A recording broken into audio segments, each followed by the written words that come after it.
In the Clarky Buns.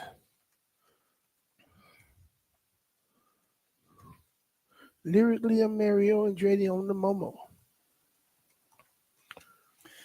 What up, everybody? It is 10 a.m. in the District of Columbia. Points north, south, east, and west.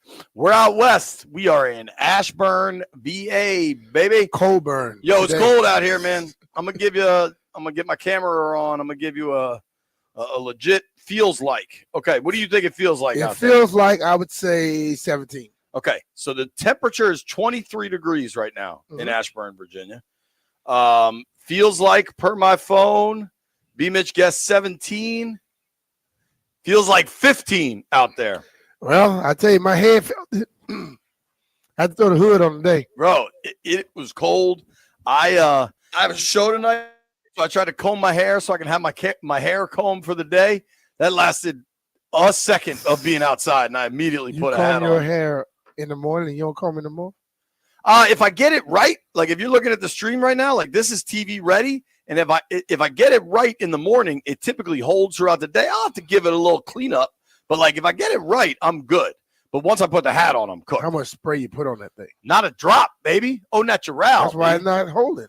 Right. Well, I mean, I have stuff I can put in. I can't even put mine in the morning and do nothing to it. I got to do something before the afternoon. While we're talking personal appearance, I do want to talk to you. I would open the phone lines on this topic, right, but it's divisional round of the playoffs, so we can't waste too much time. Sunday at Buck Stadium, you looked at me and talked about this. It's back. Bro, I don't think it's a zit. I don't know. I don't know. It won't go away. And what's incredibly bizarre, if you're on the stream right now, I'll give you a close-up look. You see that joint right there? I saw it from a distance. I don't know if Donna was telling you, but B, it's weird. Like, you ever see the Seinfeld episode where he's dating this girl that looks different depending on the lighting? I'm telling you, whatever's going on with my nose, like if I'm back here, it looks pretty normal. If you get up close, I can see it still, Jay. But now you're looking for it. But you don't. No. You can see the difference. But it's not a zit. A zit would have gone away. I've been putting treatment on this thing for what the hell is it? I don't know. I need a doctor. Let me see. No, the other side. Other side? It's an ugly spot, dog. I mean, it just happened at age 43. I got an ugly spot. Again, dog. I'm telling you, it won't go away. I don't know what to do. Go ask Donna again today. See if she. I'll ask Donna today. If she says she don't see it, she just BSing you. So I got lots of confessions this morning. I need help with whatever's going on in my nose, and it's like the absolute tip of my nose. I look like freaking Rudolph. Landfill wants me to send him a picture. The answer is no, Landfill, just look on the street. I'll try to work one out for you today. Yesterday was Jeff's birthday. Very happy birthday to Jeff. I was coming in. I was fine time-wise this morning, completely fine. And I was listening to PFT's podcast, and they're doing ads for Doritos. And they did this like long conversation about how good Doritos were. Mm-hmm. And I just had to stop. Like it got in my brain. There was no way I wasn't eating Doritos. So if you see the bag behind you, I also was like, it's divisional round. I'm going to get some food for the people. I got big bag of Doritos, big bag of Cool Ranch Doritos, big joint of Oreos, and a big thing of fudge stripes. I feel like that's pretty good junk snack food for the room. You can fuss all you want. I know you're going to eat it once I open them. Maybe not. Yeah, I'll take the over on maybe not. Maybe not. But I may eat some of the Oreos. Okay. Not Doritos. But because I stopped at Wegmans unplanned, this was an unplanned stop, then all of a sudden my time got very tight. And you got to learn. When your time is tight, don't stop. Sure, but it was a craving. Just get a phone call and tell somebody to get it. It was a craving. All you have to do is call Cody. You're done. Yeah, but then I got to walk out there and meet him. It's fine. So I'm here on time. We're all good. We've already done all of our planning. And it's well documented how we park on the grass out there and the snow. Well, the snow-ish, but the snow is like melting a little bit, and now stuff's starting to freeze over because it feels like it's 15. Mm-hmm. I was coming in a little hot. Did you slide? It was the electric slide out there. You parked next to me. I was fine. You almost hit my car. No, because there was more snow up there. I'm talking about the part right. They have those cones set up. It's pretty slick right there when you pull in. And I maybe should have pulled in a little slower to the point where I get out of the truck and I'm walking up here, and the guys see you? The guys that run the gatehouse are cool. Like, we know them forever. And generally, it's just, especially when it's this cold, because they got heat in the little gatehouse. They shut it. It's just a wave. He opened the door. It said, "You got 2 minutes to spare," as I was kind of hustling my way up to the annex. But, dude, all right, so today's Wednesday. We're going to hear from the coordinators today, Cliff Kingsbury, Joe Whitt. Going to be a very interesting day as these guys gear up for what is undoubtedly the biggest matchup, frankly, of their coaching careers, I would say. Now, Joe Whitt may have been a coach on some teams that went to the NFC title game in Green Bay, and Dallas got to the divisional round. And I think Dallas lost in the first round while he was down there. But Joe Whitt has been on staffs that may have gone farther than this, but never as the D coordinator. I don't believe Kingsbury's been on staffs that have gone farther than this, or even gotten to this level. And both of them are now legitimately in conversations to get head coaching jobs elsewhere. Whether they take it, whether they get offers, that's a different conversation. But both Joe Whitt and Cliff Kingsbury are on a national level of interest now. Yeah. And it's going to be fascinating to hear them today. Cliff doesn't like to give us a lot. Cliff kind of laughs at jokes. Joe Whitt is so intense and so focused on accountability and turnovers. I think that the test before him against this Detroit offense that has speed and power and weapons and precision. They try to just take your heart. I mean, but that's a dude. You know the famous gif of Jon Snow? I think it's Jon Snow from Game of Thrones with the whole army coming at him. He's just standing there with his sword. Like, taking Joe Whitt's heart is impossible. Now, they might lose. They might not execute properly. They might not have all the horses, but he'll never back down. And I think it's going to be fascinating to hear him talk in advance of this matchup today. But I think the whole thing about it, though, you can think what you want sometimes. You also have to you got to face reality and understand you may have to adjust some things. And this is a game where you're playing against a team that they come at you in many, many different ways. And you're going to have to probably adjust a little bit. You may have to take some risks. Because one thing I know, Jared Goff, if he's not pressured, he picks you apart. If he's pressured, he'll throw the ball to you. Yeah, I mean, that was kind of, not to oversimplify, but you and I talked about Baker like that last week. Yep. And I think that was known. Now, Goff only threw 12 picks this year. I believe 5 of them came in 5 in one game. One game. Yeah. So if you could remove the outlier, which I would always advise, he threw 7 picks over 16 games. 37 touchdowns, almost over 4,600 passing yards. The discussion around is Goff good, to me, has been retired for some time. He's good. Goff is quite good. He's been good for a while. He took a team to a Super Bowl. And look at the numbers he's put since he's been in Detroit. Dude, they were in the NFC title game last year. Jared Goff is good. Anybody that thinks he isn't, you're an idiot. That doesn't mean I loved what I heard in the locker room yesterday. And if you want to watch, what I've started to do on my YouTube page is just put up like all the video we gather from the locker room, because a lot of that stuff is edit room floor. Like, there's just not enough time on television for all that stuff. And I think fans really care about getting to watch all of it.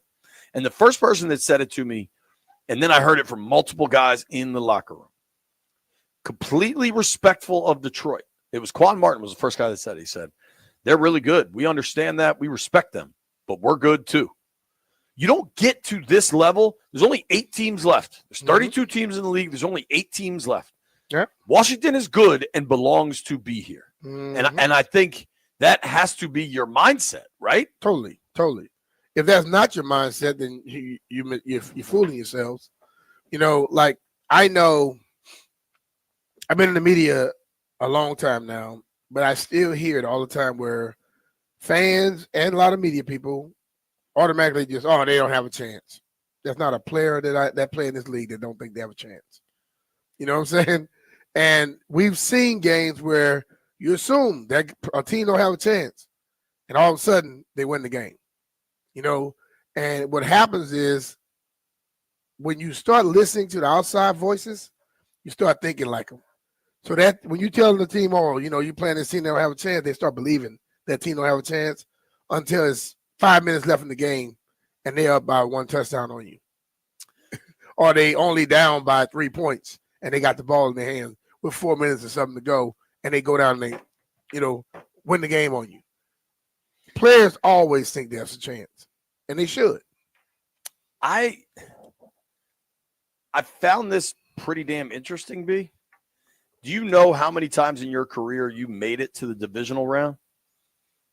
I don't know. 4 times. Okay. That's pretty impressive. And I honestly think they're missing one because I don't know how. Maybe that's as a 99. We went to the divisional round when we went to the Super Bowl. No, so it was your rookie year. Then you guys win one and then go to San Fran. Yep. Obviously, 91. Yep. 92 you went and then lost in the second round, and then 99 and then 2000 in Philly. Mm-hmm. How many was it? Well, in Philly, it was 2001 and 2. That's what I thought. So it was all 3 years you were in Philly, right? So this is because Pro Football Reference is only gauging your games you had touches in and not returns. They shorted you. It's 90, 91, 92 is 3, 99 is 4, and then another 3 times in Philly, right? All right. I think we went to twice. We went twice. We went twice to the championship.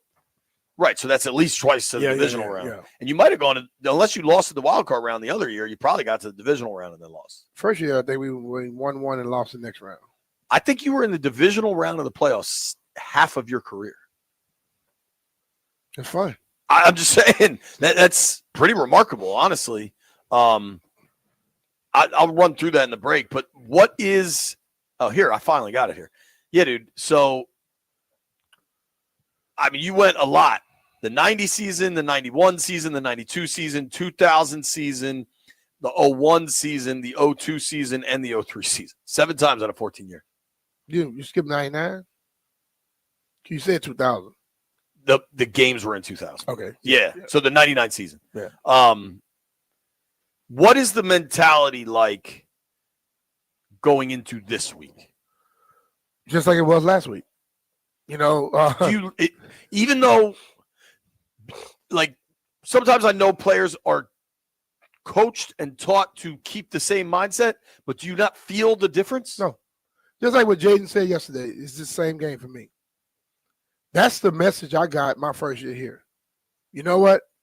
You're going to feel that the elevation changes, but your mindset, you got to go through your same motions. You know, if you start feeling that this game is more than any other game, what do? You start pressing, you start trying to do different things. You know, you put extra pressure on yourself. No need for that. You just go through the same things. Now you may go through that film a little deeper, a little more times. You know, you may look at your notes extra because what happens as you go forward, it's only the mistakes. If you can alleviate your mistakes and the other team may have mistakes, you win that football game, hands down. It's crazy because the locker room I thought was the right mix of kind of loose and locked in, and they've been like that largely most of the season. The only time I thought they got a little tight was during that 3-game losing streak, and that was 3 months ago, 2 months ago at least. That was late October, wasn't it? It was. They've hit the. I think you got to give the staff a lot of credit for how they've set things up, and I think you got to give the players a lot of credit for keeping it locked in. And what happens is you have so many young guys on this team. It's their first time dealing with that. But you have some veteran guys who understood how to get out of it. And watching Bobby and Jaden, watching that relationship right there, that tells me a lot. You know, these guys look for those older guys for guidance. But when they get it, they get it. And then they start to implement it in their own everyday life. They don't do like a lot of young kids today that automatically think that the old person don't know what the hell he's talking about. When if they learn to listen, maybe they wouldn't have so many damn mistakes. You know what I mean? Sure. Because the veteran dudes have gone through this stuff. They understand what's happening. And they can get you to the other side a lot quicker. I'd like to dismiss something. I don't want anyone thinking this, okay? I got this tweet from Patrick Boozer. Here are the Lions' wins. Rams, Cardinals, Seahawks, Cowboys, Vikings, Titans, Packers, Texans, Jags, Colts, Bears, Packers, Bears, 49ers, Vikings. That's 8 wins against below 500 teams. I'm not impressed. Anybody that's on that train of thought, get off it. That's the same dumb stuff that people want to say Washington has to beat playoff teams. The reason he's doing that is because people did it to Washington. Well, it's dumb both ways. But if you go through any football season, any season, and you start looking at the actual wins against what a team, a playoff team or not, a lot of them played against teams. But you know who you playing against? Professionals, NFL football teams. You got to beat them. Line them up, knock them down. So that is coming based off, that is a direct hit on who was saying what Washington didn't do. Okay. They ignore it. It's really dumb. Don't think this. It's okay to go into this game recognizing Detroit is good. Detroit is good. But so is Washington. The fans can think what they want. Sure. The football team. I'm just trying to help. The football team and the coaches can't think that. And believe me, they aren't. They don't think that. That's what I'm saying. No way they think that. So let the fans do what they do because the fans are fanatical. They always are like way out there. Hell, we work with Jeff every day. We know that. Way out there. Jeff is on the. Jeff, how you doing, buddy? Happy birthday. What's the little plank they call it when you walk it? I'm good, man. Thank you. Yeah, they always on the edge. So you understand that. Jeff, we didn't get to wish you a happy birthday yesterday. How are you, buddy? Happy birthday, Jeffrey. Thank you, fellas. I'm good. All right. What'd you get into last night? WF 3.0? Can't tell us all that. I just had a great night. Glad to hear it, buddy. How old are you, Jeffrey? 31, 33? You may be aging in half dog years, we determined. Yeah, I'm 31, man. All right. Your Reggie Miller year. Enjoy it. I can't remember that year. Well, I know what you can remember. Yes, I can. Yes, I can. You mean to tell you where you were at 31? No, you have to tell me where we were. Where were you? Where I was. I was all over the place. You're probably in Philly. Yeah, I was. Age 31. Your last year in D.C. You probably turned 31 that August of 99, right? I'm not a math guy, but weren't you born in 68? Mm-hmm. Bang. Look at your boy. Look at you. You learned a little bit. You know what else I've learned? What? If I'm going to buy or sell a house, there's only one dude I would do it with. His name is John Leahy. Yep, everybody does that, just like Fred. Fred needed to sell his Rockville home, so he called John and the Fine Living Group to get the property sold again. This was Fred, 8-time trusting John and his team to get the job done. With John Leahy's VIP selling program, he got the home sold quickly and for top dollar. If you're looking to sell, take advantage of John Leahy and the Fine Living Group's guaranteed offer. Start by finding out your home's worth in only 30 seconds at johnsellsdmv.com. That's John Leahy and the Fine Living Group of eXp Realty. John offers you flexible fees, customized to your needs. Here's the thing with John. No matter what kind of situation you're in, whether it's a tough family situation, you got to move a parent into maybe some assisted living, or you're going through a divorce, or you just got a new job, or you hit the lotto, want to buy a new house. Whatever your situation is, talk to John. He can help you through it, and he can give you expert guidance you need to deal with situations, especially the tough ones. And what if your house just needs a little freshening up? You just need to paint. If you paint for $2,000, it'll make you $10,000.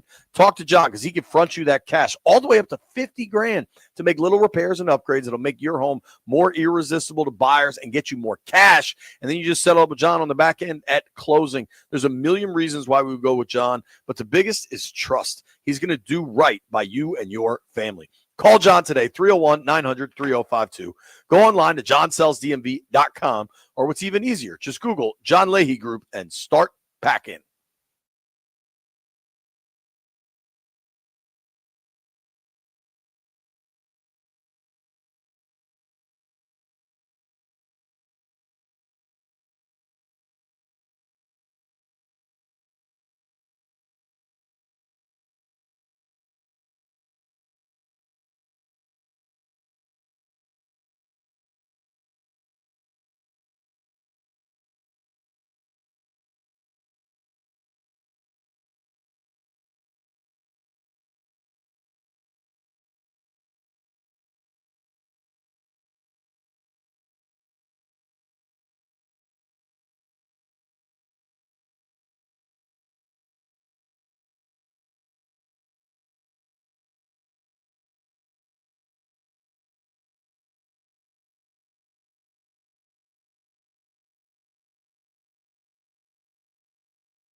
This sports update is brought to you by Paul Henry's Window Installation, your clear home improvement choice.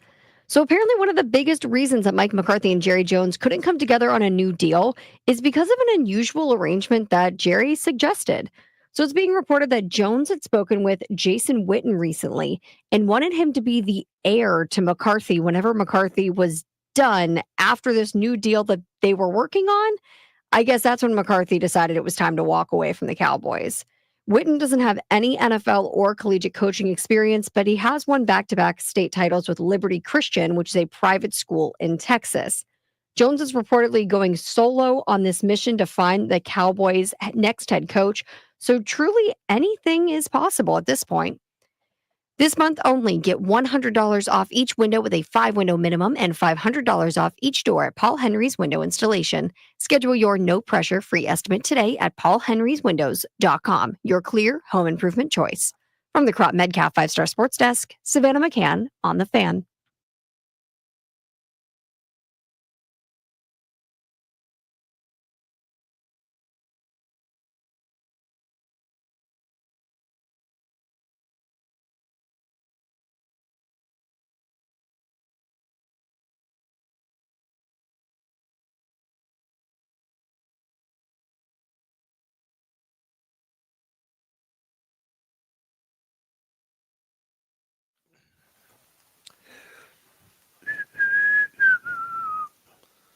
B. Mitch and Finley, 1067 The Fan. I may or may not be wearing women's sunglasses. I may or may not have a zit that I can't get rid of on my face. But here's what I know. David Aldridge is a Hall of Famer, and he joins the program now. We all get smarter talking to DA. DA, what up, man? How are you? Gentlemen, what's happening? How you doing? We're good, man. Trying to get JP to get over his puberty. Dude, wait till he's 41 to start getting zits on his face, man. Right at the tip of his nose, too, DA. It's not a zit. It's like some other life. Rudolph the Red-Nosed JP. DA, you were in there yesterday. Yep. What did you make of the vibe of kind of the level of looseness for the Commanders in the locker room as they gear up for this Detroit matchup? It was interesting that a lot of the guys, and I understand kind of the response, but it felt like a lot of the guys were kind of like, why y'all acting like Detroit's going to come and beat us by 3 touchdowns? We're good too. You know what I mean? Like, so I kind of got that sense from a lot of people, like, don't sleep on us. So that was interesting. So I think, there's a confidence there. I think there's certainly a understanding of the task at hand and how difficult and how good the Lions are, especially with a week off to kind of prep and all that sort of thing. But I don't think, and I get it, like after this run that they've been on for the last 5 weeks, I would be confident too. Like, if you feel like all we got to be is in the game in the fourth quarter and we got a shot because of that guy behind center, I understand that vibe, right? And I kind of felt that vibe yesterday that, these guys, they believe that they can go anywhere and beat anybody, in large part, not totally, but in large part because of Jaden. Yeah. DA, you know a lot about the history of this sports in this town. So in 1991, and I know a lot of stuff that they're doing today keep saying, well, hadn't done this since 91. Right. Coach Gibbs would always tell us how good the other team was, which I absolutely hated. You know what I mean? I'm like, well, what the hell are we then? You know what I mean? Right. And I had a lot of players in that locker room that kept my mind on the mindset that, you know what, dog, we could play. And we knew that was his way, but we had the guys in the locker room. Do you see any similarities as far as the play and how that team is constructed? Because I've always felt you can't just win with young, you can't win with just old. You need a combination, and they seem to have that too. Yeah, I mean, I feel like the '91 team was a veteran team. You think about all those guys that had been there in the '80s. The Hogs that were left, like Graham and Jacoby, and the guys that were still there, and Charles and the guys on defense that had gone through it, Monty and all those guys that had been through it through the whole decade. They were still kind of leading it. I mean, they were sprinkling in the new guys. But I always felt like that was a veteran-led team. Like they set the tone. I remember Gibbs saying, over and over that he didn't really have to say a whole lot that year because the veterans were running the show. The locker room was taken care of, to your point. So whereas with this team, it's not, I mean, I think it's part of it because it's such a new team. It's such, this team was literally put together this year. Like, the vast majority, they lead the league by far in roster turnover. Like they have 60% of the team is new this year, like that's the highest in the league. So there's nothing to draw on really with this group. It's not like they've been playing together for 5 years. You know what I mean? Like, so that's what's so interesting about it is that it's just this group of guys, a lot of veterans on 1-year contracts, older guys, but also a lot of young guys. And again, especially Jaden, that are really contributing, Sanger still is contributing too, to be sure. And some of the other guys, Brandon Coleman starting at left tackle. So they got the rookies, they got a bunch of rookies in important spots, but it's interesting. I just feel like this team, it's kind of, I don't know. I'm not sure why this is working, but it's working. It's working. Totally. Because it's not like they don't have a play style. Like you don't know what, like you knew with the Hogs, they were going to run the ball. You knew it was going to be power football, counter gap, all those things. And the defense with the front four that they had at the time could get to the quarterback and force turnovers and things like that. So, but this year is just kind of coming together on the fly. So in terms of what do they do? How do they win games? They put the ball in Jaden's hand and see what happens. That's how they win games. I mean, that's what's happening. And it's remarkable that he's been able to do as much as he's been able to do this year. It's just with a defense that's been up and down, to be fair, with an offense with a line that's had a bunch of injuries and they can't run the football very much anymore. And they're in the divisional playoffs. It's incredible. It really is. Yes. It's been incredible. DA, it's kind of funny you said that. Like, B. Mitch makes his gumbo, right? And it's one of the most exciting days of the year. And a lot of people call in and asking for the recipe and stuff. He's like, I don't have a recipe. Every time it's a little different. With this Commanders team, you can't put outside of Jaden, right? There's the Jaden bucket, but outside of that, it seems like there's something different in every game, and they come down to the wire, and it all happens in some crazy fashion. And it was easy to kind of be dismissive of that, but they just keep doing it, and you've got to recognize that that's part of their DNA now too. Yeah, no question. I mean, again, they feel like just get us to the fourth quarter. Just get us to the fourth quarter, and and Five will figure out a way to win this game for us. And then it was Marcus Mariota will find a way to win the game for us. In Dallas. So, so that's just total belief that they will figure out a way to win the game. And you can't just say, well, they're playing bad teams, because Tampa's not a bad team. Tampa won the division, and you were on the road. And they had beaten you pretty soundly in week 1. So you can't use that anymore. So the problem is Saturday, you're stepping up in class, as we say in the boxing game. This is a different beast you're playing Saturday night. So I think they're going to have to run the football. They got to run the football against Detroit, because you cannot let that track meet get on the field for 40 minutes. You know what I mean? Like those guys, Gibbs and St. Brown and Laporta and Goff orchestrating it. You don't want to see that team. That team cannot have the football all day or all night Saturday. You're going to get your doors blown off. Like, you just can't. You got the best defense is them on the sideline, so Washington is going to have to figure out a way to run the football effectively to keep possession of the ball and make it third and manageable, to give themselves a chance to get the game to the fourth quarter. Right. Like the idea of as long as it's close in the fourth, you believe in Jaden, you got to keep it close to the fourth. And one of the craziest things, DA, in all your years covering football and B, all your years playing it, I've never seen a team more effective at winning time of possession despite a relatively ineffective run game. They stay committed to it, but they're not getting yardage on the ground. And it's wild how efficient, at least in that Tampa game, they still were. Yeah. Well, I'll pick up a little bit, D. Go ahead. Yeah, go ahead.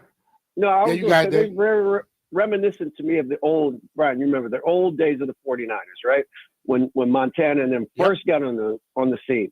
They didn't have great running backs. Roger Craig became a great running back, but before then it was Lenville Elliott and Bill Ring and guys like that. And this is what they did. They threw the ball short to their running backs to get 5 yards to make it 2nd and 5. They threw the ball to their tight end to get it to 3rd and 1, and then they converted. And then they threw the ball to the running back. So their short passing game was their running game. And that's what I think you're seeing with the Commanders. The short passing game, and they threw the ball to B-Rob and to Eckler a lot Sunday. And I think they're going to try to do it again against Detroit because they have trouble running the football. So if you could throw a check down to Austin and he gets 5 yards, you're 2nd and 5. Like, it's the same thing as if you gave him the football, handed it to him. So what difference does it make how you get to 2nd and 5? The goal is to get to 2nd and 5.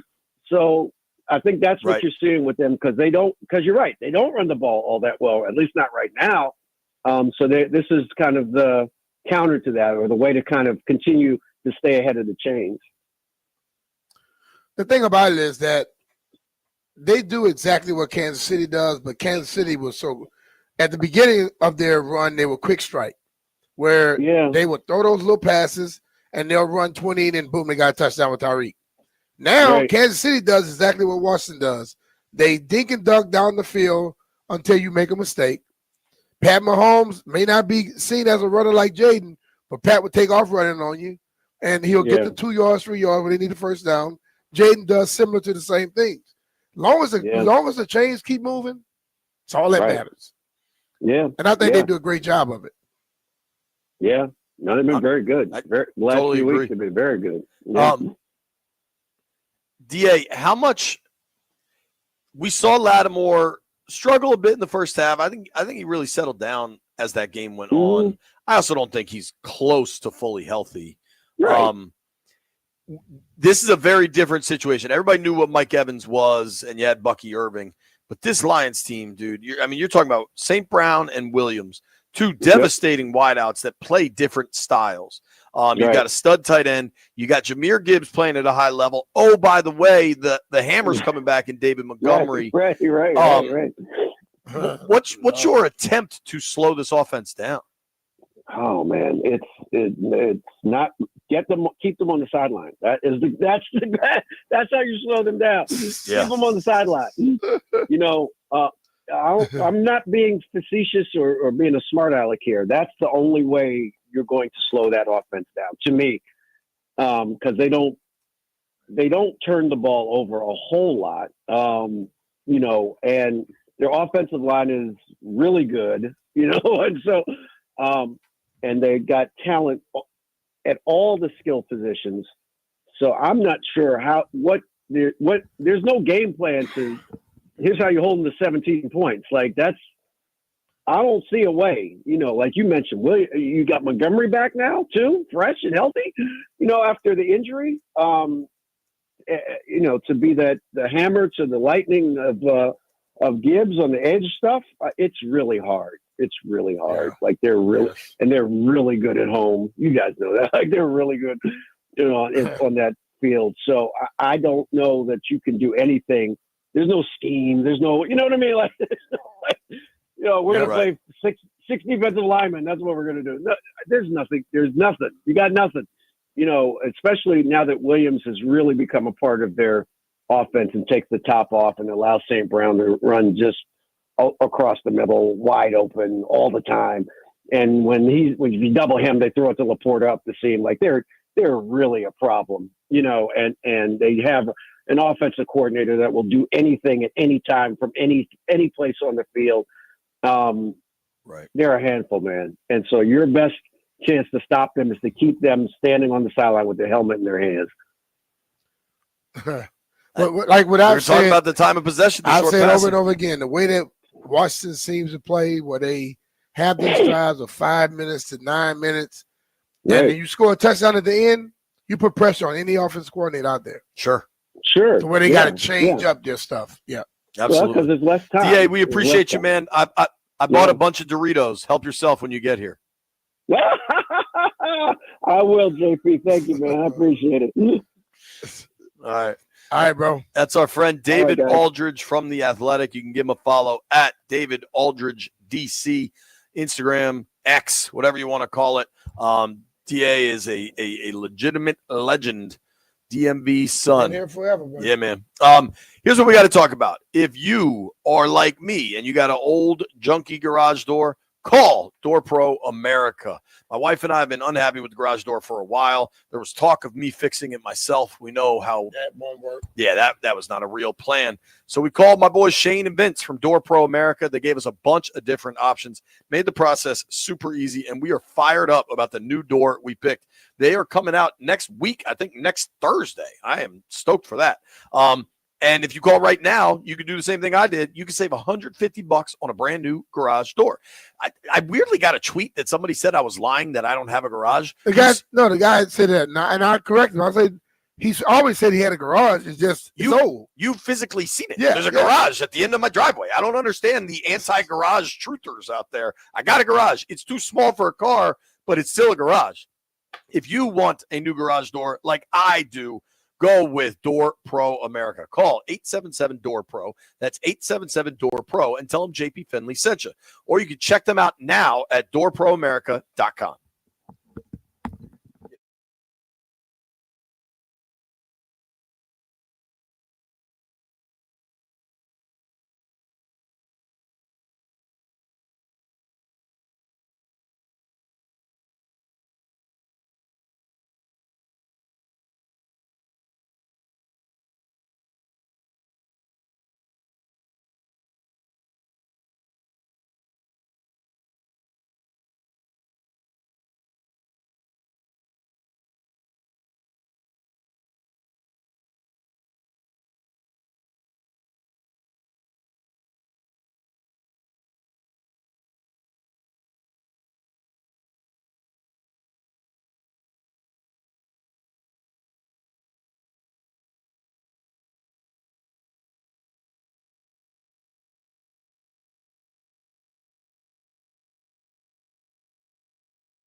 B. Mitchell Finley, 1067 The Fan. I've gotten this question a lot by people that are thinking about driving out or getting out to Detroit and going to the game, and they're shocked by how expensive the tickets are.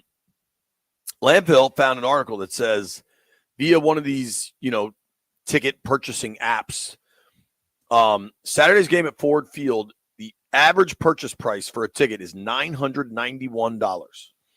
That makes it the most expensive NFL game, non-Super Bowl, on record. So the most expensive average purchase price of a ticket for any game that is not a Super Bowl. And people are really surprised by this. And I want to explain why you shouldn't be. Detroit has never, at least in my lifetime, maybe back in the Dutch Bergman days, they were very good. But it's been a long time. Detroit's never had a team this good. They sell out every game. The only way these fans are going to sell the tickets, or if it's outrageously advantageous to them. Like, there's a saying that, like, nothing is priceless as long as you can set a price. But to something that means so much to these people that have never really, I don't think they've ever been the 1 seed. And they've got Jaden Daniels coming, and it's Saturday night, and there's going to be this huge audience. The only way they're putting those tickets up for sale is if the price they can get is so stupid, they're willing to not have that experience. It's like like when you see, sometimes you'll see an old crappy house in an awesome location. If you're looking at like Redfin or Zillow or something, right? And it'll have a make me move price of $2 million. And it's just outrageous because the person doesn't want to move. The reason it costs you $950 for a nosebleed ticket is because the person doesn't want to sell it. And if they're going to sell it, it has to be something outrageously stupid. I don't think that's that hard to conceptualize. Lamphill, does that make sense for you? No, that makes sense. I mean, yeah, like the Lions have sucked forever. This is like, you don't get too many chances to go to a big playoff game if you're a Lions fan. So if you have, you've been waiting your whole life for this. I think, they were decent in the early 90s and then the last couple of years and then the 40s. Like, that's the times the Lions have been good. And, I mean, if you want to zoom out a little bit more, Pistons suck, Tigers suck, Red Wings were good when I was in high school. That was 25 years ago. Like, the misconception that, like, man, how do these people in Detroit pay for these tickets? They're not paying for them. They're selling them. They have the tickets because they have a complete season ticket sold out base. Right. They got them at the normal price. But these tickets are expensive now because the people in Detroit don't want to sell them.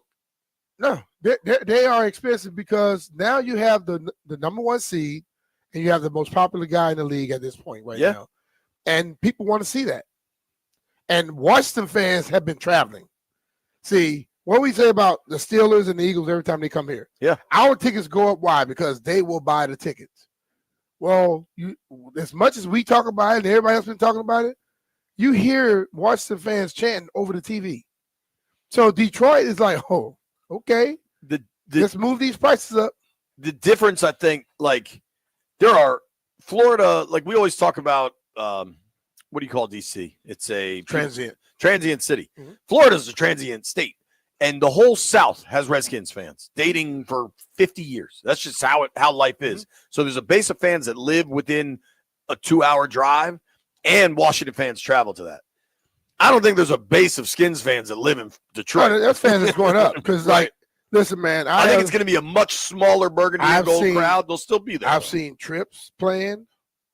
I deal with a lot of different people, and it's a lot of people going up there, dog.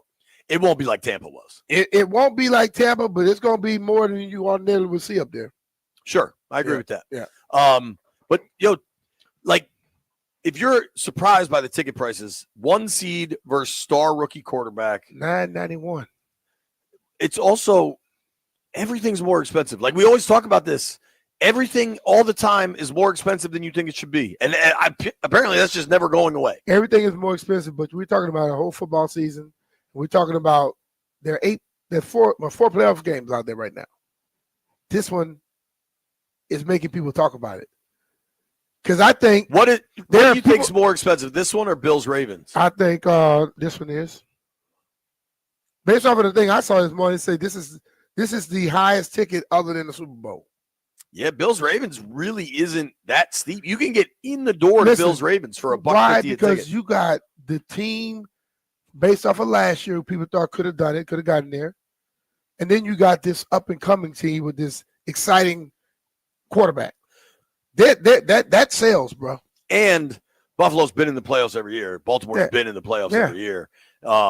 Detroit hasn't been a 1 seed, I don't think, ever. When Washington hasn't been in the divisional round in 20 years. When your fans are now getting something for the first time, many of these fans of the Commanders haven't seen this.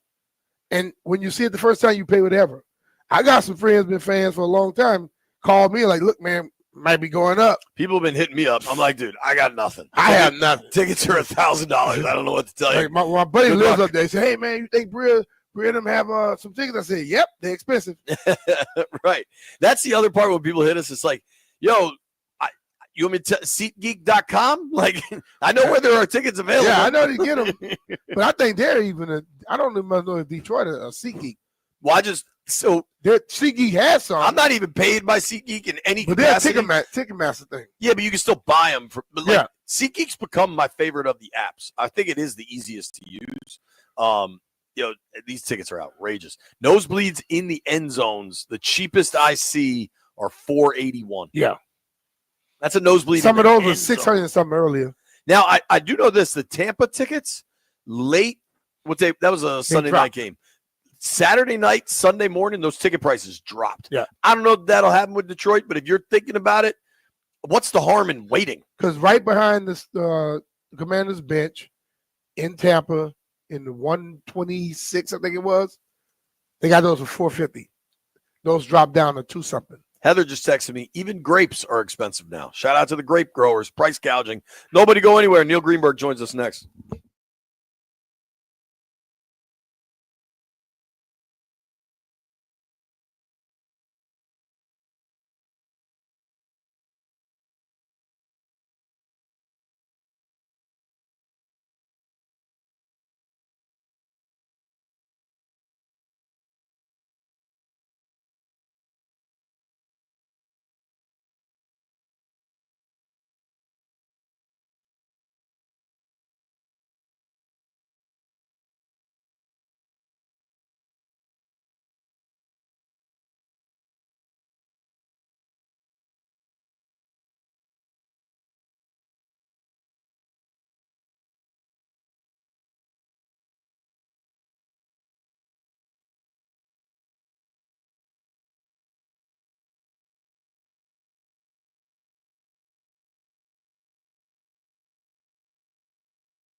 This sports update is brought to you by Prince George's Community College. So Mike McCarthy is out as the Dallas Cowboys head coach. That much we know, but he might not be the only big name who could be leaving Jerry Jones's team. Defensive coordinator Mike Zimmer is open to all options moving forward, including a fresh start with a new club or just retiring from football altogether.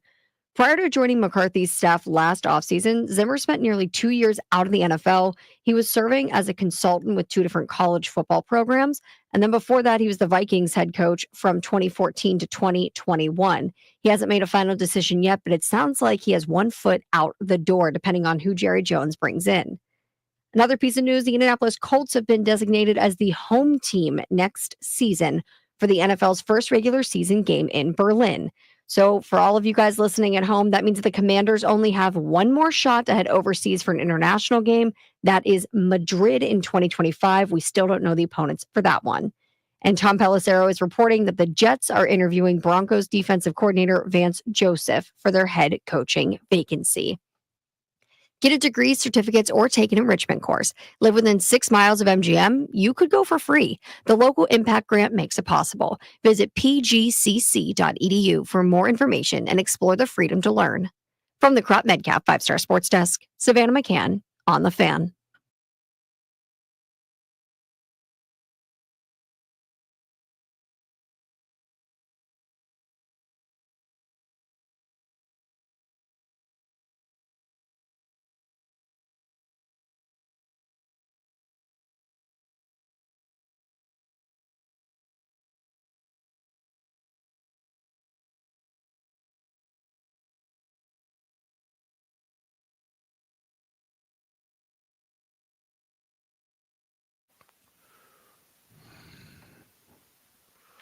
All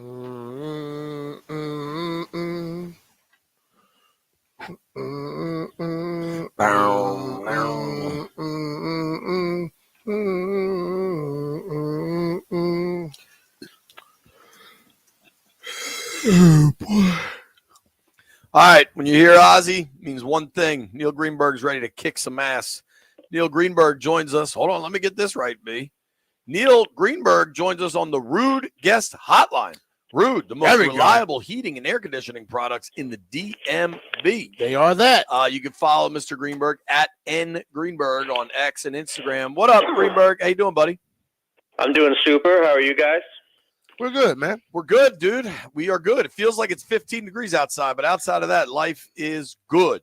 Last week, you walked confidently into the direction of your dreams. You thought Washington would win at Tampa. You said you liked the Commanders' money line. You were proven correct. How you feeling this week? I am feeling a little apprehensive for the local club. I think, I'm not breaking ground here. This is probably the toughest matchup for them to date. It is a very important game. Detroit's just a really good football team. And, you have to wonder how much longer Washington can be the team of destiny. I think we're going to see a blowout here one way or the other. Probably going to be Detroit, but I can certainly see a path with Washington considering how they are just YOLO on fourth down, and that really can take the top off an offense in terms of just giving them more bites at the apple. But it can also put Detroit into some favorable field position, and Detroit likes to go on fourth down in their own right, so it's going to be I think we're going to see a lopsided event. What did you said that you can see it be a blowout either way? If Washington ends up winning, what happens? Well, the defense has to play better than it's played probably all season. There probably is going to have to be a turnover or two. And if they do go on fourth down, they're going to have to continue to be as efficient, if not more efficient, than they've been during the regular season. I think, like I said, one of the extremes is going to happen. Either I think Washington could win by 14 or more, but I also think that the offense could just the slipper could fall off, right? And it just the run ends. and they have trouble with a team like Detroit, who's been really good all season. But yeah, I do think that the path to victory does involve a little bit of luck in terms of turnovers. And, there's nothing wrong with that. You need that when you're an underdog to beat the better team. It's just less likely to happen. You know what? To Greenberg's credit, he puts his money where his mouth is. If you follow him at @Greenberg on X, like I do, he'll post his tickets, and he put in an alternate line ticket of the Commanders to beat Detroit by 14 plus, and you're getting plus 2,500 on that thing. I mean, yeah, it's a long shot, but your money's on it, or at least a portion of it. Yeah, I mean, I don't put out stuff that I'm not willing to back up with my own bankroll. Again, I mean, you have to look at it as, the storylines like we're talking about, right? And I mean, could it be like a 3-point win? Sure, but I just don't think that that's what we're going to see here. I think either Washington's run is going to end and in startling fashion, or Dan Quinn's going to show that he can continue making all the right moves and things fall in Washington's favor. So yeah, I think that 2,500 for the Commanders to win by 14 or more is probably a decent price, albeit a long crazy, shot. Man. That's nice. Yeah. Hey, Greenberg, Washington hadn't run the football effectively down the stretch, but they won the games. We watched Kansas City not be able to run the ball effectively this year, but they kept winning games. Are there any stats or any analytics that talks about those teams that have that short passing game like an extension of the running game and how much success they have? Yeah, I mean, it all comes down to being able to move the chains effectively, right? No one really should care how the chains get moved, who's doing the running, all that stuff. It's just how effective is the offense. And, Washington's had one of the more effective offenses all season. They were historically effective, early on in the season. And, like you said, I think, a 5-yard screen pass is just as effective as a 5-yard rush. It depends on who your personnel is and what the defense is giving you, et cetera, et cetera. So I don't get too bogged down in those type of details. I think you have to look, and this is where, like, the playoffs especially, we're only dealing with a handful of teams playing. So the stakes are obviously higher, and the caliber of teams are better, and so the matchups mean more. So I do think that as long as Washington is able to move the chains as effectively as they have during the season, they're going to be in this game. And if they get some lucky breaks, I think that they can break this game open. It's just that Detroit is just really good, right? I mean, they had the bye. I mean, I'm not breaking new ground here. Right. This is a tough matchup, and Washington is going to need a little bit of luck to go their way in order to win it. Yeah, I'm with you. We're talking with our friend Neil Greenberg here on the Rude Guest Line. You can follow Neil at @Greenberg or check out his work in the Washington Post. Sports writer, stats geek, not nerd. Important to point that out. Jiu-jitsu expert, Neil Greenberg. Historically, 6 seeds, and historically is only 5 years. So historians might argue that's too small of a sample. But since they recalibrated the playoffs to 7 teams, and it's only 1 bye, and the 6 plays the 3, the 6 has done quite well in the NFC. The 6 seed is 4-1 over the last 5 years, including Washington's win over Tampa. What has this thing looked like in those years since there's only 1 bye for the 1 seed? How has the 1 seed performed? Well, they perform well. I mean, home field advantage is very valuable in this playoff format. Home field advantage in general has declined overall, and that's because teams travel better, et cetera. But the bye itself, resting players, having more time to game plan, et cetera, has proven to be really good. I will say historically, and this is not just the past couple of years, big home favorites like 7 points or more, they don't automatically run the table. Like, we're going to see one of them probably fall in the first round. I don't think it'll be the Chiefs. So it leaves Buffalo? only 2 others to really look at. But I do think that we're going to see a big surprise this weekend. I mean, we usually do. B kind of said it there. Would you consider? I mean, odds makers have the Ravens as a slight favorite. Would you consider the Ravens beating Buffalo in Buffalo a surprise? The odds makers did not have the Ravens as a favorite. The Buffalo opened as a favorite, and then the sharp money moved it. So they are not. Baltimore's now the favorite. Can I ask a question on that? Yeah, of course. Are we that convinced that the sharp money moved it, or could there have just been that much public money that moved it? Oh, I'm telling you, sharp money moved it. I know for a fact sharp money moved it. From what? Buffalo -1.5 to the Ravens -1? Correct. Yeah. Okay. Vegas is not going to move the number on volume. They don't care about the volume. I know people think that, but they don't care. They move it based on the sharp money. So Baltimore is now the favorite. I think that this one is really interesting considering the caliber of quarterbacks that we have going at it. One of them is probably going to be the MVP. You can make a case for either of them to be the MVP, and it's really hard to argue with.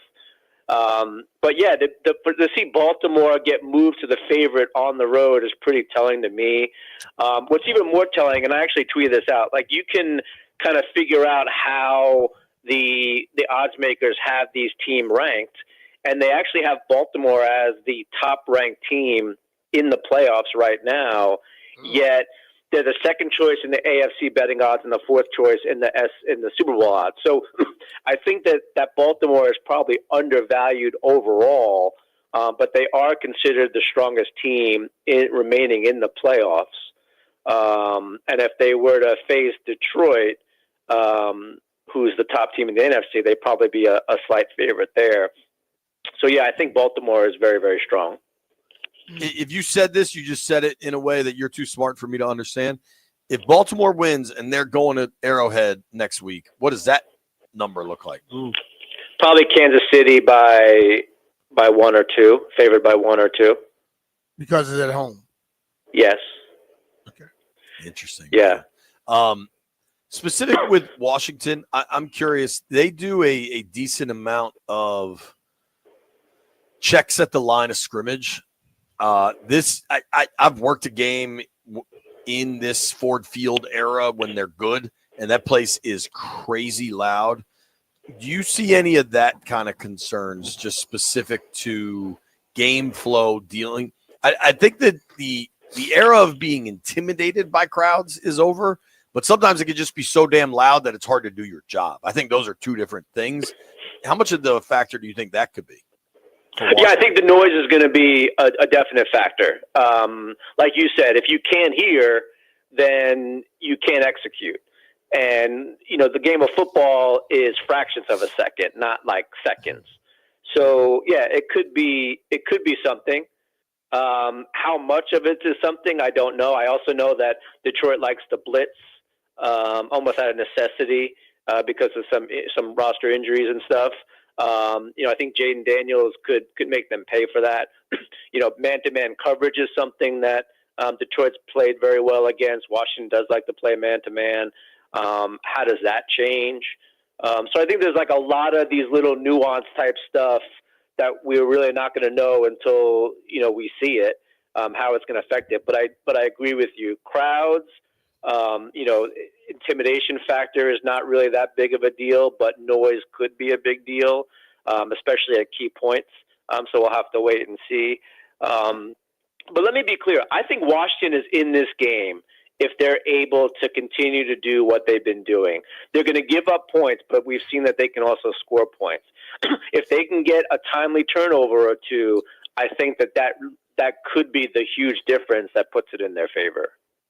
I believe that the offense can be the best defense for them this week. If they get those drives like they did in that second quarter where they went 17 plays, 90-plus yards, 9 minutes, that puts pressure on Detroit to just do something different. And then they got the timely turnover to Greenberg's point.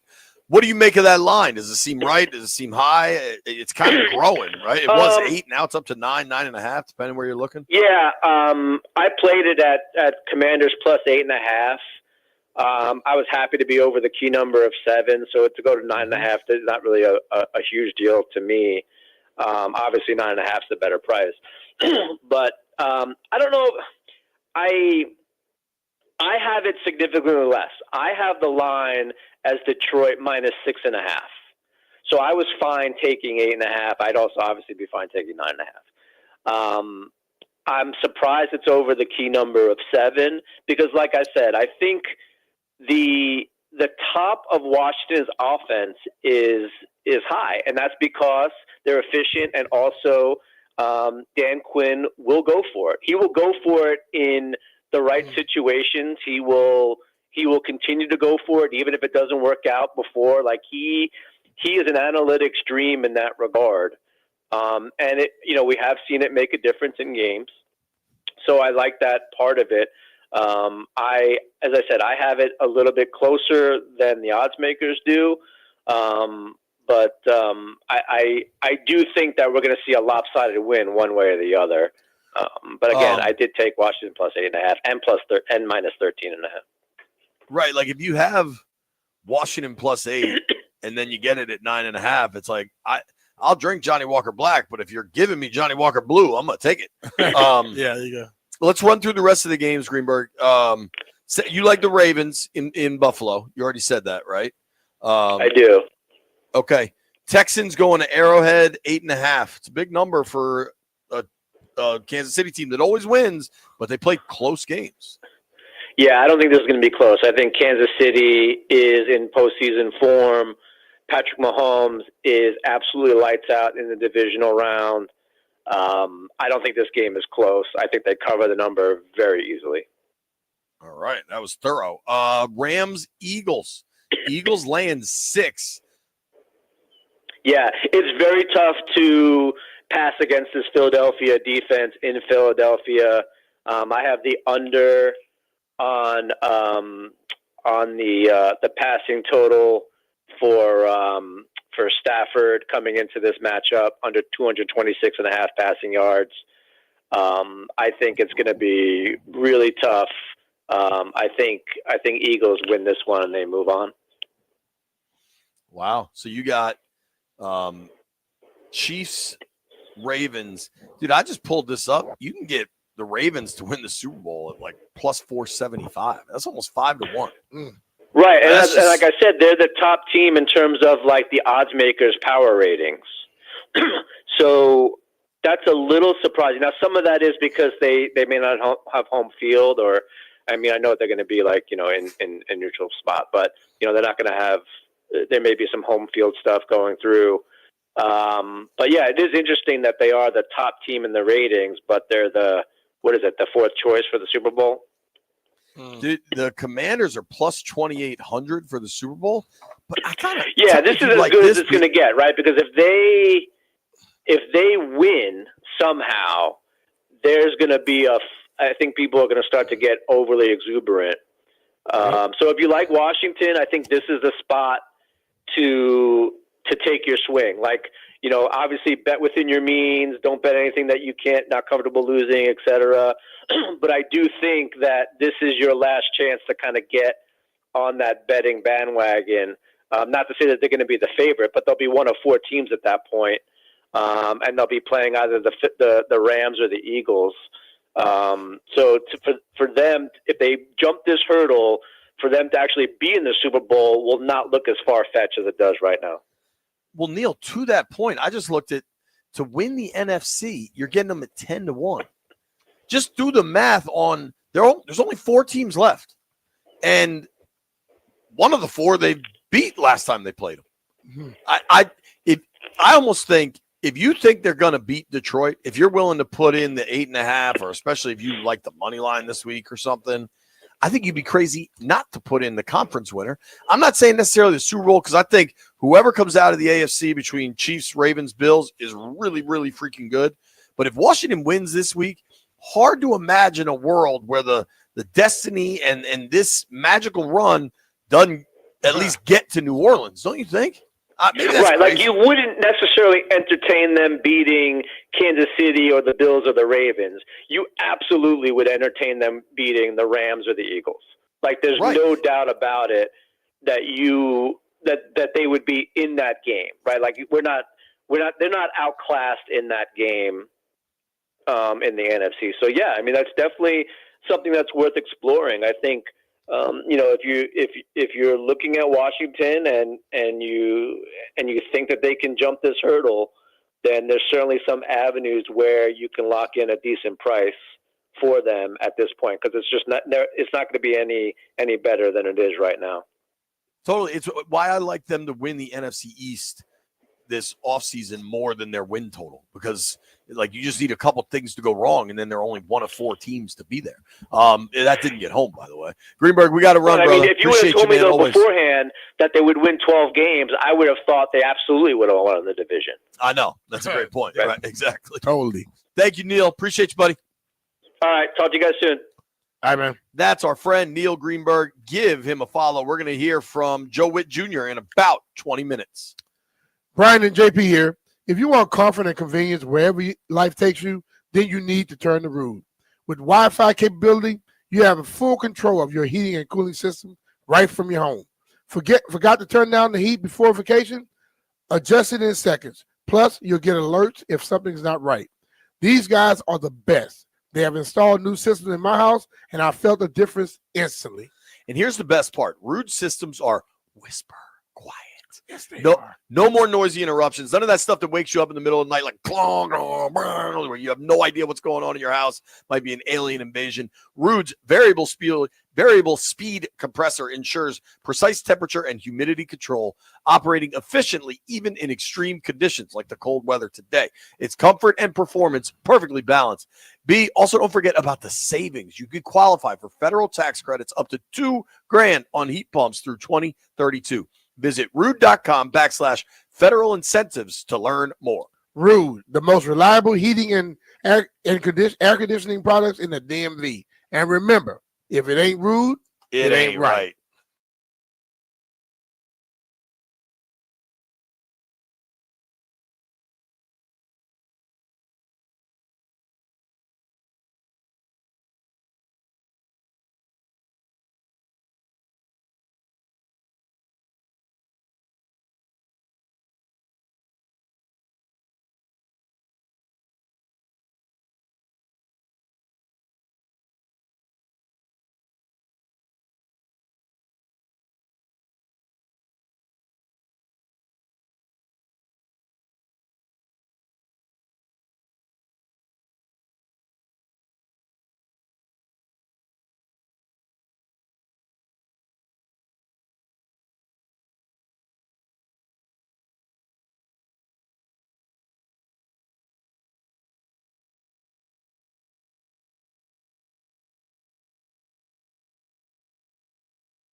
This sports update is brought to you by PVI Office Furniture. Fast, excellent, affordable. Business grows with PVI.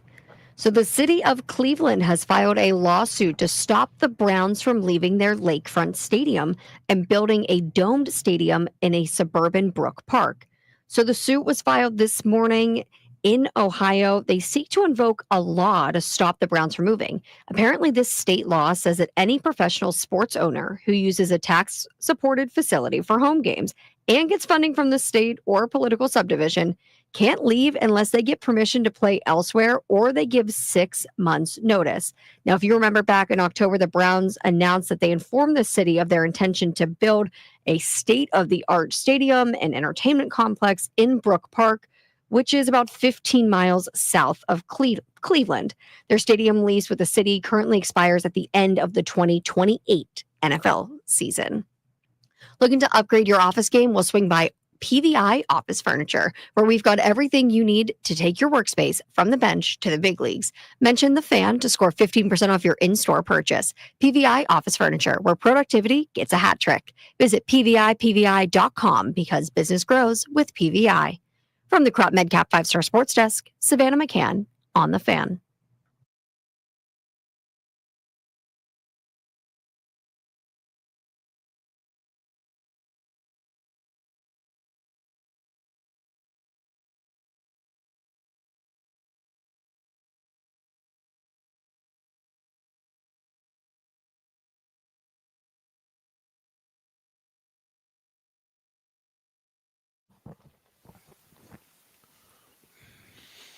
Quinn Ewers declaring for the draft. He should. Yeah, I just thought he'd go to another college year. Nah, he has the ability to get to the league. Still more money there. Yeah. As much money as these kids are making in college, still more money in the pros, man. In about 10 minutes, you will hear from the Commanders coordinators. First, we think it'll be Joe Whitt, then it'll be Cliff Kingsbury. A lot of times that stuff goes either way. Like sometimes Cliff will just show up. So we've learned to be nimble in our old age here. Another fellow I would describe as pretty damn nimble, Micah Parsons. Yeah. Parsons does a podcast, Extremely nimble. Parsons is Cowboys just stud edge rusher linebacker. Maybe he's more than just an edge. Straight up linebacker. He plays everything. Kind of like an LT. Inside, outside. Yeah. What do you think? You think the best comp for him would be LT? Mm-hmm. At least early on in his career? LT did the same thing. He lined up anywhere. Not a lot of guys. Over any position. Not a lot of guys that can be that versatile and still be that good as a rusher. Yeah. Micah Parsons has talked repeatedly about his fondness for Joe Whitt and Dan Quinn. And, he's in the content game, baby. So you got to talk about this week's games. This is Micah Parsons talking Commanders Lions.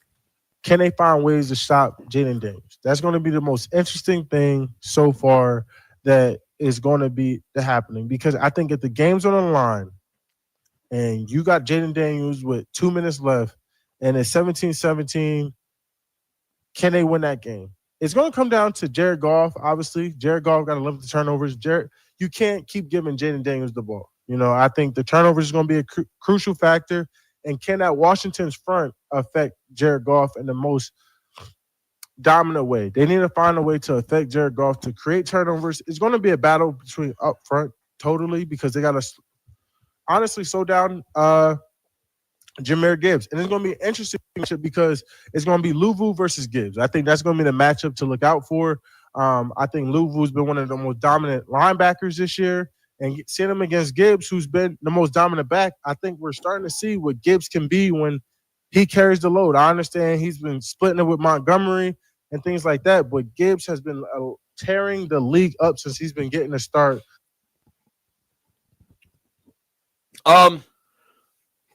Interesting because it's coming from Parsons. Clearly, he has like a media future because he's just talking about the whole matchup. Clearly, he knows football. Well. And what stood out to me was his comments about Louvu. He thinks Louvu's been one of the best, linebackers in the NFL this season, which he has. I think, the All-Pro nomination kind of. You have to be careful with him on Gibbs. Gibbs is good in the passing game as well. Gibbs, I think, is a little too quick for Frankie. I think you're going to need a lot of Jeremy Chin in this game.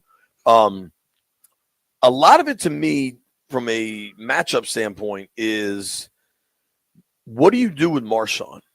Is that a St. Brown thing? Is that just I don't think you're traveling Marshawn with St. Brown on this. I think Sammerstill's probably the better matchup for Williams. And I say that recognizing nobody has Williams' speed. Yeah. His high-end speed is just different. Yeah. What do you do with Marshawn? I think you play him on the side, and if it's when Williams is over there, you give help. But you think you let him go one-on-one with St. Brown? I don't think I'm following him. I don't think I'm following St. Brown. I think I'm going to hunker down and play what I play. Yeah, I agree. And I can run different looks from where I'm at. I don't think because I think the thing about Mike Evans and him, they have a history, and they both they play physical. St. Brown is shifty. Okay, Williams is a damn rocket. He can fly. So you got to give them different looks. And now let's be real, Williams young too. St. Brown has some experience in this thing so far, and he eats defenses up. But ultimately, the one thing that's going to help him is they can find a way to generate some pass rush. That could help tremendously on everybody, but in the back end. Do you think? Where do you think that rush could come from? You're going to have to dial up some stuff. I think just rushing 4 has not worked. We're going to have to try to find a way to have some delayed blitzes, and maybe you got to do some looks where you're going to make it think like you're coming and drop off and make Jared have to throw the ball quicker, because just rushing 4 hadn't worked for us this year so far. Yeah, I think they know they've got to try to speed Detroit up. But the problem is Goff is really good at identifying the blitz and then finding something hot moving. Mm-hmm. And they just have so much talent all over the place. You know what I mean? That it's hard to not. So I'm pulling up sacks. Caleb Williams was your most sacked quarterback in the NFL. Okay. 68 sacks for Caleb. Mm-hmm. I do think we should, at some point, we got to compliment Caleb's toughness, because of all the questions about him, I think toughness was one of them. That kid basically got his ass kicked all year and still started all 17 games. Mm-hmm. Sacked 68 times. Jaden Daniels was sacked 47 times. That's 6th on this list. Mm-hmm. So it was Caleb, Stroud, Geno, Burrow, Darnold, then Jaden. You gotta scroll down a little bit. Goff in 17 starts was only sacked 31 times. Mm. So if I hear that type of stuff, I go back Mark Rippon being sacked in 16 games. 9 times. 9 times. That's ridiculous. That's dog. Crazy. That is really, really crazy. God. You know who must do a really good job getting rid of the ball? Stafford was only sacked 28 times. He made 16 starts. Lamar, how many times do you think Lamar got sacked? 22. 23. Bo Nix was only 24. That's really pretty impressive for a rookie. He also has an awesome offensive line. How many do you think Josh Allen was sacked? Less than that. 14. Mm-hmm. He also takes off. He takes off running a lot. But so does Lamar. Lamar this year sat in that pocket. He ran when he had to. He did not force the run this year. Carson Wentz started one game. How many sacks do you think he took? 5. 4. That's kind of that game might be more fun. Wow. Stupid. Malik Willis, 2 starts for the Packers this year. How many sacks? 8. Bang. Got it. Stuff like this is what makes sports fun. You can find something to discuss and something to bet on just about anywhere you're looking. We are all super fired up for the divisional round weekend. It's going to be excellent football. You can bet all sorts of stuff. The totals, passing yard props, rushing yard props, what the spread is. If you like the Commanders getting 9.5, and I kind of think I do, there's a lot of numbers out there. You heard us talk with Greenberg earlier about maybe you're betting the future on this thing, and you want to look at Washington to win the NFC. if you believe they can win this weekend, if you're willing to put your money on that, I would put a little something on them getting to the Super Bowl. Not necessarily winning it, but getting to there, because next week, if you believe Washington's going to beat Detroit and you're going to bet on it, you're sure as hell going to bet next week that they're going to beat Philly or LA. Yep. So give yourself that opportunity. It's all that kind of action. If you need something for tonight, college hoops is heating up. There were some really good games last night. I watched Duke roll Miami. Oh, I watched that. You know why these coaches keep quitting? Larinaga, Tony Bennett. It's because their teams are bad. Like, that Miami team is bad. They're losing in the transfer portal. They don't want to deal with it, so they quit. I don't blame them, but that Miami team is bad. Big one tonight in the Big 12, if you're looking for some action. Iowa State hosting the Kansas Jayhawks. That's a 2 versus 9, top 10 matchup. If you're looking at ESPN Bet, you can get that Kansas plus 5.5, total of 143.5. Kind of juicy numbers. Now, all new ESPN Bet Sportsbook customers can get up to $1,500 back in bonus bets if your first bet doesn't win. And you can unlock 30 days of ESPN Plus. Download the app and sign up with promo code RADIO to get started today. If you're in Maryland or Virginia, make sure you're aware of all the different state laws. You must be 21 plus. Gambling problem? Call 1-800-GAMBLER. Terms and conditions apply. See app for details.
B. Mitchell Finley, 1067 The Fan. We're live in Ashburn, Virginia, where Joe Whitt is now speaking to the media.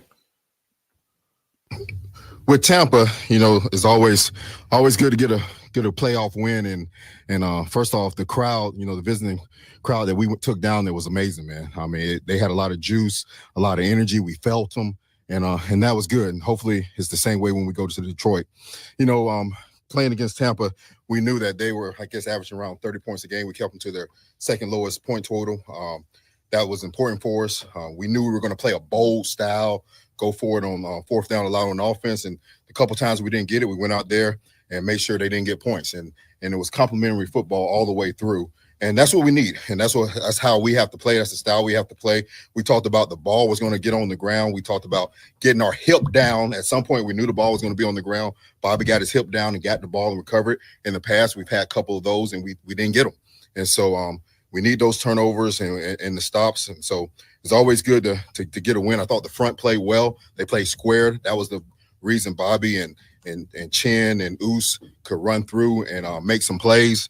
So it might not show up on the stat sheet all the time, but they hit blocks, they stayed square, and that's what we needed. So moving forward to these guys here, we like I said, we just played a top 5 offense, and now we're playing another one.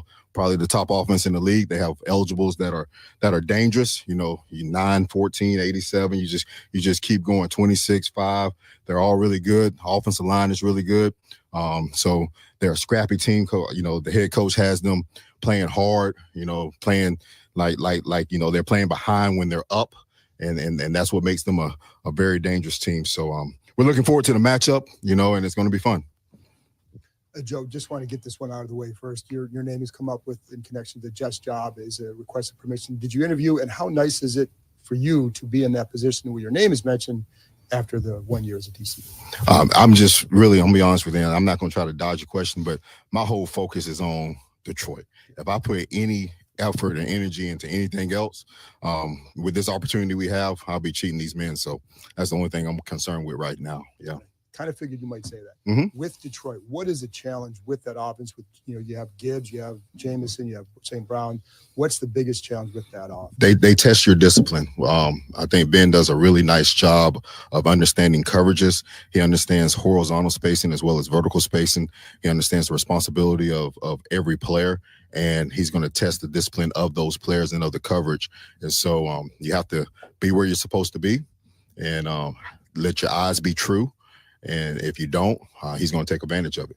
So that's what makes them. And then they have really good players. They have 9 and 26 have real speed. Okay. And so they're going to try to get matchups. They're going to try to do those things. And then you have, 14. He's just a great receiver, inside, outside, can do it all. So they're a good football team. Just your thoughts on Marshawn's performance. Obviously, Mike Evans got some catches, but what did you think of the overall work? I thought that. I felt that it might be a little bit difficult for the standpoint that, he got one real day of fast practice, and we asked him to go out there, and same thing we asked him last time to go out against AJ and go out there against Mike. But that comes with the territory of being who he is. Okay, and when you go out there and you fight on the outside lanes, you're going to win some, you're going to lose some, and I have full confidence that he's going to win because he's getting the reps now every day. And he's going to knock all that rust off. So it wasn't the performance that any of us wanted, all right? But I have full confidence in the young man that he's going to get it done.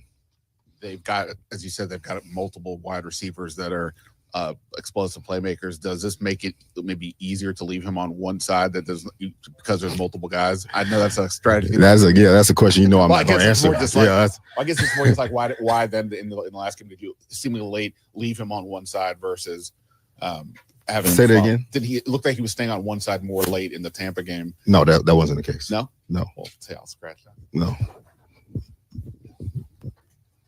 You guys have Quinn too. You guys have talked a lot about these winning time moments and understanding the game situation.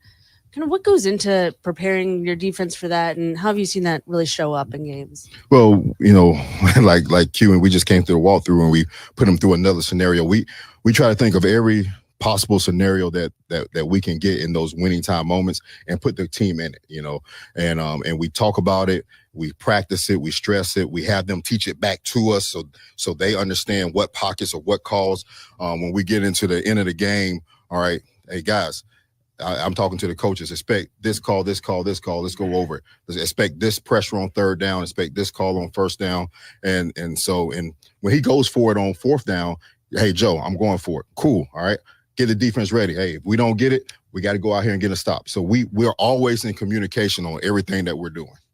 So when it's come down to the last play from scrimmage for the last 5 games, Mhm. sort of what is your feeling on the sideline as you're watching this? We're going to win, like this game here. So it was a 2nd and 1. Okay. All right. We got the stop. And then 3rd and 1, they sort of bobbled it. We get the stop. Now they punt it to us. I think it was 4 minutes and something else. All right. We're going to go down and win. That's winning time. We got the stop that we needed. The special team secured the ball and we went down there and kicked the field goal. So that's what complimentary football is all about, playing as a team. I think the first time you faced Goff was when you were the pass game coordinator in Green Bay. How have you seen him evolve since then, and what makes him effective at running this offense? Well, like I said, I think what makes him effective is the understanding from the play caller, from Ben, of how to test people's discipline. Goff is a talented man. He can throw from the pocket. He can throw deep inside and outside. He has all the tools, but their scheme and their eligibles makes them very difficult. And then he's a smart player.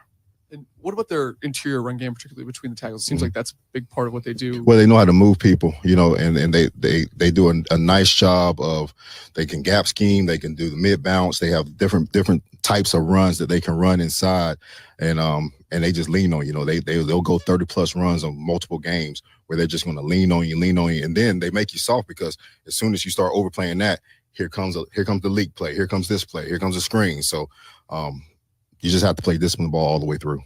Hey, good afternoon, Coach. How you doing? Doing good. How are you? Great. Can you talk about Quan Martin's role in helping you guys be successful, preventing explosive passes? Quan? Yeah. So I think we're top 10 in fewest explosive passes this year, and Quan has done a nice job of putting a cap on the defense, over the top, and he does a nice job of tackling out of the post. Okay, and so I've just been really pleased with him. He has a ton of ability. He's an ascending player that's going to continue to get better, but he gives guys confidence that he's going to be in the middle of the field in our single high defenses. And then if he has to get to a half zone, or if we're playing our junkie cover twos, he does a really nice job. He's made like 3 clinic plays on our junkie twos where he's come out and got his hands on the ball. And then Jeff knows all about them junkie twos. Nobody go anywhere. Cliff Kingsbury when we come back.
This sports update is brought to you by Prince George's Community College.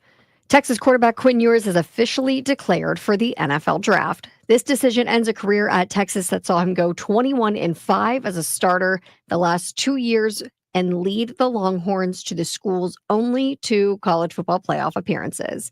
A reminder that today is the hard deadline for prospects on teams not participating in the national championship game to declare for the 2025 NFL draft. Tomorrow, NFL teams will receive the initial list of names that have declared. Next Friday is the championship deadline for Ohio State and Notre Dame players. Also happening today, that is the International Signing Day over in Major League Baseball. The Nats, who've added massive talents on this day in years past, they have only a small class confirmed.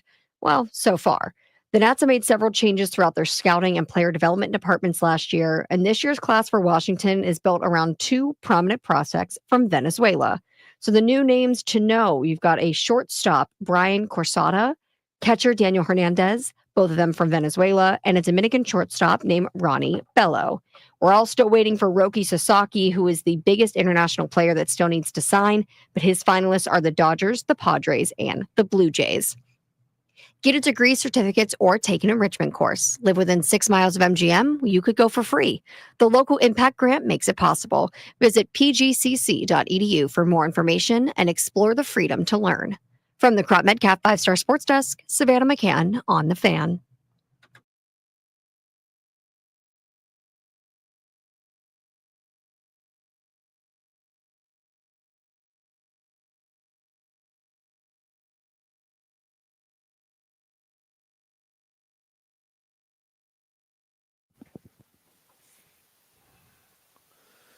B. Mitch and Finley, high noon in the District of Columbia, points all over the East Coast. Commanders offense coordinator Cliff Kingsbury speaking to the media now. Get it out of the way with some of these other jobs. Have you had talks with any other teams? Of this? Same answer as last week. There you go. Yes, Just sir. want to get it out of the way. We got it out of the way. So we're with Jaden. Again, we kind of ask every week, but is there anything more that you still learn about him during these games, watching him in these moments? Yeah. I mean, every week I think something new comes up that's specific to the game, but the poise, the work ethic throughout the week, the mentality doesn't waver. I mean, he showed up same time this week every morning early and put in the same work he did the week before and the previous 16 weeks. So I think there's specific instances that continue to help him grow and evolve as a player, but he's very consistent in his approach and has been since he got here. And then De'Ami Brown with the big game last week. There's been a number of times this year where other guys have had that. Mm-hmm. What have you seen from him this year, and why do you feel like there's this group kind of rotates? Who else has that big game? Yeah, they've all stepped up when the number's been called. And De'Ami is a guy who, when we got here, I had known about him from North Carolina. We obviously looked at him when I was at Arizona, and just the attitude and the approach really has gotten more businesslike and more professional throughout this season, and it's paying off. I mean, he's showing up over and over and over, always been able to run, always been able to, be really good with the ball in his hands, but his route technique and fundamental things like that are really improving, and it's a credit to him and the way he's approached this season. And so to have a game like that in that type of environment was really cool to see that hard work paying off. With the run game, coaches will always say, hey, we got to keep running kind of no matter what to a certain degree. And you guys did that the other night, even though some of the numbers yards per carry weren't that great. How, when you're in the moment and it's not maybe working exactly as you hope, how much discipline do you need to, hey, we got to stay with this for whatever strategic reason you want to? Yeah, it's helped me having a defensive head coach. I can tell you that much, because he lets it be known we need to run the football at times that I would maybe in my previous life be airing it out. But we're going to do whatever it takes to win. And we have good backs, and we've had a great scheme throughout the year. We faced some good fronts. I mean, those two guys inside there are as good as anybody we played against all year at Tampa, and the linebackers are tremendous players. So it was a challenge. Todd Bowles is one of the best defensive minds in the league and has been for a long time. So overall, it's a challenge, and we just kept plugging away at it. And Jaden made some plays with his feet that helped us out. But I really, having DQ and just him mentoring me in a way, if you will, just about sticking to the run game, how it affects the defense, seeing it from that perspective has been good for me. And just early thoughts on Detroit's defensive front. Yeah, they've done a tremendous job. I've been really impressed. I know some of the numbers don't look as good as they may want, but when you consider the injuries and the things that have happened to them, it's pretty amazing what they've done. And I thought their best performance was, the last time they were out against Minnesota, they were dominant. Whoever they put in plays hard, they're disciplined, and they make you earn every inch. And so that's a credit to Aaron and Dan and the culture they have going there. I know Quinn has talked a lot about these winning time moments, and now that you guys have won 5 games on the very last play from scrimmage, kind of what goes into it from your standpoint, just in preparing the offense for times like last week where clock management is such a big deal? Dan's done a tremendous job of just, we talk about on offense being situational masters and repping those things and those type 4-minute drills or 2-minute drills or, centering right, centering left. So we get them a bunch multiple times each week. And when they show up, the guys they've been through it. There's a calm because they've been through it and they've just executed at a high level when that number's been called. So what is your feeling on the sideline when it always comes down to that final drive, that final play? Is there any nerves? Do you like it? Getting a tighter fade to hide the gray hairs. I can tell you that much. I do not love it.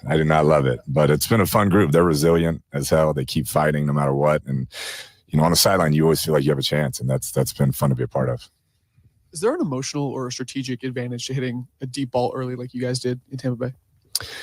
More so, I think getting Terry the ball. He's a guy you see the sideline erupts, like he gets going. I just got to continue to find ways to get him touches early. But that was a tremendous throw and catch and definitely gave us some confidence. But when he's involved early, we've been a lot better on offense. What are the challenges and opportunities facing a guy as aggressive as Aaron? Yeah, he's going to get you. You got to just stay within yourself. I think sometimes you can become an emotional play caller, if you will, and oh, God, we got to make this up. And you just know, hey, with his scheme, there's going to be times that they win and they get you and you're going to have some negative plays, but you're going to have a chance because they take risks to hit some big ones as well. And I think just staying in your pocket and not trying to force stuff, not getting out of your comfort zone and your rhythm because they've hit you on a few things, but he's done a tremendous job with that group. Like I said, to have the injuries they've had and still play the level they're playing at right now has been really impressive. Hey, good afternoon, Coach. What can you say about Jaden's development this year and hitting 3rd and 4th window passes? That was something that I thought jumped dramatically from his junior to senior year at LSU. And that was the thing that blew me away the most was his progression in the pocket. I thought junior year it was okay, but he'd get out and use his legs a lot more. And that second year, he was progressing through, getting to the 3rd, 4th, finding his check down. And that's something that's just, he uses the virtual reality stuff constantly. And I think that really has helped him just hang in that pocket and nail those reads and go through it like he does. But that's for a young guy to stand in there and do what he does and get to those reads has been as good as I've ever seen from a young player. And then there's some people out there who believe that all the close games you guys have had to win last 30 seconds is actually kind of a sign that you're very beatable and maybe even getting lucky in some of those situations. I like how you phrase that. Some people right. out there. I know you don't. Not me bringing up the question. Yeah, I know you don't necessarily concern yourself with other people think about that, but what would be kind of your counter to that argument? Yeah, I don't have a counter. Just that's the NFL, and if you find a way to win 6 in a row, you're playing at an extremely high level. We're going to see the 2 top 4th down offenses in this game. For you, I know that coach tells you in this situation we're going. Does that, when you use the term free you up, or does that free up the way you call an offense knowing that you're most likely in certain halves of the field you're going to go 4 downs? DQ does a great job of letting me know really prior to the drive, hey, from this point on, you'll have it, 4th and 3 and less, or 4th and 5 and less. So it definitely helps the fact that he's so on top of it prior to the drive, how I call the play sequencing, 3rd down can really become a 2nd down at times. So that's been a great kind of marriage with us. I'm always saying, let's go for it on 4th down. So he's got to just, not listen to me half the time, but he does try to give me the heads up, which allows me to call that drive differently. If you mentioned trying to get Terry the ball, I'm wondering how you've seen the Jaden Daniels, Terry McLaurin kind of rapport from even the spring workouts last year to now, and how has that maybe changed, if at all, the way you call games? Yeah, they have built through the year. There's no doubt. I think the first couple of games, the ball wasn't coming to him as much as we would have liked, and we've had our ups and downs, but teams are also doing stuff to take him away. I mean, he's had a Pro Bowl year. He's 2nd team All-Pro. I think those 2 guys are just going to get better and better. as they go. I mean, they're two very conscientious players that are team first guys and work really hard at it. Coach, when you got here back in February, you talked about how your time at USC helped you develop as a coach. When you're looking at your first season here in Washington, how do you feel like you've evolved as a coach and a play caller? I think every year you take something. This year, just being able to move some of the pieces around and do some different things offensively. I don't think, we knew what we'd have with some of the wideouts or what Zach had left or maybe Eckler. And so just to be able to try to maximize each guy and then get with the new offensive staff. Brian Johnson's phenomenal, Bobby Johnson, Anthony Lynn, Bobby Ingram, Tavita, David Blau, all those guys. You take a little bit of new stuff from them, and they have a huge part of this offense each and every week and what we install and what we game plan with. So that has probably been as big as anything, just the relationships with those guys and learning from them. Yeah, Cliff, to follow up on what Chick was asking about fourth down, what is your process for coming up with like your menu of like fourth down plays that you might call in a game? And secondly, like, is there a difference in calling a fourth and short play compared to a third and short play, your own 20 or something like that? Yeah, you try not to let that be a different mindset. You try to call the best play that's going to gain the line to gain. And that's, if you can really separate that, I think it helps you as a play caller. And then I always think players, not plays. I think like the other night on the 4th and 5, it was like that ball was going to go to Zach Ertz no matter what. It was the most first day one base install play we had. And I knew that he would present and give us a chance. So that's really what it comes down to. You'll have your list, but when you're going for it 5 times, you got to get to some other things, and it's always about players first. I don't know the percentages, but I'd imagine most of these teams, the opposing defense thinks about spying Jaden. Do you account for that as a play caller? What goes into your mind when you know they might have a spy? How do you take advantage or view that? Yeah. If we've seen some stuff on film previously, and you can figure that out, about the first time they run it, they're usually short a guy somewhere because of that. And so Jaden, like we mentioned earlier, he's so good at progressing through stuff that really helps the passing game. And if they're not spying, he does a good job of feeling it out when it's time to take off and go. So to me, if they want to burn one just spying him, then somebody's going to be open on the back end. Appreciate it, Coach. Thank y'all. Cliff Kingsbury talking there. I think offensive coordinators generally look forward to seeing a spy because what Cliff said, it means you're 11 on 10 somewhere else. Like something up. It's somebody that isn't doing what they should be doing otherwise. Mm-hmm. I think both the coordinators pretty clear, pretty funny. I don't think any, you know what I mean? I can't envision any coach thinking they're in the divisional round being lucky. I think coaches don't really buy into that, especially at this point. You know what I mean? I think for Cliff, you're lucky because you work at it. Right. I love the players not plays mentality. And I think as exciting, dude, Ben Johnson looks to be a fantastic coordinator, right? But that team is also loaded. Yeah. And I think like we should all be kind of cognizant of that. And I think, going forward, it's like, all right, what exactly is the situation for Washington to devise the right game plan going into this thing? And I think we've talked a lot about the short passing and trying to shorten this game with really long drives. And I think that's going to be a huge part of it, don't you? I think it is. I think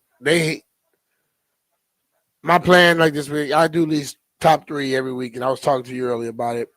My top players are Whitt, Kingsbury. I believe those game plans are going to set the tone off the bat. If it's something that the guys come out and they see and they think, okay, this is going to work with us, you can play freely then. And they got to come up and devise something that is going to be something that it's what they're doing, but they're going to throw some wrinkles to it, to where Detroit's going to be like, what the hell is going on here? Players take the rest. They got to do it. It's going to be really a fascinating game plan and game flow. And this is what you want, man. Mhm. Here's what I'm thinking we do. We're going to do a Wednesday vibe check. I am really curious where people are at on what they're most confident, what they're most nervous about going into this game. And I think I'll answer it to start. We'll open the phone lines up here. 800-636-1067. 800-636-1067. What are you most confident about? What are you most nervous about as Washington prepares to go to Detroit Saturday night, divisional round of the playoffs? We might have to remove this, but I think I'm not going to because that's how they've gotten here. Mhm. Most confident in Jaden. Yeah. Jaden responds to the biggest moments, man. He does. And every moment keeps And he's getting done it bigger. consistently. Every moment keeps getting bigger, and he keeps responding. Yeah. I would also add, I've grown to be very confident in Dan Quinn's ability to ready a team to play. I think over the course of now 18 games, they've probably had one stinker. And I think as these moments have gotten bigger and bigger post-bye week late in the year, they've stepped it up each week and delivered. But what I'm most confident in is Jaden Daniels. Yeah. Beyond that, it would probably be Wagner, McLaurin. Terry. I'm totally confident in Terry. I'm confident in Ertz. I'm in those two together. Sure. We kept saying early on, remember the first game, man, Terry didn't get involved.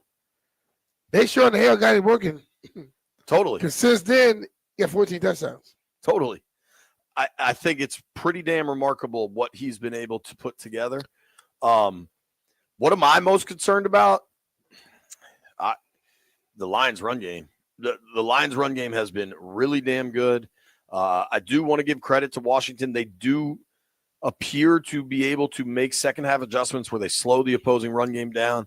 I do think this Lions team is a different beast, man. I think those adjustments got to go before the halftime, though. You got to find a way to figure it out early and adjust. And dude, I'll be honest on this one too. And I've been thinking about this more and more, going back through my notes from the last time they played out in Detroit. And one thing that's unique about the Lions, it's kind of similar to the Superdome, if you remember. The press box is outdoors, for lack of a better word. Most stadiums, the press box is like a sequestered off area that's relatively silent because there's windows. There's like glass walls, if you will. So you can see everything, but you hear the crowd noise, but it's muted because of the walls or the windows, whatever it is. In Detroit, there's no windows or walls. Like you sit in a separated area, but it's open air to the stadium. And you hear how loud that is.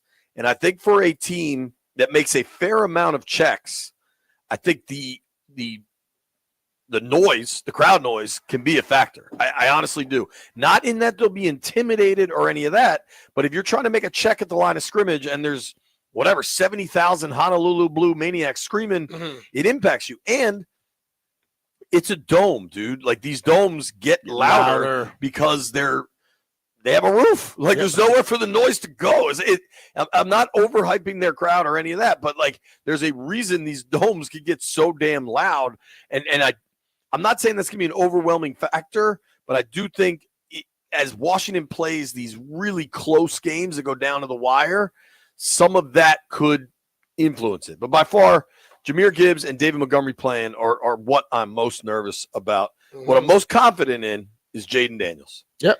800-636-1067 is the phone number. What are you most confident in for the Commanders going to Detroit on Saturday night? I'm most confident in Jaden Daniels, and frankly, if I'm buying or selling a car, I'm most confident in the Oarsman Automotive Group of Virginia. I don't even need the ad read here. B and I have bought, just since we've been doing this show, like 7 cars from these people. Yep. I drive a Toyota 4Runner from Oarsman, Fairfax Toyota. They take great care of me. I'm about due to come in for service. Brian drives a Kia from Billy and Chantilly, Oarsman Chantilly Kia. Like they take great care of you. There's a reason we keep going back. Our guy Jaime Manassas always calls in. Biaggi calls in. I know Andy High is somewhere listening to the show. Like we know these people because they've taken great care of us in our lives. They've got all the brands, 7 locations all across Northern Virginia. Whatever you're looking for, Toyota, you've heard us talk about the Kia store, Ford, Lincoln, Chrysler, Dodge, Jeep, those big Ram trucks, which are awesome. They've got it all. Chevy, Buick, GMC. Financing is really important. They have great financing options. And B, they have that Oarsman Lifetime Edge. Yep, they have their Oarsman Lifetime Edge, and they give you up to $1,500 in extras, including a complimentary car wash with every scheduled maintenance, loaner cars with every major maintenance, and the lifetime engine guarantee. And there's more good news. If you have a car to sell, take it to Oarsman. They will pay you up to 125% of the Kelley Blue Book value, regardless of its make, model, or year. It's simple at Oarsman. They like to keep their customers happy. Take it from us, B. Mitch and Finley. Two beyond satisfied Oarsman customers, and let's ride together.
I'm Toby Altizer with your sports update on the Fan. The Commanders getting set for their divisional round matchup with the Lions Saturday night. It'll kick off at 8 o'clock. Taking a look at the practice report for the Commanders yesterday. Jamison Crowder, Zach Ertz, Cleveland Farrell, and Dante Fowler did not practice. All veteran rest days. Jordan McGee and Bobby Wagner did not practice. McGee dealing with a hamstring injury. Wagner with an ankle injury. 3 players were limited. Zane Gonzalez with the hip injury. Deron Payne with the finger injury. And Ben Sinnott with a shoulder injury. Taking a look at Detroit's practice report, 3 players didn't practice for them. Defensive lineman Pat O'Connor with a calf injury. Ennis Rakestraw coming back from a hamstring and illness. And Kevin Zeitler, the offensive guard, dealing with a hamstring injury. Terrion Arnold and David Montgomery practiced in full. College hoops tonight. Virginia Tech taking on NC State at home. 7 o'clock tip-off. You can hear the game right here on the Fan following Grant and Danny. And in hockey, the Capitals beat the Ducks last night 3-0. Day off today. Then they'll go on the road to take on the Senators tomorrow. From the Crop Medcalf 5-Star Sports Desk, I'm Toby Altizer on the Fan.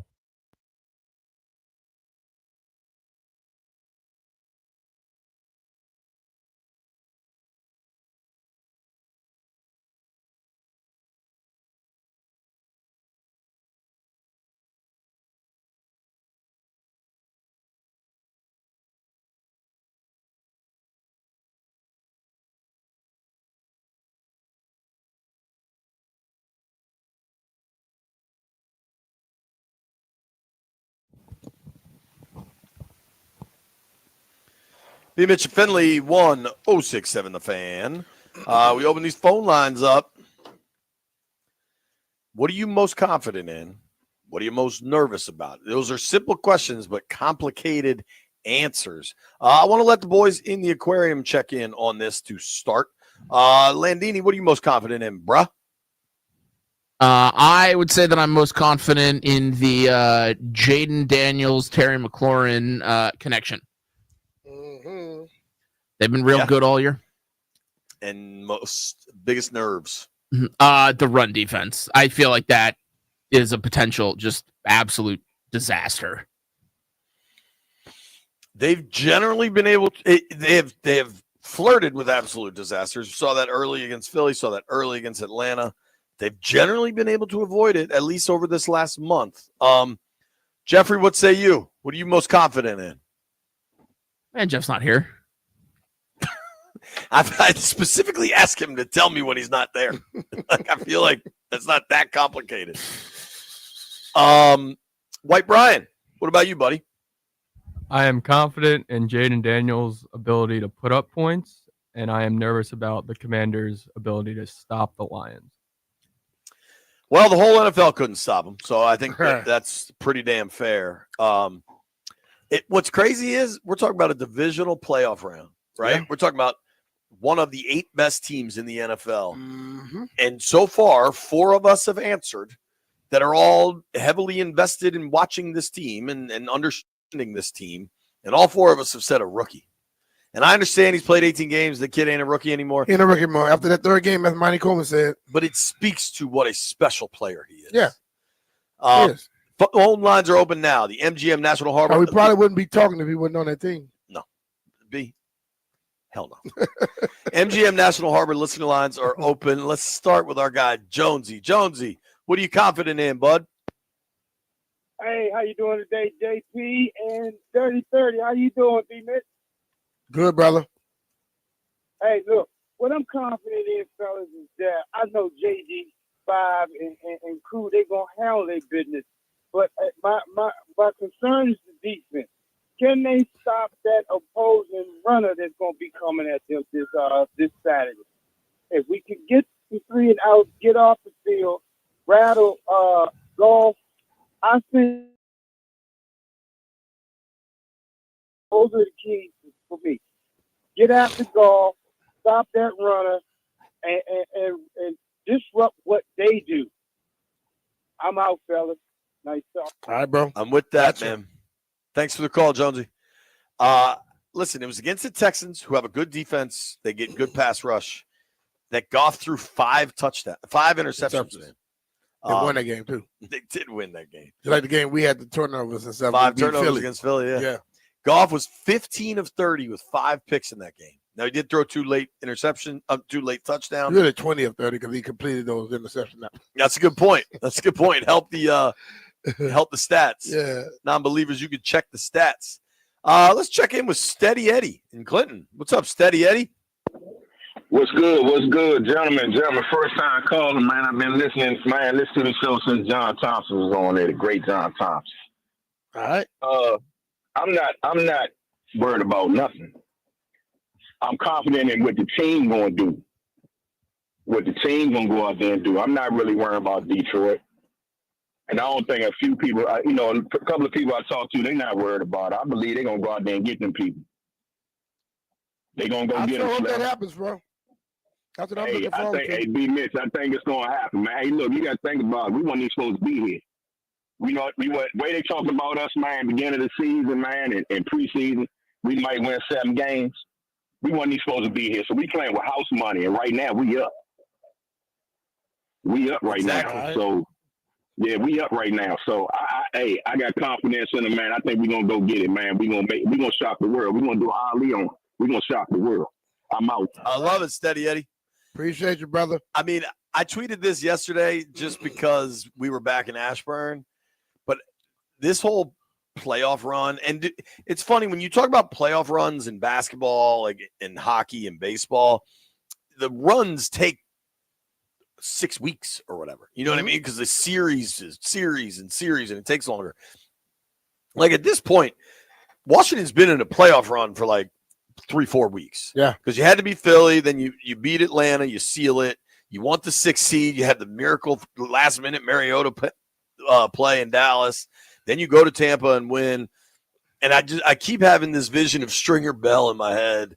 I want you to put the word out there that we back up. Like when he says we're playing with house money, we're up there. Like I agree. And I am so not prepared, but excited for the eventual conversation about what an incredible year this has been. I can't wait for that. But I'm not ready to have it right now. Not right now. Now is all eyes on Detroit. Marty's in Alexandria. Marty, what are you confident in? What has you nervous? Well, I'm aligned with you. And Jaden, we trust. I think he's going to play. He's going to play great. He's going to, when the plays break down, that's when I think he's at his best. What I'm uncomfortable with is our ability to create run lanes. I don't know if the all starting 5 linemen are going to be in there. I hope they are, because if they're not, we're going to be at risk. But I think the fix, and I can't believe I'm saying this, is I hope we activate Rod, because Rod may not give you a 40-yard run, but he's going to give you 3.1 yards every time, no matter who the hell's in front of him. So I'm hoping that Rod's on the field to move the ball, particularly for those 4-down plays. So, and Jaden can continue to take us down the field. So that's where I'm at. Appreciate you, bud. I don't know this, but I'm going to credit Marty in Alexandria. I believe that's the first time we've heard a dude refer to Chris Rodriguez as Rod. Yeah. I kind of like that. Yeah. At first, I was like, who the hell is he talking about? It's C-Rod. But I just heard Rod. I'm like, okay, who the hell is Rod? Then that's okay, I know who you're talking about. I liked it. Landfill, I'm going to defer to you. You can give me a noise. You can give me the good noise or the bad noise. How do we feel about Rod?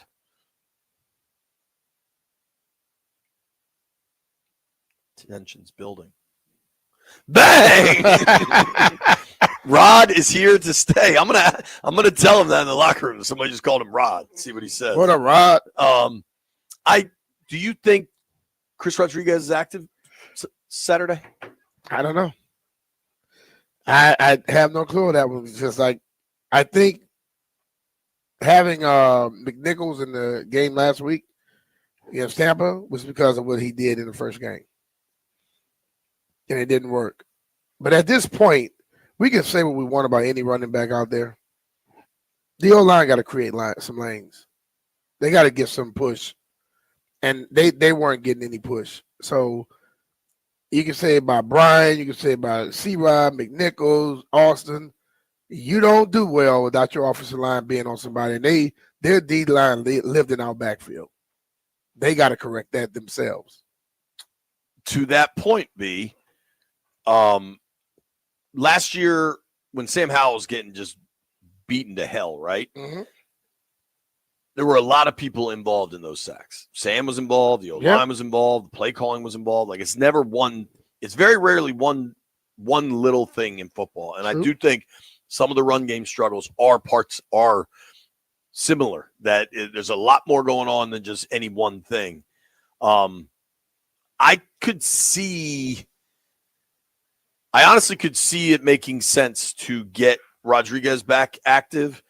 With Eckler back and playing so well, McNichols didn't get a ton of snaps because McNichols kind of serves that role. Yeah. And I think maybe they needed to be able to count on Eckler's health or whatever that was. But assuming you feel confident there, I think C-Rod gives you more in this situation because when you've gone to him in tough running spots, he's been able to deliver. I'm pulling up snap counts now. Offensively, McNichols. Oh man, why'd they just kick me out? Offensively, all right. I'm gonna take another call and then I'll circle back to that. Let's go to our boy Drew Cohen's on the line. What up, DC? Hey JP, hey B Mitch. Good to be man? back, even for a day or two.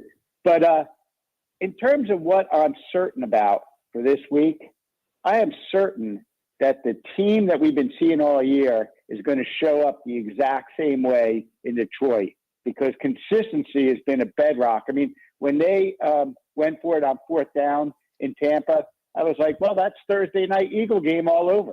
They're going to play the way they play. They're going to show up the way they show up, and hopefully good things happen. So, and Detroit's got to worry about us. I think we can play loose. So I think I'm not really worried about them. I mean, my only concern is going out with Tailgate Ted in Detroit, and I don't want to get hurt with that. But I'm in playoff mode, so it should be good. I think you got this. I think you got it. You got it. We got faith in you. Ted got you. Yeah, you and Ted you will both push it to the limit, but I think you'll be responsible largely because you got the game. Largely because JP won't be with y'all. Y'all be good. Yo, I'm chilling on this trip. People have been hitting me up. It's 10 degrees. I get in late Friday night. I'm chilling on this trip. Thank you, Drew. I'm looking to hang. Just causing trouble. All right. Thank you, Drew. So I just looked this up. The 3 running backs in the Tampa game, B-Rob got 51% of the snaps, 37 snaps. Eckler got 47% of the snaps, 34%. And then McNichols got 14% of the snaps. He got 7 snaps. But he was impactful. I don't know that he was. No, I'm talking about the first game. Yeah. But against Tampa. Now, one difference, though, is special teams McNichols plays. He had 7% of special team snaps. 7 snaps, 33%. But C-Rod will play specials, too. And hell, they never punted. So their special teams was, of their special team snaps, it was, they scored 3 touchdowns, right? No, they scored 2 touchdowns, 3 field goals, and they kicked off to start the game. Something like that. I think that's it. No punts. No punt coverage. I guess kickoff return. It's kind of interesting. Yeah. Like, if you're going to go for it that much on 4th down, you can kind of adjust maybe even your special teams roster if you really want to dig into this thing. All right, you know what I'm going to do? Landfill, I'm on fire. I'm going to break on time. Bet you didn't think that. We're going to keep the phone lines going. If you're on hold, stay there. How confident are you in the Commanders? What are you most confident in? Traveling to Detroit? What makes you nervous? National Harbor listener lines are open.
B. Mitch and Finley, 1067 The Fan. Taking phone calls right now on what you are most confident in with Washington headed to Detroit. Divisional round of the playoffs, baby. Drab's favorite, Co from the Foe, is on the line. Ironically, line Foe.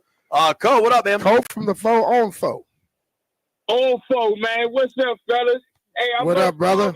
In the preparation and the game plan that our coaches is going to prepare for us. Like y'all said, we've been in it for the last few weeks, and we always seem to be prepared and ready. And I don't know what Steady Eddie talking about. He must be sipping on that fast Eddie, as Pop say, deep Eddies. Because I'm concerned about Jameson Williams. I think that's that X factor. Like you say, B. Mitch, we can approach this week exactly like we did last week.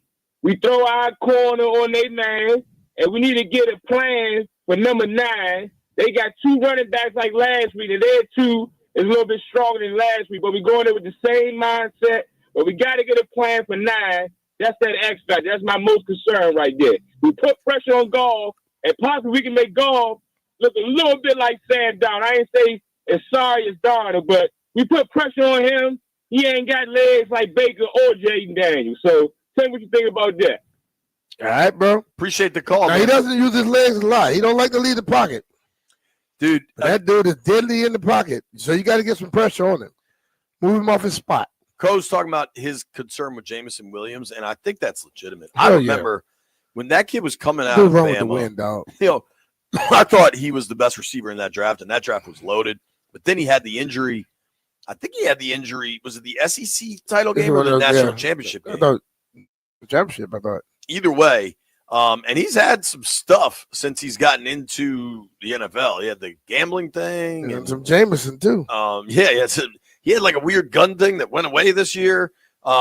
He's 4th in the NFL, though, in yards per catch, 17 yards per catch.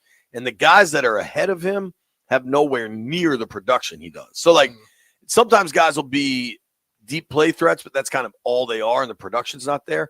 The 3 guys that are ahead of him, the little skinny kid, Alec Pierce for the Colts, but he only had 37 catches on the year. Well, the first time I heard his name was just now. Really? I think you'd recognize some of it. He can play a little bit. But I haven't heard a lot of talk about him. Quarterback play out there was so bad. Christian Watson for the Packers. Yep. Only had 29 catches, big play threat. Keon Coleman for the Bills. Josh Allen kind of spreads it around. And then Jameson Williams, of like 1,000-yard receivers, he's way out in front as far as YPC. Yeah. Now, granted, he only got to 1,001 yards on the season, but he also only started 11 games. And they only got like 7 damn weapons over there. Right. I like that call from Co. Let's go to Jamal in D.C. What up, Jamal? What up, Jay?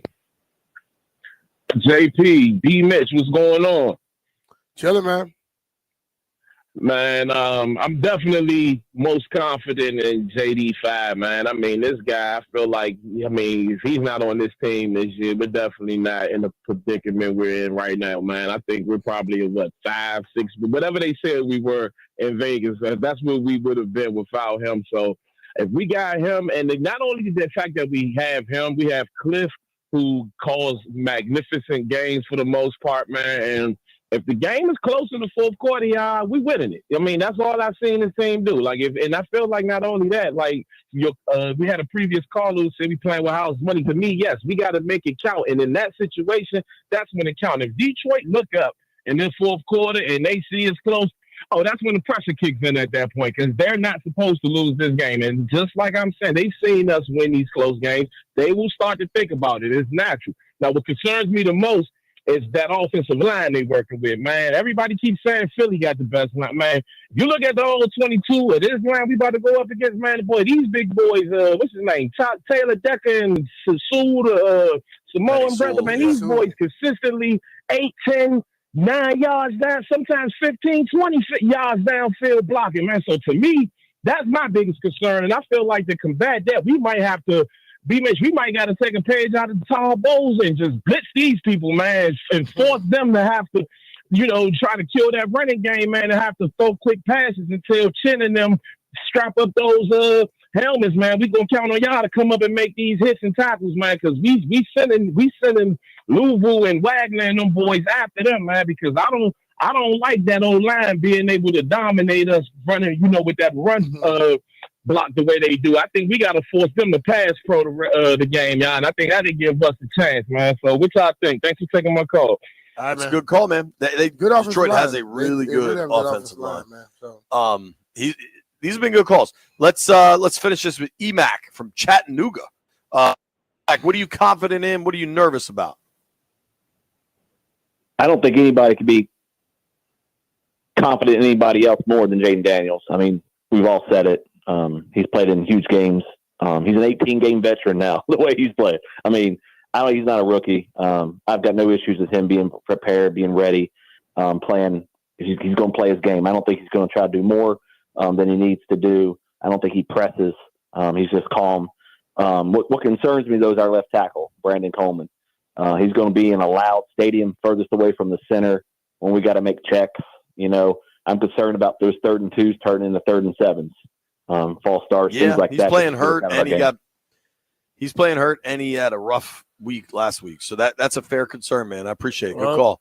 You can alleviate that concern by helping them with some chips, and things like that. Because one thing I say, coaches can help players, and if he is a little banged up, you need to help him a little bit, and just have somebody out there to sit on his edge, stop him, and stop the defensive end from just getting a jump on him all the time.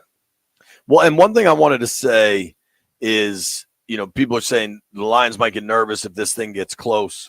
And that may be correct. Like, the Lions are going to feel a lot of pressure. And if Washington starts to creep back in it, maybe you get a little butt-tight-itis. But the Lions were also really good in one-score games this year, and it deserves to be said. I think their record is either 6-2, 7-2 in one-score games. Okay. Like, Dan Campbell is not a dude who clinches much, like I really think there's some similarities between these teams, the way they're built, the aggressive mindset, the 4th down stuff. Both their coaches are named Dan and have goatees. Like, there's a lot of similarities. I think the Lions are further along in kind of their venture to becoming a Super Bowl contender. But I really believe that Washington, now turnovers, big special teams plays, great equalizer in playoff football. True. Turnovers and great special teams plays. You get a punt return, kickoff, touchdown, like changes. If you just get across the 50. Totally. Get a big play off of it and don't give up any. That sways it just a little bit to your side. I do believe, though, and I'm curious if you agree with me, I do believe for Washington to win this game, they got to play damn near great. This is not something Detroit, I don't see coughing this one up. No, I don't see it happening like that. But the one thing I'll say is Washington has taken a lot of haymakers and they were there at the end. If they take some haymakers and they still sitting there, I don't care if Dan Campbell's been around a long time, that football team's been around a long time. You've seen these guys in their last 5-6 games. They will get to be a little concerned. Hell yeah. And I believe that we just got to make sure we don't help the other team. And that's with costly penalties and stupid mistakes at certain times. If you got a glass jaw, you should watch your mouth. Nobody go anywhere.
I'm Toby Altizer with your sports update on the Fan, and this update is sponsored by Door Pro America Garage Door Service.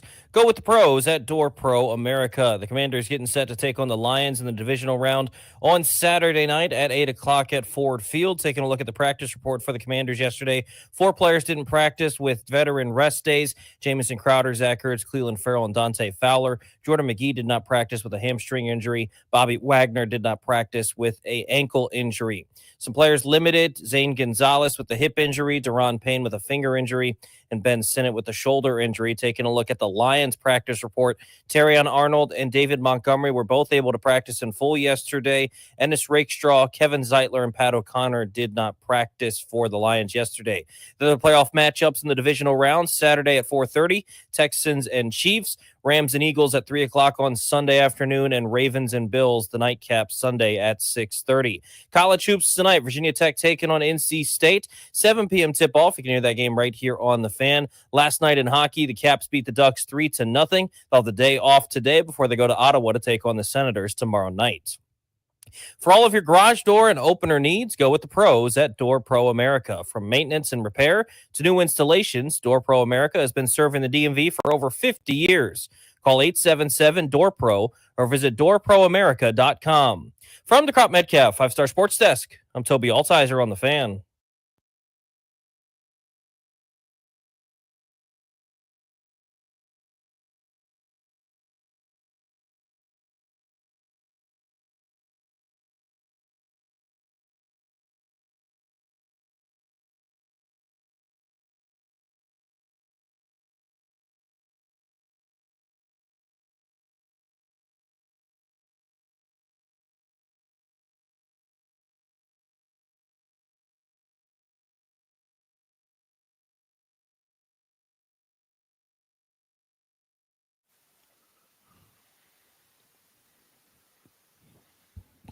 B. Mitch Finley, 106.7 the Fan. Commanders going out to practice now. They are practicing indoors today. Yeah. I would have to challenge. I have to say, hey, Dan, you tripping, man. Especially playing indoors. I think, for going outside yesterday, I think you're just able to get a lot more done. So if they wanted to get some like legit special teams work in or something, yeah, the bubble's just one field. It's just kind of small. Mm-hmm. But I think today is going to be their longest practice of the week. They'll probably do some real install, some real full speed stuff. Yep. I think you got to be indoors to do that if you're going to be out there a while. Well, my walk in here tell me they need to be indoors. Right. It is 30 degrees right now. I give you feels like 17 or 18. 22. 22. It's really warmed up. Yeah, yeah. You know, when I'm walking from the car to here, I normally have the mindset, well, they should be outside. When I was walking here this morning, I was like, they should be inside. I like that. Because it was cold as hell. And I wanted to kick myself in the ass because I left my gloves in the car. I had my gloves. And my hat. I get to do a live hit at 4:30 on Channel 4. Outside? Oh, yeah. Tell them you need to be inside for that today. Well, they might be back in the Hey, bubble. got a whole room right here. This is a great look. Somebody told me they say it was a casting couch in here. That's on the thread, on the thread yesterday. There's no room for a casting couch in there's here. no room for nothing. White Brian, I meant to check in with you earlier. Because my stream dropped at one point, I was not able to scroll all the way back. But then White Brian said something about Indiana, and which I said Indiana lost bad, didn't they? I don't know. We'll get there and heard it here first. No, I'm just saying when he was trying to tell you to do something. Yeah, White Brian. Don't listen to him. Who was first today to comment on the stream? It was our guy Strizzy once again. Strizzy's turning into the UCLA basketball. Yeah, in the Strizzy, 70s. man, you can't win all the time. Just back up some damn time. What is the live count now? That's his 5th of the year. Everyone else has Only won. January 15th. Strizzy getting it done. I wanted to take a quick look at some of the coaching carousel happening in the world. I'm curious on this one, B. I thought it was really cool earlier when Cliff said, working with a defensive coach has really helped him understand the importance of running the football, even when, in previous spots, I probably would have gotten away from it. I find that interesting, right? Mm-hmm. you've been very clear that hiring a coach that's coached before is not a problem. You just need to hire the right guy that's the right type of leader. Yeah. What do you think of Arthur Smith getting a bunch of looks again? He was a head coach in Atlanta, did a year as OC in Pittsburgh. Pittsburgh lost in the wild card. I only ask that because the Bears just announced they've completed an interview with Arthur Smith. I'm confident. I think he's had other interviews, or at least is in consideration for other gigs. Yeah, so he's interviewing with the Bears today and then the Jets tomorrow. I know we sit here and we've seen them hire new people and have success. But the NFL is still what the NFL has always been. They like hiring people that have a lineage. Their family was in it already. And if you got some experience, you're going to always have an opportunity. That's how it goes. His family's in ownership, though. Not necessarily. That's even better. Right. It's even better. You know, his family's not in ownership anymore. That's true. Yeah. So, I mean, but he has experience in the league. He's going to always get opportunity. I watched something. Newey actually sent me this today. I meant to tweet this out. Our friend Newey Scruggs down in Dallas did an interview with somebody that has written a Dion book. I'm blanking on the guy's name. I don't want to blank on it. I want to say Jacques Taylor. Do you know that dude down in Dallas? Basically, their understanding of this Dion thing is Dion and Jerry did have a conversation about the Dallas job, but that they viewed it as mutually beneficial. That for Jerry, he talks to Dion, and all of a sudden that's the talk of the NFL, and that Dion is talking to Colorado about reworking his contract, and that helps Dion. And so those guys don't think Dion coming there is much of a possibility. I saw that Robert Saleh, formerly Jets coach, is going to get an interview with Dallas. But they were saying they think Kellen Moore is going to have a real good shot at that Cowboys job. Hey, I don't even know what I don't think anybody really knows what the conversation was about. I think everybody's speculating like they normally do. Jerry and Dion talk, I'm sure. Right. We don't know if they talked about helping each other or really getting that job. Or like, they could hey, what's your Nike deal look like? But Mike did mention something earlier this year about he had talked to Jerry about Dion and all that stuff. And I think people are going from that to this deal now and trying to look at something like that. So, guess what?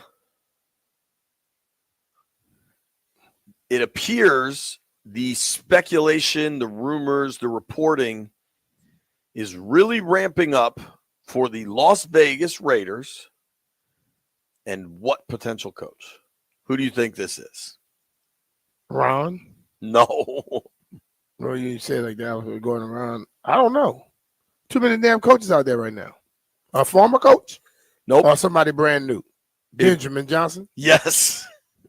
I'm at the point with Ben Johnson, despite what may have been said on a podcast recently that was just not accurate.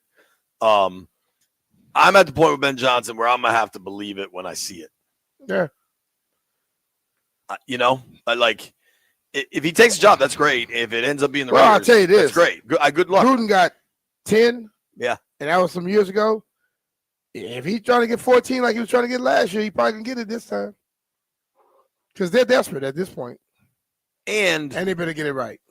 They better get it right. And I mean, you're a year further into the cost of everything goes up. It's tough for me, though, unless you really buy into Brady's vision for the organization and maybe he gets to bring his own GM in. The Raiders just have nothing. You know what I'm like? What are you hanging your hat on there? You got the 6th overall pick. Maybe Shador slides to. I don't even know if slides is fair at 6. But maybe Dion goes into this draft and is like, "Yo, we're only going to the Raiders, so nobody take him." I don't know. I think The Jets' job seems to just be lingering. The Saints' job seems to just be lingering. It seems like Aaron Glenn's going to get a job. It seems like this dude, Liam Cohen, who is the Bucs offensive coordinator, might get a job with the Jaguars. I don't know. Landville, do you think the Deion stuff is all just nonsense, not actually happening? I kind of think it is. I feel like both Jerry Jones and Deion Sanders like it when, when all the sports shows are talking about him. And like you were saying, I guess Newey texted it to you. If you're Deion, hey, I could potentially take the Cowboys job. Seems like a good way to get Colorado to put a few more deals and a few more million on your contract. So I think that's probably what's going on here. I do too. Apparently Devontae Adams is now publicly saying he wants to go back to Green Bay.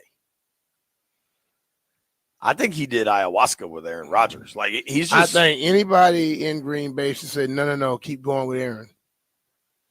You don't want to be around. Keep moving.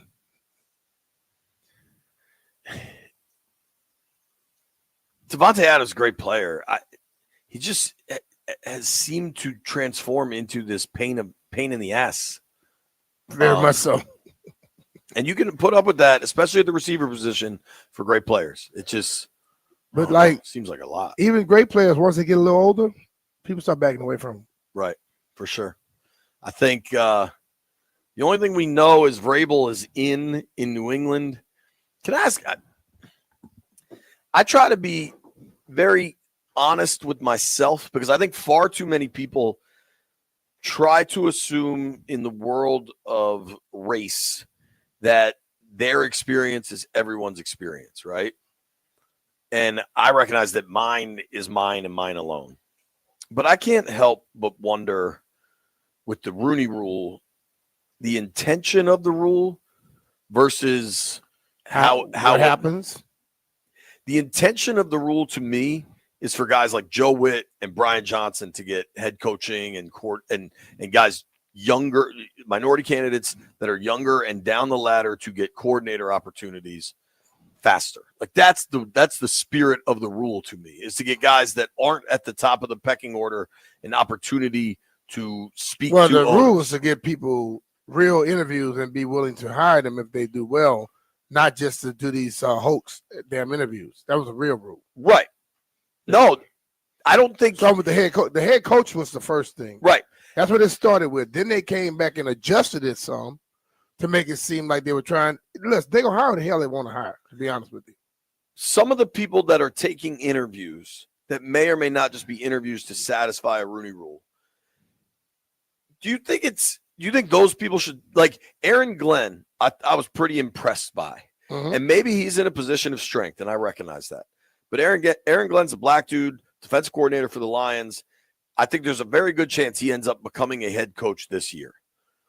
And he saw what was happening in New England and just turned down the interview. He said, I'm not going to be there to check a box. Yeah. I kind of support that.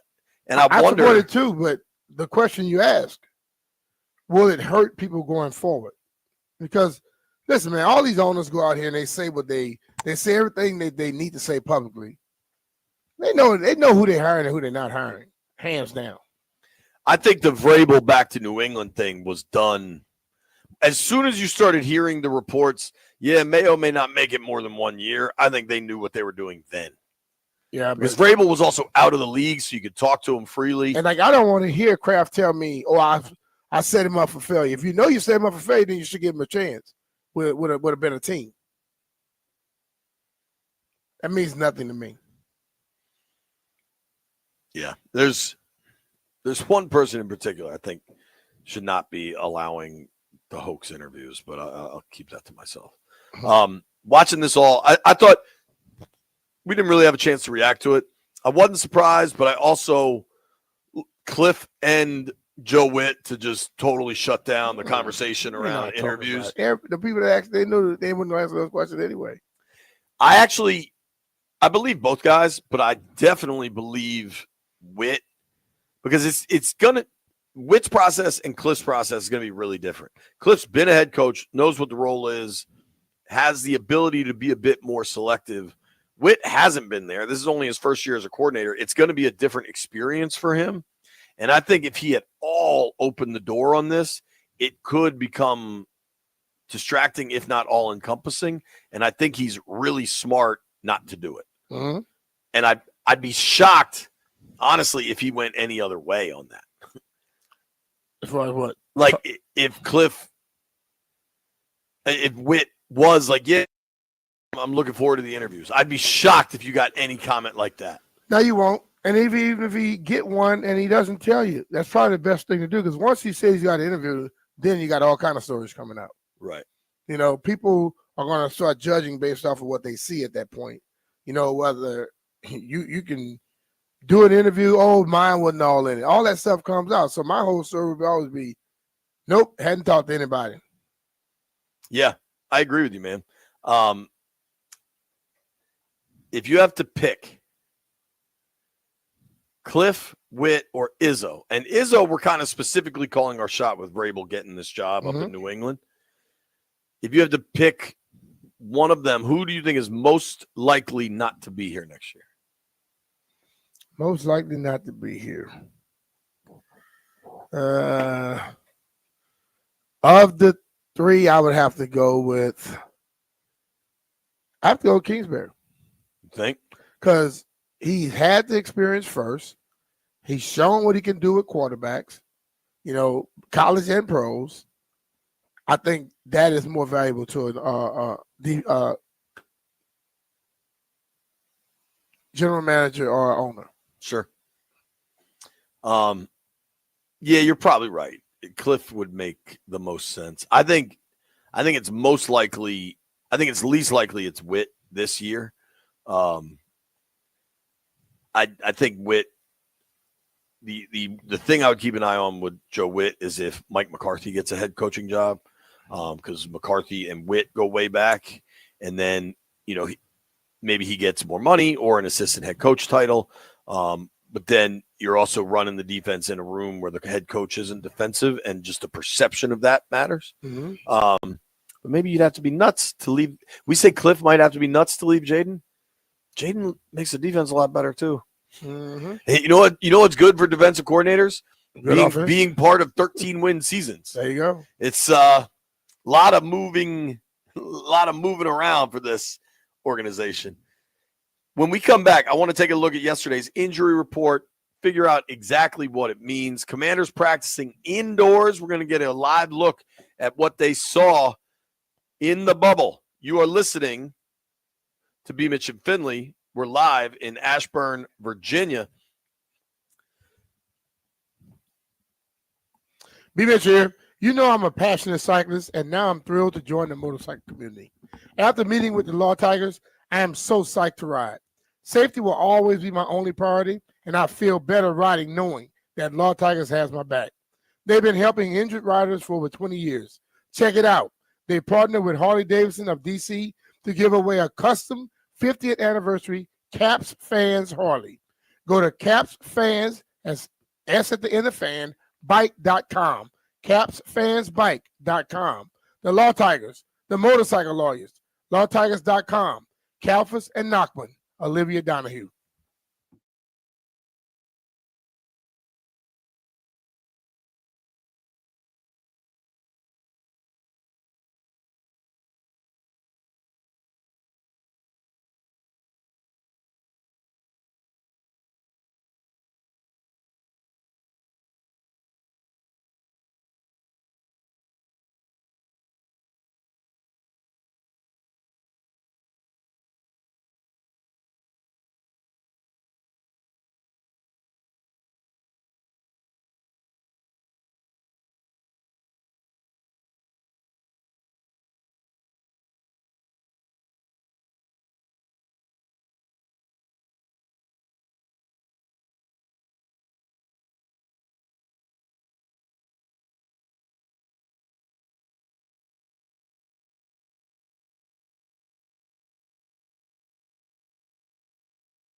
I'm Toby Altizer with your sports update on the Fan. The Commanders getting set for their divisional round matchup with the Detroit Lions on Saturday night. Taking a look at the practice report for the Commanders yesterday. 6 players did not practice, 4 of them for rest reasons, including Jamison Crowder, Zach Ertz, Cleveland Farrell, and Dante Fowler. Jordan McGee didn't practice with a hamstring injury. Bobby Wagner didn't practice with an ankle injury. 3 players were eliminated: Ben Sinnott, Deron Payne, and Zane Gonzalez. For the Lions, Terrion Arnold and David Montgomery practiced in full yesterday. Kevin Zeitler, Ennis Rakestraw, and Pat O'Connor did not practice. College hoops tonight. Virginia Tech at home taking on NC State. That's going to tip off at 7 o'clock. You can hear the game right here on the Fan. Following Grant and Danny. And in hockey last night, the Capitals beat the Ducks 3-0. Brandon Duhaime and John Carlson with goals in the first period. Ethan Frank with a goal in the second period, giving the Caps a 3-0 win over the Anaheim Ducks. They now head to Ottawa to take on the Senators tomorrow night. From the Crop Metcalf 5-Star Sports Desk, I'm Toby Altizer on the Fan.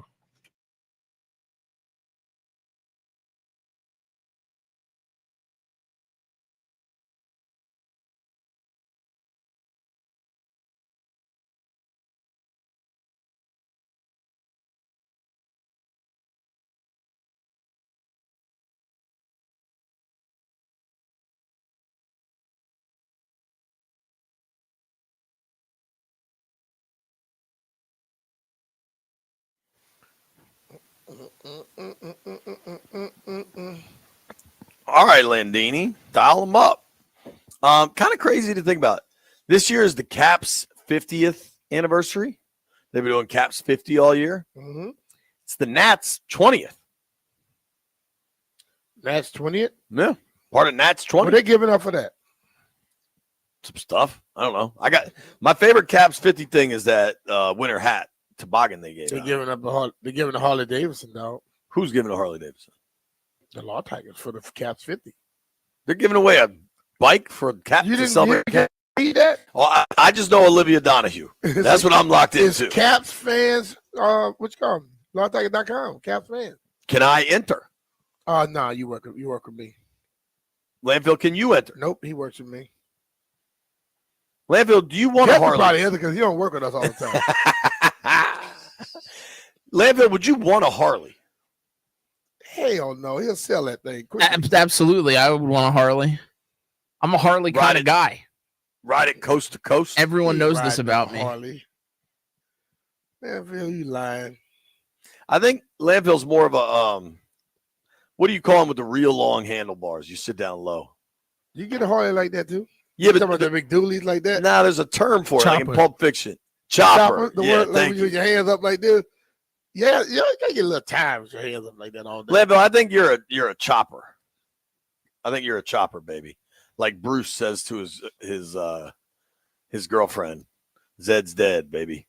I have no idea where we were going and somehow landed on Landfill driving a chopper. I'm going to be honest with you. Well, you started it. Yeah, that doesn't always mean I know where it's going, B. Commanders just kicked out the media for practice. I was thinking about this. As far as playing football on January 16th, 17th, 18th goes, they're really pretty healthy, B. I mean, who is? Washington. Of guys that have played a lot this year, the only dude you're not going to have is definitively it'd be Noah Brown. Yeah. That's really pretty good. Now, the Lions get David Montgomery back. Sure looks like it, and that's a huge deal. Will he be good to go? No, Sam. I don't know. I don't know. Yeah. A whole bunch of guys, and we can go through this. Turn it up. And a whole bunch of guys got rest days yesterday. One thing I don't think you can get too caught up in January 18th because everybody's going to deal with kind of the same level of advantages and disadvantages. Yep. But Washington is getting screwed from a time crunch because they played Sunday night and then they got to play Saturday night. Uh-huh. But, like, it doesn't even matter. The other team's coming off a bye. They have such an advantage from a rest and preparation standpoint. But they might be out of rust. There could be. We'll see. But let's run through this because the injury report yesterday was significant. I think a lot of this is pretty damn irrelevant, but we can run through it, okay? All right. Jamison Crowder, hamstring rest day. Concern level. Concern level as to keep him out or impact the game. 0. Who? Crowder. Oh, no. No. All right. This is yesterday. Ertz on Tuesday, DNP rib rest. Rest. Concern level. No. He's playing. Clellan Ferrell. Playing. Dante Fowler. Playing. Okay. Those are the obvious ones. Jordan McGee on the injury report with a hammy. Was inactive last week. That hamstring's been a problem for a significant period of time now. I kind of expect that. Somebody will get a chance. Bobby Wagner on the injury report yesterday with a DNP with an ankle. He'll be all right. Okay. Here's one I don't love. Zane Gonzalez, kicker, Gonzo, on the injury report with a hip. He was limited on Tuesday.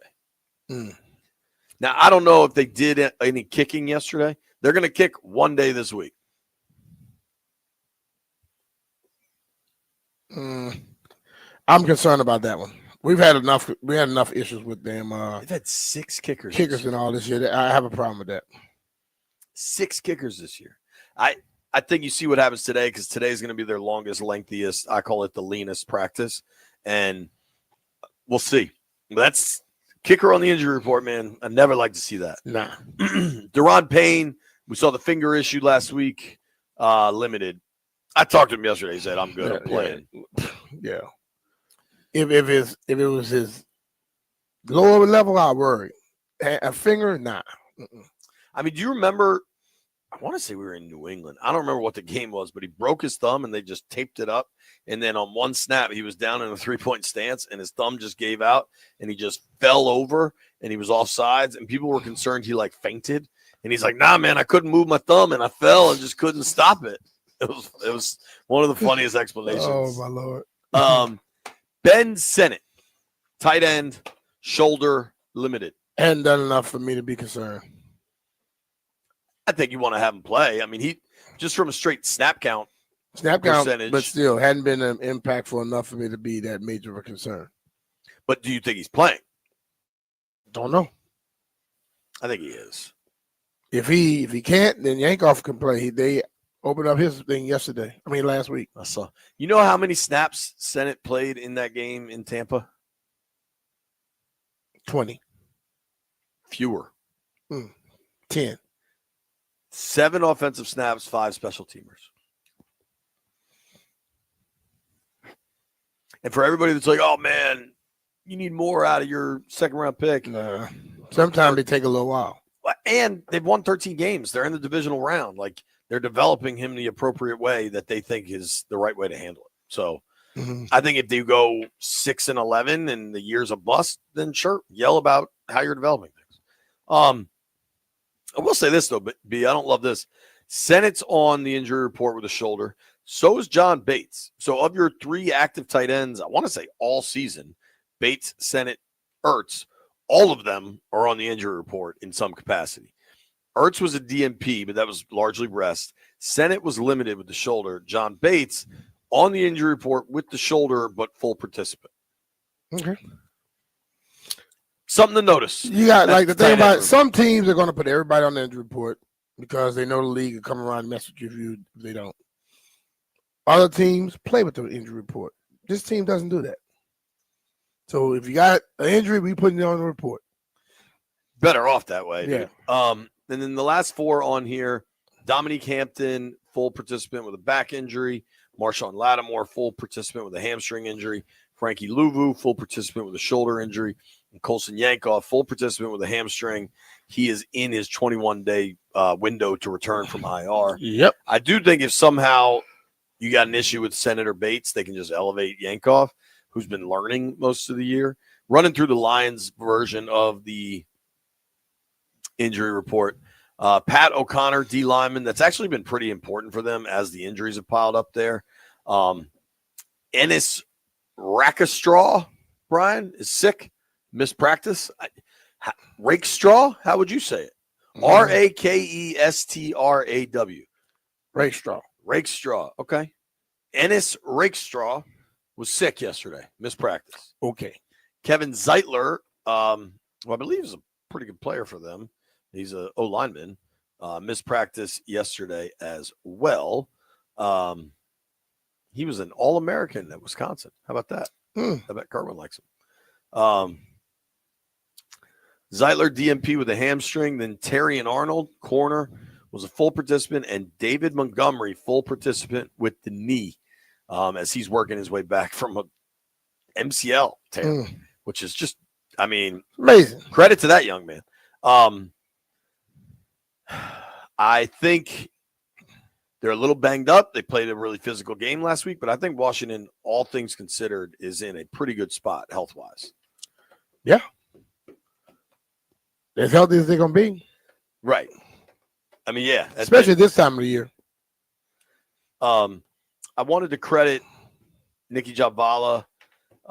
Real cool story. One thing that's kind of happened was Zane Gonzalez over the last, certainly last week, but over the last month as he's become the kicker. You see these videos of some of the ticks he has, and it's pretty clear it's a tick, and how he plays with his hair, and the other day with his sock. Nikki got a story about Gonzalez opened up about his battles with OCD, with obsessive compulsive. And the quote that Nikki tweeted was, it's who I am and it's what I go through. And I, above everybody else, realize how crazy it looks doing it. I'm aware, but at the same time, you can't help it. And I think it's great that a person in a pretty public role is able to go through these bouts, with a disorder and get the job done. And hopefully, honestly, if you're a young kid and you see Gonzo go through that stuff on the sideline and then go nail the kick, I imagine that matters for a lot of people that it does suffer in similar situations. I'm sure it does. It is the first time you see it, you're like, whoa, what is going on? Yeah, I was here? wondering. Right. So I'm glad I can put this with it though. Because let's be real. A lot of kickers do a lot of things. Not everyone is suffering from OCD. You've said forever that a lot of kickers are kind of weird. Yeah, they do all kinds of stuff. Right. So at least I know what he's dealing with because it looked like he was rather nervous. Right. That's what it looked like to me. Well, so now you got something you can see what he was dealing with instead of, just going along to my dad. This dude was nervous as hell. Some people gonna still think that. Right. And some of them gonna ask, well, why wasn't it out there before this? Where you would have known and you could deal with it, So it's going to go different ways. Some people will take what he says, and some people are going to say, came after. It's kind of a fitting way to put it there now. Yeah, but he's been making the kicks. That's what's most important. When we come back, we're going to make some bets. Hey, it's Brian Mitchell here. Get ready to elevate your game this NFL playoff season with FanDuel. Because right now, all customers can get a no-sweat same-game parlay for any game. Just place a 3-leg NFL same-game parlay, and you'll get bonus bets back if your bet doesn't win. Same-game parlays are a perfect way to combine your bets for a chance at a bigger payday. Build your own or choose from one of the popular same-game parlays pre-built for you in FanDuel's top-rated sportsbook app. So what are you waiting for? Get your no-sweat same-game parlay on America's #1 sportsbook. Visit FanDuel.com/Brian. FanDuel, an official sports betting partner of the NFL. FanDuel Sportsbook is the official partner of 106.7 The Fan. You have to be 21 years or older and present in Virginia. Opt-in required. Refund issued as a non-withdrawable bonus bet that expires 7 days after receipt. Max wager is $5 unless otherwise specified. Restrictions apply, including token expiration. See terms at sportsbook.fanduel.com. Gambling problem? Call 1-800-GAMBLER.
I love this song. Makes me think of Terminator 2. Maybe my favorite action movie ever. Mm-hmm.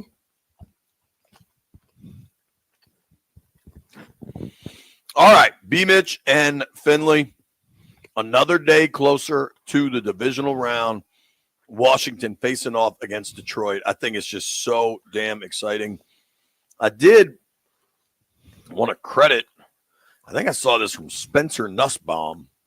Brian, are you sitting down? Yep. Landfill, are you sitting down? Always. Always.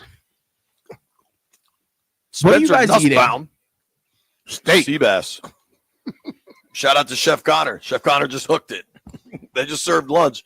And because there's so many more people out here now, you got to go get it early. You don't go get it. It's gone. She gone. You couldn't wait 7 minutes. No, we could. The food will be gone. Leadville, I have a pretty strong track record of not eating on air. That's if not true Didn't at go all. get the food, it'd be gone. You could put it next to you for 6 more minutes. Then it'll be cold. All right, listen, I'm on the stream. You'll watch how many bites I take between now and then. I was just still eating when you cut the music down on "You Could Be Mine" by Guns N' Roses. Although I guess shout out to White Brian. He's trying to not put us up when we have a plate of food in front of us. Smart guy. White Brian, we don't care. The food would be gone, Landfill. All right, per Spencer Nussbaum, who I think he covers the Nats for the Post. Everybody sit down. The Nationals have signed a couple of dudes. I'm serious. The international free agency window opened this morning, Brian. And the Nats have signed Venezuelan shortstop Brian Cortezia for $2 million and Venezuelan center Daniel Hernandez for $1.1 million. You say center? Catcher. I saw a C, dude. I'm in football mode. You just threw me right there, bro. Venezuelan catcher The Daniel Nats signed the Hernandez for $1.1 million. Spencer Nussbaum can also report the Nats have signed Dominican shortstop Esnader Vargas for $400,000. Now, I just want to add all that up. I'm no math guy, but that's $3.5 million for 3 players. Landfill, can you remind me what Juan Soto signed with the Mets for? A lot of millions. A lot more 700 than and something. I think it was close to $1 billion, right? Juan It was 775, Soto wasn't it? contract. Yeah. 765. Okay. Brian, $765 million. The Nats are not serious about winning. And if this is the plan, shout out to. Especially they Are signed you a sure center. these are big leaguers they're signing? They signed They a might center, not be. I they don't signed know. a center fielder from Venezuela. Because 400 They- grand sounds like it's less than the Major League Baseball minimum salary. I think they might have been signing. Maybe some... that's like a bonus. I don't really know how international free agency works. I'm just saying. Okay. Well, so international free agency is for like 16-year-olds. Okay. So maybe they're spending some money. Is $2 million good? Is that like an actual? Is this Venezuelan shortstop Brian Cortezia for $2 million? Is that like a legit investment in the organization? That's I'm not asking. That's not a lot of money. What are like the top? I saw the O's signed some kid from Cuba. What did he get? I don't know. All right, let's look. MLB international signings. Where's Savannah when we need her? Okay, so the top signing is this guy Roki Sasaki from Japan. Pitcher, right? Yeah, he hasn't been signed yet. I guess maybe we get a baseball person for a brief segment tomorrow. And he's about to get paid. Because they're saying, no, this is just a list from MLB.com. No, Sasaki is. I've been seeing his name in the papers. a lot. Totally. Because and it's Dodgers, Well, Padres. in the news things a lot, not in the papers. Do you actually get a paper anymore? No. It's. When's the I last still time you call got it the papers. newspaper delivered? I don't know. Did you used to? A long time ago, like in the early 90s. Like get the post delivered. Yeah. Did you, like back when people would talk about, don't read the paper. Did you read the paper? No. And if I did, I didn't give a damn what they said anyway. Apparently, the Nationals signed the 14th best international signing day, dude. This dude, Brian Cortezia, supposed to be pretty good. Let's make some bets. Give me a baseball guy tomorrow. Baseball person.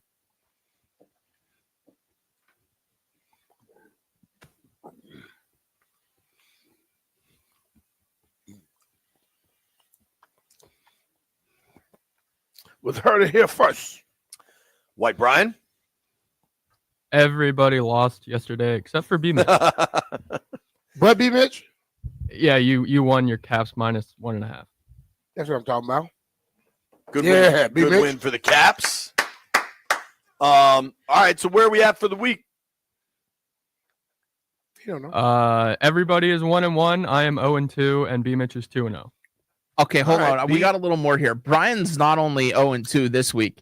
I think he's 0-6 all time on He's Heard Here over. First. He's So he's never Owen. hit a bet? He's Owen. That is correct. I have never won. That is awful. Dude. He's Owen Brian. That's worse than me. That is worse. Jeff, I thought you left. Damn, Jeff, you back? Where'd you come from? Bro, I've been here the entire day. Except the couple times we tried to talk to you, apparently. When you try to talk to me? Several times. Go back. You weren't there. Get on the Hold Odyssey on. app. Hit rewind. We had a conversation. What are you talking about?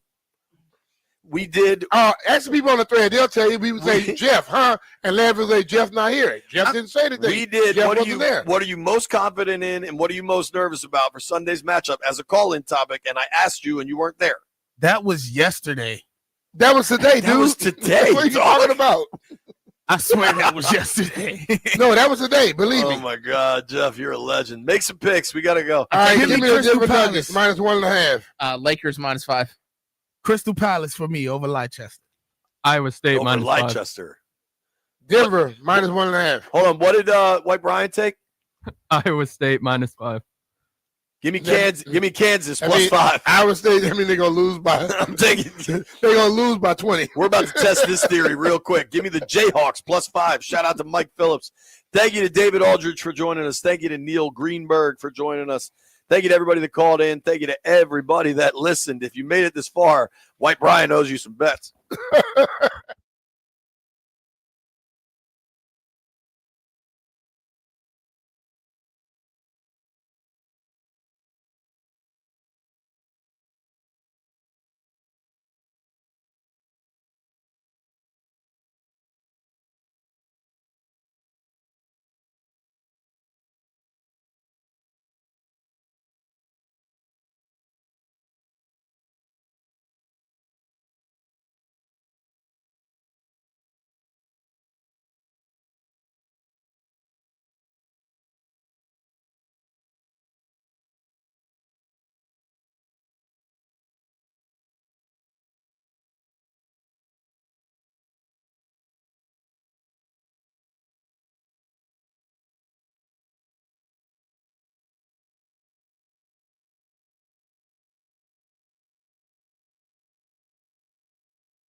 That's 800-763-3000. From the Crop Metcalf 5-Star Sports Desk, I'm Toby Altizer on the Fan.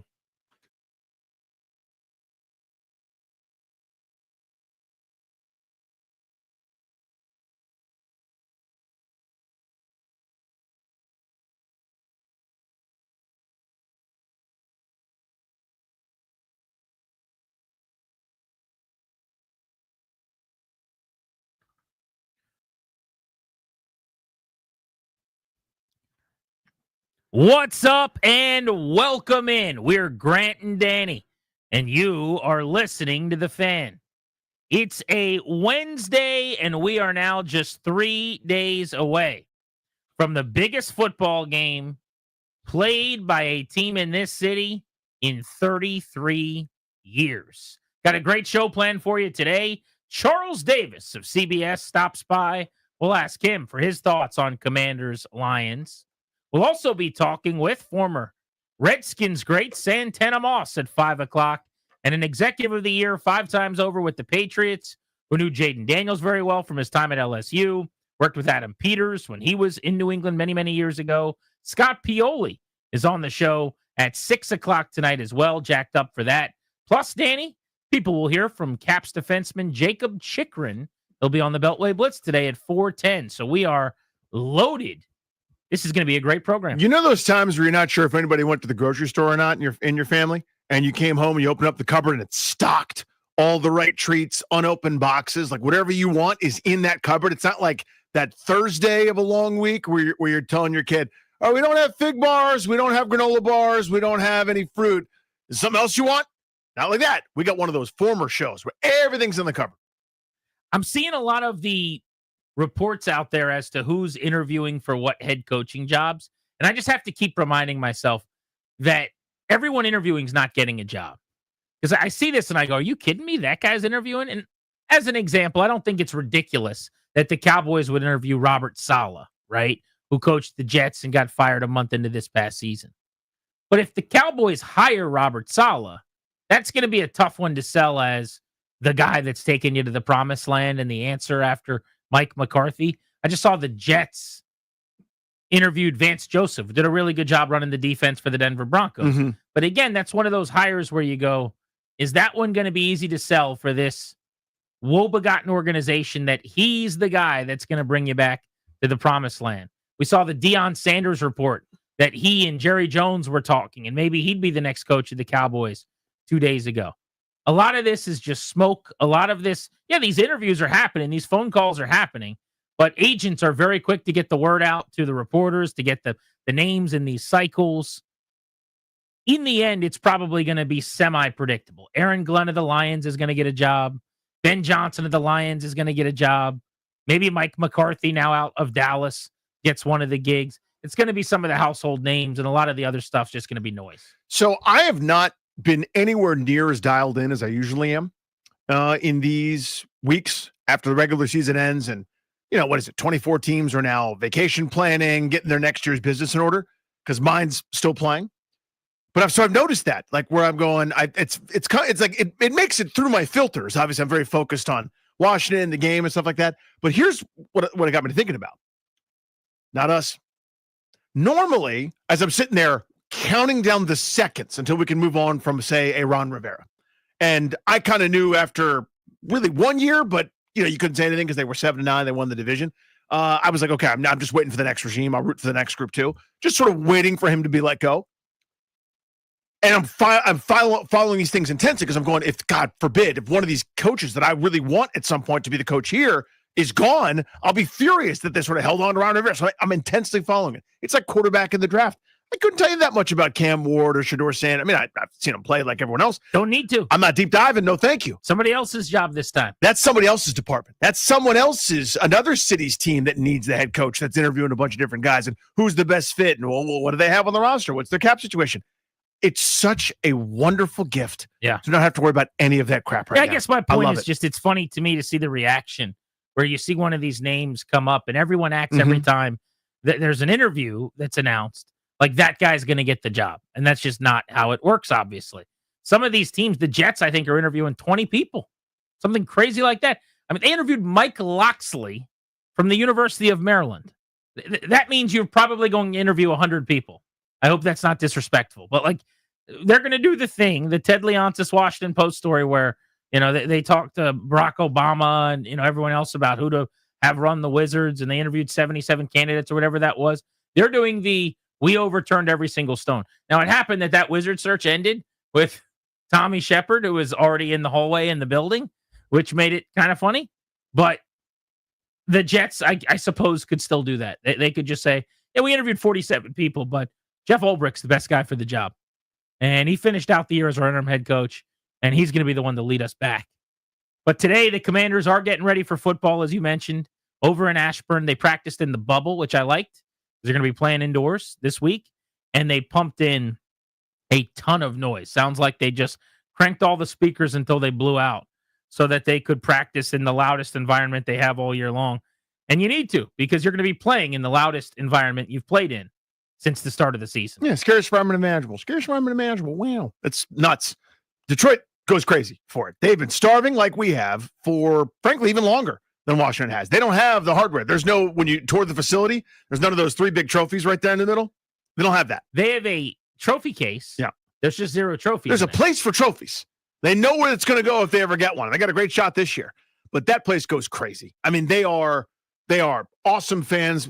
They have earned it. They have been through everything and then some. All the bad stuff for us, you can just white out the team name at the top and basically put theirs. They have been incompetent. They have been they've had expectations. They've had star players. They could never get out of their own way. Now their window is open. But they are excellent. Mostly they've always been about football. Like, I don't remember them being a laughing stock because people were, the ownership was getting arrested or scandals. No, it's just been fair enough. Incompetent football. Yeah, less lawsuits, but still the same sort of like bumbling, like, they've got their own version. I don't remember all each one. I'm obviously so focused about here, but they've got their own version of a bingo caller or their own version of, the milk under the It was probably the carpet. 0-16 season. One of those, might yeah. qualify. Oh, it's been terrible. Yeah. Everyone's got a buddy, I think, who's a Lions fan who like wrote it out. Yeah. Like I have one guy I know that's a Lions fan and who has just thoroughly enjoyed the Dan Campbell turnaround here. Yeah. But that guy was wearing Lions gear 10 years ago when they were going over the campaign. And if you sat through it enough, we can relate here in Washington, D.C.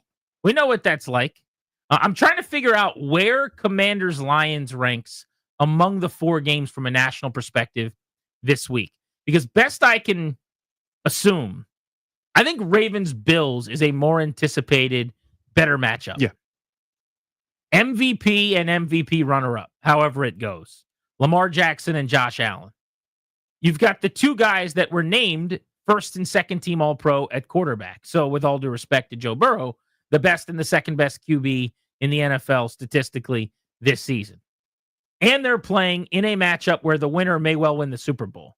I know the Chiefs were the better team by way of record in the AFC. You can easily make the case that the Ravens or the Bills will both beat the Chiefs next week. I'm not saying they will because nobody ever does and nobody ever can. And somehow Patrick Mahomes in the final drive will win the game anyway. But you could tell me Baltimore's better than Kansas City or Buffalo's better than Kansas City, and I could nod. Like, we could do that. So that game to me, between 2 conference powers who are in the Final Four just about every year at this point, who are guided by the 2 guys that were the best quarterbacks in the league other than Burrow this year, that's got to be the number 1 game of the weekend. That's the 1 seed. These 2, as you said, buzzsaws, the MVP showdown part of it. Both of these teams are basically, as you said, sort of vying for the chance to beat the ultimate end game boss, which is Kansas City and Mahomes and company, just laying in wait with probably the worst team left in the postseason, with all due respect to the Texans, who made it to the Final 8 and deserve credit for that in their own right. But those 2 juggernauts in Buffalo and Baltimore have done everything right for the last however many years, 4, 5, 6, and they have nothing to show for it. Nothing, right? They have excellent teams, MVP caliber players at quarterback, really well coached, good personnel decisions. Oh, letting the guy go a year early instead of a year too late. You would say, I would sign up sight unseen for that process. And they've had nothing to show for it because they play at the same time as Pat Mahomes and the Kansas City Chiefs. And this matchup has kind of been on a collision course here a little bit. So to me, that's the most intriguing game. And with all due respect, everyone else is fighting for second. Yeah, I agree. I think that's number 1. It's the last game of the weekend, by the way. It's the 6:30 slot on Sunday evening. That game will be broadcast on CBS come game number 4 when we're about to wind the weekend down. But all right, separate that one then. Put that aside. So that's the number 1 game on the slate of 4. I think Commanders-Lions is number 2. I think this is now the game everybody wants to watch. There's a few reasons. So before I become Homer Paulson over here, let me just start with Detroit. The Lions are in some ways America's team over the last year or two. They've still got that Hard Knocks cologne. Mm-hmm. They are a lovable loser, to your point, Danny. They have never won a championship. They don't really get close to winning championships. It has been so long since they've been good until this era. Last year, they got to the NFC Championship game, and it looked like they were going to put San Francisco away, and then they collapsed. And it was kind of viewed as a formality that they'd be right back there in 1 year. And lo and behold, now you're a win over Washington away. It's also about the atmosphere. Like, there's a love for this fan base because of the lack of success over the years. But the energy in a dome where you've got a really, really loud building, I think there's just an electricity to the environment. It's a fun story with Goff in his second act after getting dismissed outright from LA. So there's a lot going for the Lions that makes them, as part of this matchup, a draw. But then with the Commanders, it's a Cinderella story. This is now the George Mason Final Four run. This is VCU getting to a point where they're trying to cut down the nets. And you've got the coolest guy in the league right now. Jaden Daniels has become bigger than just football fans are excited about how good he is. I'm getting texts from relatives that are not sports fans, Danny, about the Commanders over the last day or two. My uncle randomly, who I never text with, hit me up yesterday, and he's like, this Daniels kid is the real deal, huh? He's probably seeing something on a news channel about Jaden Daniels. But they have the kid, the player that everybody wants to get a piece of right now. If you're talking Q rating and star power this round in the playoffs, Mahomes is the biggest star in the league. Well, does he have the momentum of Jaden Daniels right now? And that's no it. chance. We love new. It's very rare that a team that's a dynasty kind of passes from, okay, I'm so bored of them, and still is the team we root for. The Bulls were that way with Jordan and company, you know, because it was separated by that basically 2 years where Jordan either played baseball or wasn't himself. The Warriors were that way because they were so fun. But it gets to the point usually where we're tired of seeing the team up there at the top. But even still, there's this stale nature, and they're now inevitable, the Chiefs are. Even that they're not as sexy. They're not beating people by double digits. They sort of barely hang on. But they're not even fun to watch. Yeah, that's kind of the thing. And now they're inevitable. They're going to the conference title game again because they have Pat Mahomes and Andy Reid. They'll be there. I'll see you next week. I'll give you a side note because they're playing the Texans. There's that too. And the new thing, we love the new shiny toy, the new shiny object. Now, we're here in D.C., and we've got our own kind of deal. But I'm talking about nationally, right? The new kid on the block is exciting. We're Detroit a couple years ago, and they didn't have Jaden Daniels. Like everybody after Hard Knocks and Detroit did that thing they did at the end of the season where they didn't make the playoffs, but they beat Green Bay when they went 9-8 and didn't make the postseason. Next year, they were must see. Everybody couldn't get enough of the Detroit Lions football. Lions, that's the other thing. Everything you mentioned, but also because they were the new sexy club. They were so exciting. That's what Washington is right now. They're Detroit a couple seasons ago. Well, what else does America and people? What do people love? They love offense. They love points. Nobody scores more points than the Lions. Number one in the NFL. So you've got two offenses that are going to move the ball, gain a lot of yards, score a bunch of points. I am here to tell you right here, right now, Commanders-Lions is the second best playoff game of the weekend, even with the lopsided line. It's Rams-Eagles, and then it's Commanders-Lions in that order. Excuse me, it's Ravens-Bills, and it's Commanders-Lions. The only one that I would even debate putting there is Rams-Eagles, and I'm putting that third. But Washington at Detroit, even though there's a chance it ends up being somewhat lopsided based on, again, the game can get away, line, sure. There's just too many good storylines. There's too much intrigue. It is a little bit of a David Goliath. There is the Cinderella element. There's also just people really, really like this Lions group. And you're right about the Chiefs. I think this is the year, and I'm just speaking for myself. I don't know if any other people feel this. Does anyone else feel like the Chiefs have jumped the shark a little bit? Like, I have never rooted against the Chiefs because I like Mahomes, I like Reed, I like Kelsey. As recently as last year, I'm kind of rooting for them to still make their way through the AFC. But if they go up against Buffalo, I want to see Josh Allen win this time. This weekend, I'd rather the Texans beat them and not see the three-peat, weird enough. They've kind of jumped the shark for me a little bit. I don't know why. Yeah. I don't root against them. I'm not there yet.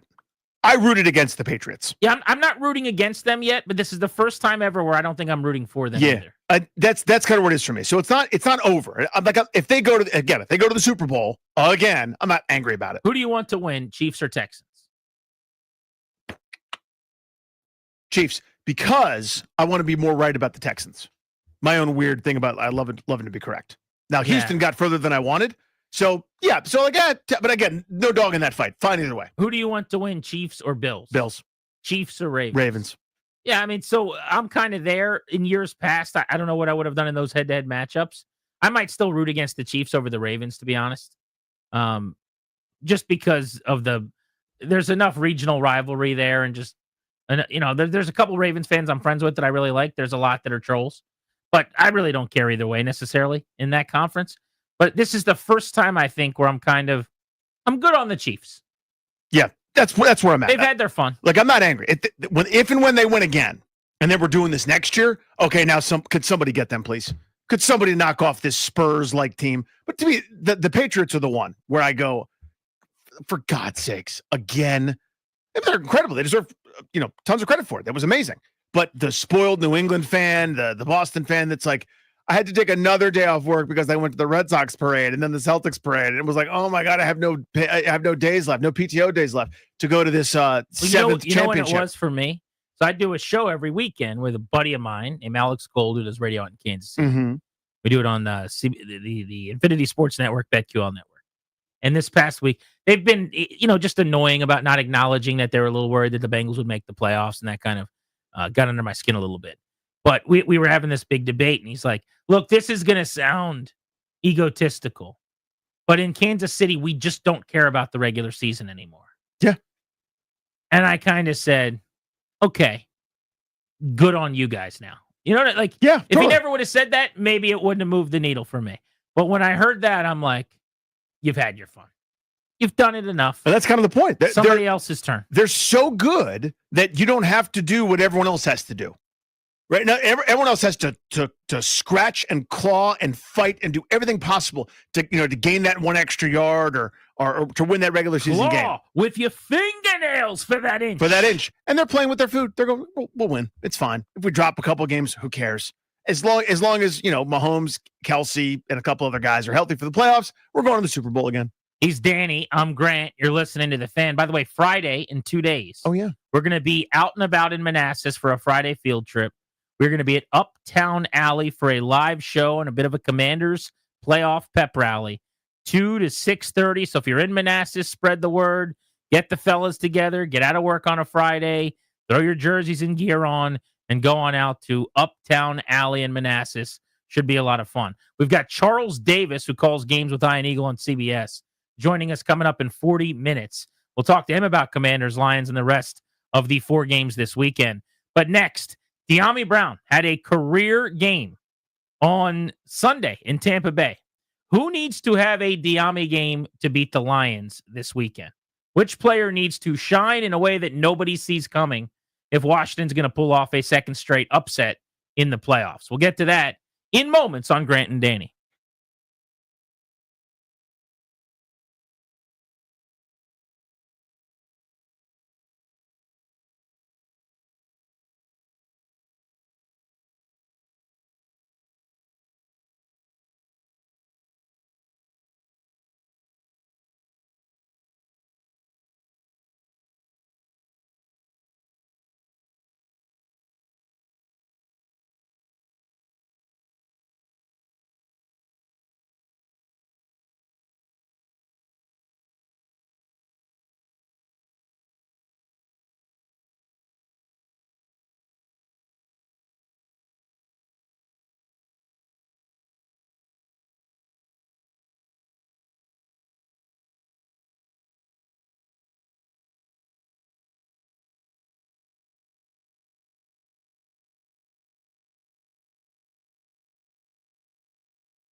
I'm Toby Altizer with your sports update on the Fan. This update is driven by Oarsman Chantilly Kia. Let's ride together. The Commanders getting set to take on the Lions in the divisional round.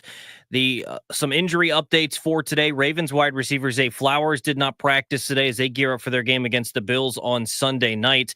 Today, the Giants fired multiple defensive coaches, including their DB coach, Jerome Henderson. He'd been with the team since 2020, and their safeties coach, Michael Traer.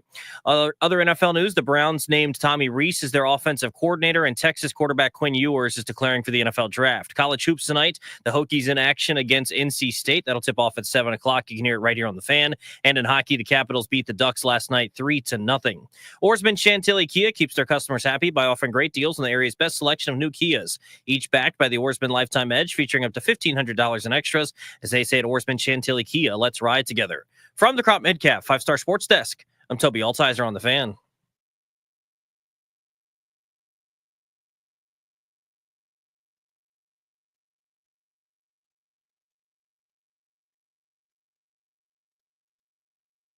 Yeah, they've all stepped up when the number's been called. And Diami is a guy who, when we got here, I had known about him from North Carolina. We obviously looked at him when I was at Arizona, and just the attitude and the approach really has gotten more businesslike and more professional throughout this season, and it's paying off. I mean, he's showing up over and over and over, always been able to run, always been able to, be really good with the ball in his hands, but his route technique and fundamentals, things like that, are really improving, and it's a credit to him and the way he's approached this season. And so to have a game like that in that type of environment was really cool to see that hard work paying off.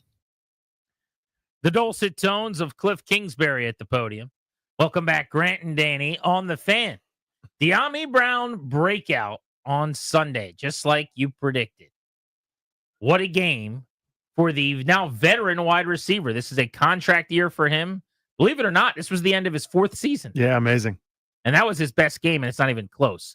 He has played in 63 games here with Washington over the last 4 years, and that was as good as it's gotten. 5 catches, 89 yards, and a touchdown. Kind of ran the whole route tree, made some huge catches, was physical, was running guys over. There were consecutive plays at one point, consecutive passes where he made huge catches.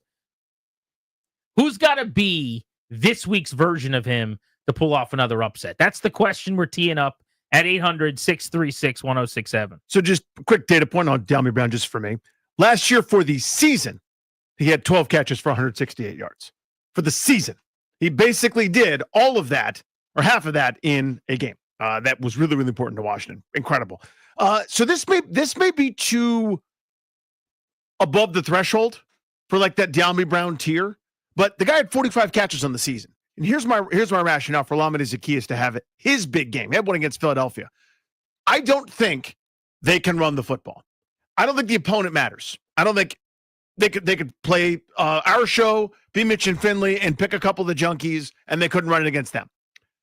I know Cliff Kingsbury is a smart dude. I know his voice is really deep. I know his hair's short, and I know he can coordinate offense.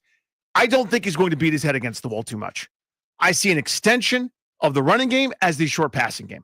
Pop pass to Zaccheaus, tunnel screen to Zaccheaus, quick out on first down, free 3, 4, 5 yards, maybe break a tackle. I could see him having that 6 or 7 catch, 50-yard kind of a game, which doesn't sound like a ton, but I think those are going to be huge hidden yards in this game. So I've got Zaccheaus, and you can tell me, Danny, that's too above the threshold, and I'll find someone else, but that was my first thought. That's not too above the threshold. He caught 10 balls last year for the Eagles. Mm-hmm. Now, to your point, he's had a good year here. He had 500 yards receiving and 45 catches. And down the stretch, he was actually really helpful. The game you referenced against Philly was awesome. 2 catches, 70 yards. He also, the week after that, people forget, had 8 grabs for 85 yards and a touchdown against the Falcons. That's right. So in 2 of the last 4 games, even if you count the Bucs playoff game, he's put up huge numbers, McLaurin-esque kind of numbers. So, yeah, I think it would not be a surprise at all. Like, we're not necessarily looking for a deep cut per se, as much as a non-star that's got a ball out. Who has to have a huge game that isn't necessarily expected to? 800-636-1067. My question to you on Zaccheaus, because I understand how we could get there. You just laid it out. All of the things you said about not being able to run were not only true against the Bucs, they were more true against the Bucs. Mm-hmm. Tampa Bay is great against the run. You got off the bus knowing you weren't going to be able to run the ball.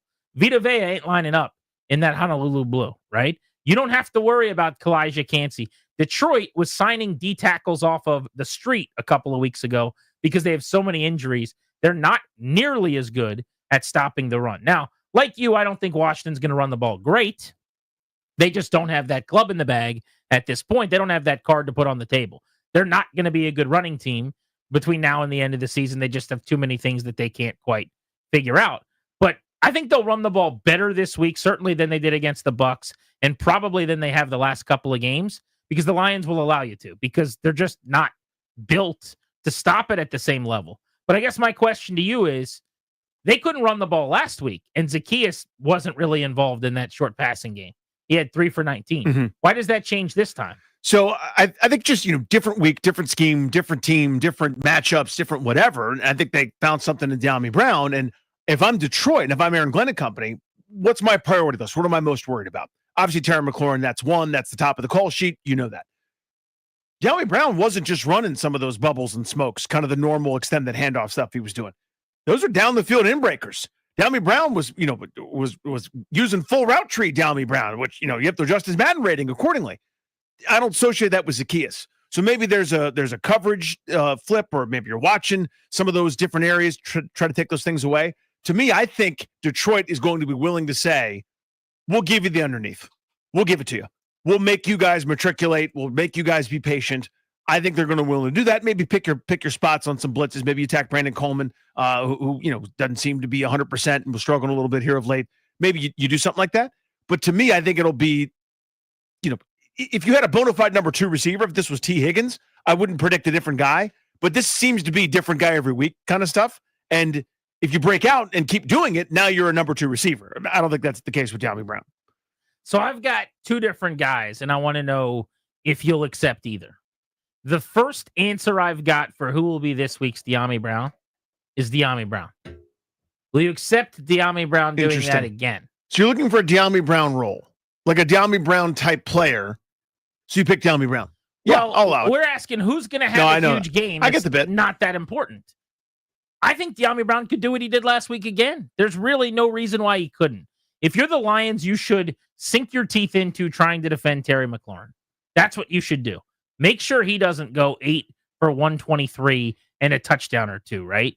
And if you do that, if you are committing resources to Terry McLaurin in the secondary, bracketing him, not necessarily going to double him, but putting a safety over there with Zach Ertz running his routes and being important like he is in the middle of the field, and Eckler out of the backfield, there's going to be real estate. Brown found it last week. I think he'll find it again. There are soft little underbellies. There are areas you can throttle it down in, and I think those will be there for him. If Zaccheaus was running those routes, I would take Olamide.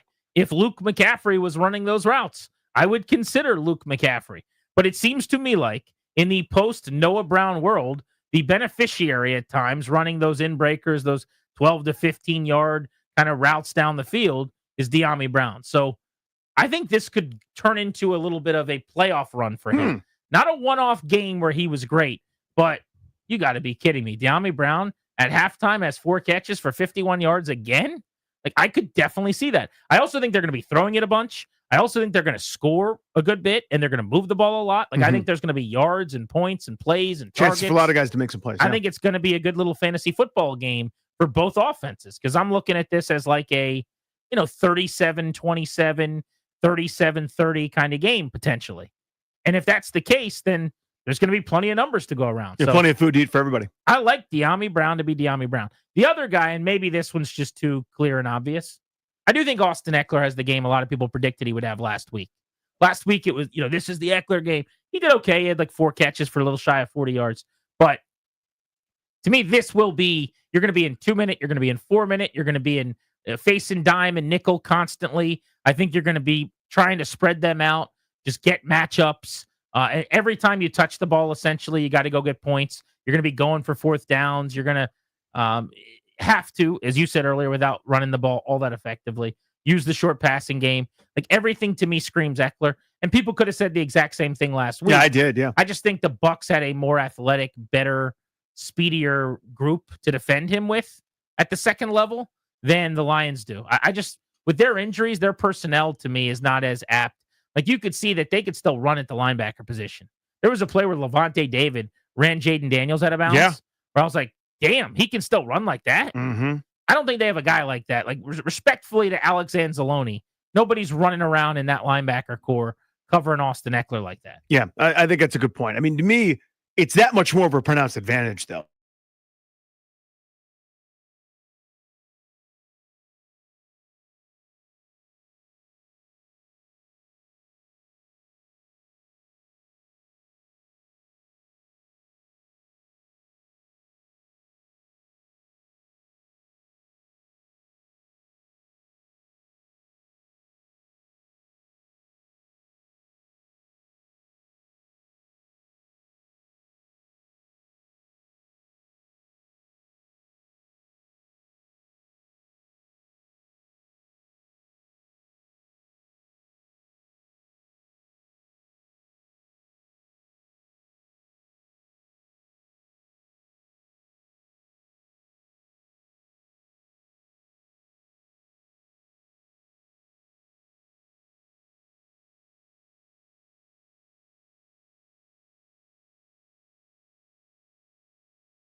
No, like number 2, because you got to focus on Terry and then everyone else.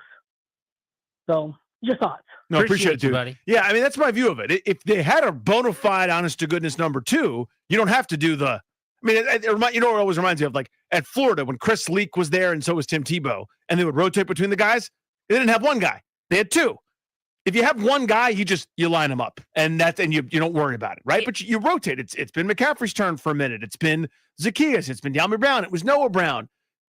I think that rotating cast of characters continues. I also think they have roles that they like for the guys. It's not necessarily like who's tired and who isn't. Okay, you're in there now in terms of a rotation. It's De'Ami Brown's done the tunnel screen thing really, really well. Let's throw him some tunnel screens. Yeah. Olamide Zacchaeus has been excellent at, and I don't know what they would call it in this offense, but it's basically like a little stop route where you kind of run up, you bend in, you get 6-7 yards. It's a little pop pass you're throwing to tight ends in the seam a lot, but he just runs 6-7 yards, has the DB leaning backwards, throttles it down, turns around, and he picks up an easy little curl route several yards for you. He runs that and has been as effective at that as anybody in their offense, and they seem to like throwing it to him for whatever reason. There are little concepts and plays and looks that some guys do better than others, and I think that has been clearly something that they've tried to take advantage of with each of their guys. Jamison Crowder, as an example, on those slants in the middle of the field, seems to be better than the other guys. I would lean toward Crowder if you wanted like a De'Ami Brown breakout this week, partially because we've seen it with Zacchaeus. Like, if he goes 6 for 55, it's just the third time he's done it this month. I could see Jamison Crowder catching 3, 4, 5 little choice routes in the middle of the field and having that De'Ami influence. Yeah, everybody's had their little moments, right? I mean, Crowder, you think against Philly, right, with a couple touchdowns. Zacchaeus, you mentioned against Atlanta. De'Ami Brown last week. That's been cool. They're stepping up. I mean, that was a big knock on this team, was that they did not have enough wide receivers. It certainly has not hurt them really at any point. Now, that doesn't mean they shouldn't try to address that and strengthen that position this offseason. Because to your point about if you had a number 2, well, maybe that'll be next year.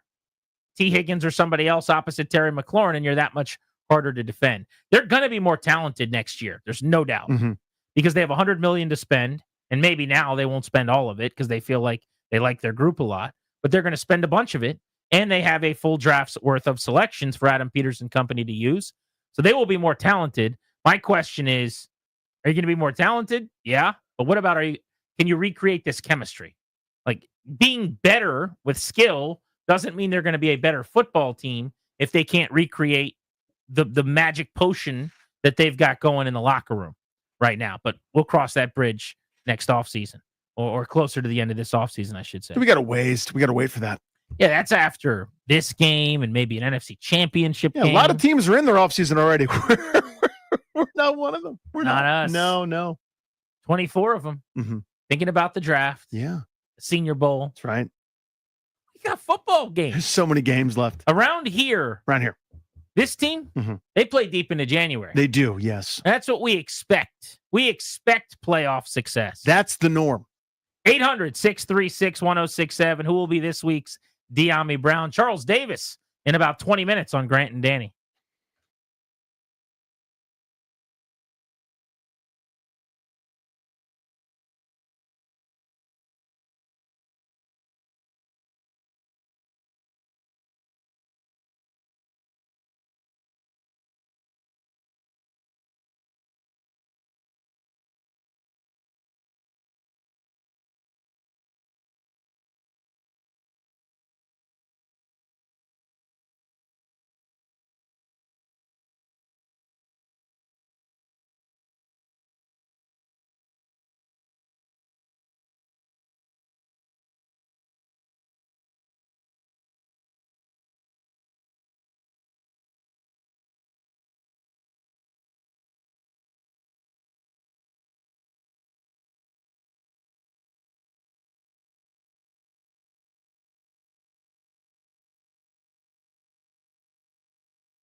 Grant and Danny taking you up to 6:30 on the Fan.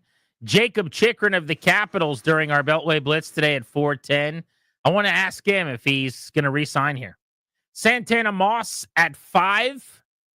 The former Redskins legend has been covering the team all year long for the team's media outlets. Saw him in the press box and chatted with him in Tampa. I want to get his take on the amazing win and the matchup with Detroit. And then we'll talk to Scott Pioli, Scott Pioli. Why did I call him Piolini? So Chris Piolini wrote novels that the Heritage cycle, which is based on a dragon rider for the first time in generations. You read them. You liked them. Saphira was the dragon's name. You remember the whole story with Murtaugh and like the betrayal. Oh, you should have said that. Murtaugh. Yeah. Remember the king's name? Say it on 3. 1, 2, 3. Galbatorix. Galbatorix. You remember? Yes. Played by John Malkovich. John Malkovich. You knew that. I knew it. You read those. Scott Pioli at 6, worked with Adam Peters, worked with Jaden Daniels over the last several years. So we'll talk to him about those two guys specifically. But a lot coming up. Grant and Danny. I will say I have started to allow myself to just dream a little bit. About what it would be like if Washington beat Detroit. I've started to allow myself to consider just the mere possibility. And here's what I've come back with. If the Commanders beat the Lions somehow, I think they're going to go to the Super Bowl. And I think they could win the damn thing. I don't think they're going to beat the Lions. I didn't think they'd beat the Bucks. Now, my not thinking they would beat the Bucks was like, it's going to be close and come down to the wire and Tampa Bay's going to win. They're a little better. My they're not going to beat the Lions is Detroit's a considerably better complete operation. Yeah. But I love this matchup for the offense way more. And if you told me right now their offense lights it up and Jaden balls out, I would tell you I expect that. And if that's the case, now you're a couple Jared Goff turnovers away from a win in Detroit. Why not? I'll take my chances. But if they somehow beat the Lions, I'm not more scared of Philly than I am Detroit. I'm certainly not more scared of the Rams in LA, which is basically a neutral site game whenever you go out there because they don't have a real fan base in those stands. This is the hardest game I think they play in the next couple of weeks, going to Detroit to play the Lions. If they somehow win this game, I'm going to feel really good going into the NFC Championship game that they have a chance to continue the magical carpet ride. Yeah, it doesn't mean that they are guaranteed anything. You still got to go through an opponent that's as battle tested as you and really, really good. But I see your point. The look ahead lines, by the way. Yeah. So they put these out in advance, right? Just the look ahead line. They'd be a 6.5 point dog in Philly. They'd be a 2.5 point dog in LA, which is to say it'd basically be a neutral site pick'em game against the Rams in the NFC Championship game. That's what we're talking about. Yeah, sign me right the hell up. So I guess I think I don't want to translate, but this is my takeaway from what you're saying. The scariest opponent, the best opponent they have remaining potentially before they got to the Super Bowl is now. If you get by Detroit, you're now talking about something that's very real, right? Like you're in the conference championship game. And the thing I always used to say for so many years was DC, and that was before we won all our championships, because DC is kind of a championship town, sort of what we're known for. Caps and then the Nats, and now here comes the Commanders, the local 53. Yeah. But Washington went the longest of teams with more than one team in their city without going to a conference final. And why did I pick the conference final? Because once you're there, you're a doink in a good way or bad way away from going to a Super Bowl and winning the damn thing. Yeah. When you're in a Final Four, you have a legitimate chance. Before then, it's kind of like, that's nice, that's adorable, that's precious. Then it becomes incredibly real. And DC had all their teams playing all their seasons without getting to one, and now it's more routine. But the point of the dude's story is, once you're in that Final Four type dance, game on, shuffle them up and deal. You know what I mean? However it happens, good, bad, and different, you have a realistic shot. I'll even go one step further. Washington would have a better chance to beat the Chiefs in the Super Bowl than they'll have to beat the Lions on the road, in my opinion. A neutral site, corporate atmosphere. There's no such thing really as Arrowhead Stadium being loud, right? There's no home field advantage at that point. And the Chiefs' offense is not Detroit's. It's not even close. The problem for Washington is its defense is terrible. Yeah. That's too strong. Its defense is not good. It's not good enough. And people won't and haven't really this week acknowledged, like Baker Mayfield had one of the 8 best statistical quarterback performances to have ever lost in a playoff game this past week. It was 3 incompletions and a quarterback rating of $150. Whatever they wanted through the air, they got. They just didn't have the ball enough because Washington controlled the clock. But I would tell you that I would feel better putting money on a Washington upset win over the Bills on a neutral site, or the Chiefs on a neutral site, or even the Ravens, which I don't like that matchup. We saw it, but they lost by a touchdown in Baltimore on a neutral site, then the Lions in the loudest stadium in the league this weekend in Detroit. If you can beat the Lions this weekend, you can beat anybody. You can do anything. So that'll be the last time I do the what the? They just did. No. Now, every game is a toss-up.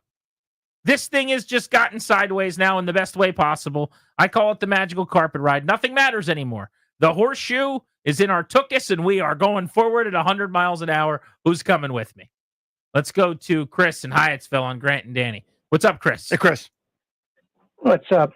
So my unsung player of the week is, I'm going to say this in the same way that Danny once infamously uttered, Jeremy Maclin.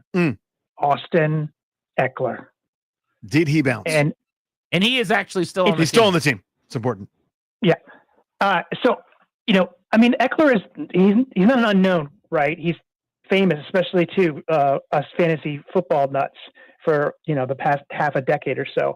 But when it comes to this team, him being on the field changes the equation for the opposing defense in a way that I don't think Robinson really does, right? He can run the ball up the gut, on a draw. He can pass block. He can catch the ball out of the backfield. He can also even run as a true wideout. And we're talking about the Detroit Lions and one of the worst pass defenses in the league. I want to give them more to think about in the pass game, not less. And I think he's going to have, especially between 20 to 20 is where he really excels, with those screen passes, bailing out Jalen when he needs to. I think he's going to have some huge chunk plays, and he's going to be a difference maker. Appreciate you, dude. Yeah, that's the formula. I could absolutely see. I called it last week that it would be the Eckler game, and I'm going to double down on that. To me, he's too good of a weapon to not give double-digit touches to. The difference between Eckler, when he says it's harder to defend, and B-Rob, you just defend more grass. Mm-hmm. You have to defend every blade of grass because of a lot of how they use him in the passing game.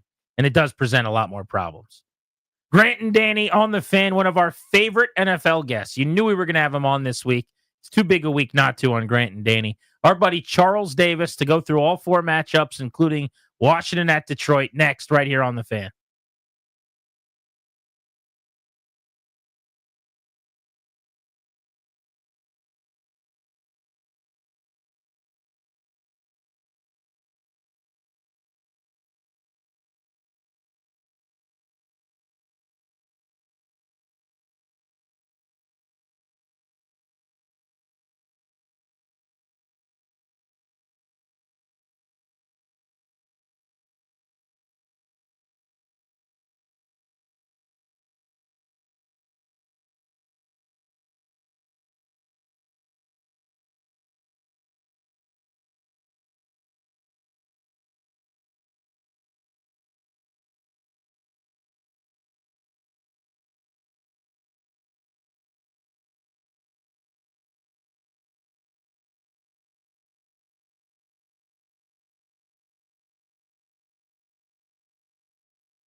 I'm Toby Altizer with your sports update on the Fan, and this update is sponsored by Door Pro America Garage Door Service.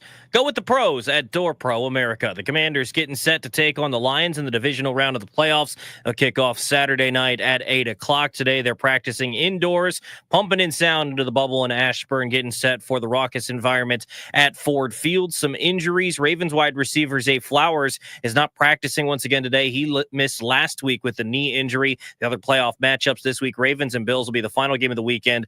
That'll be on Sunday at 6:30.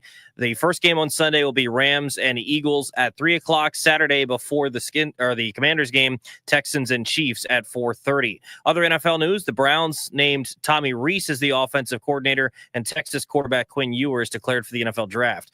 College hoops tonight. Virginia Tech taking on NC State at home. 7 o'clock tip-off. You can hear the game right here on the Fan coverage beginning at 6:30 following Grant and Danny. In hockey last night, the Capitals beat the Ducks 3-0. They have the day off today. Then they'll take on the Senators in Ottawa tomorrow night. For all of your garage door and opener needs, go with the pros at Door Pro America. From maintenance and repair to new installations, Door Pro America has been serving the DMV for over 50 years. Call 877-DOOR-PRO or visit doorproamerica.com. From the Crop Metcalf 5-Star Sports Desk, I'm Toby Altizer on the Fan.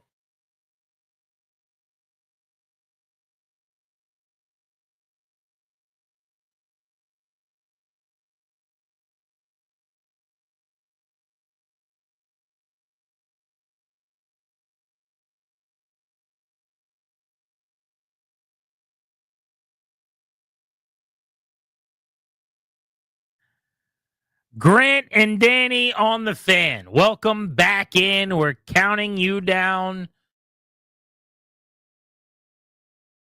Rolling towards Saturday night and the Commanders and the Lions. Show's brought to you by the law firm Kandori and Murad. They'll help you update your last will and testament. They'll set up a revocable trust for you and your family. Schedule a free consultation with their estate planning attorneys today.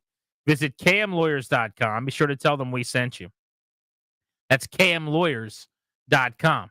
On the Rude Guest Hotline right now, Rude, the most reliable heating and air conditioning products in the DMV. We find our good friend Charles Davis. You know him from his work on CBS with Iron Eagle. He's also all over NFL Network during the draft season as well. Charles, it's a huge football week in the district, and that means we're getting on our heavy hitters. We had to talk to you, buddy. How about the Commanders, one of the last 4 teams standing in the NFC? Yeah, it's pretty cool, isn't it?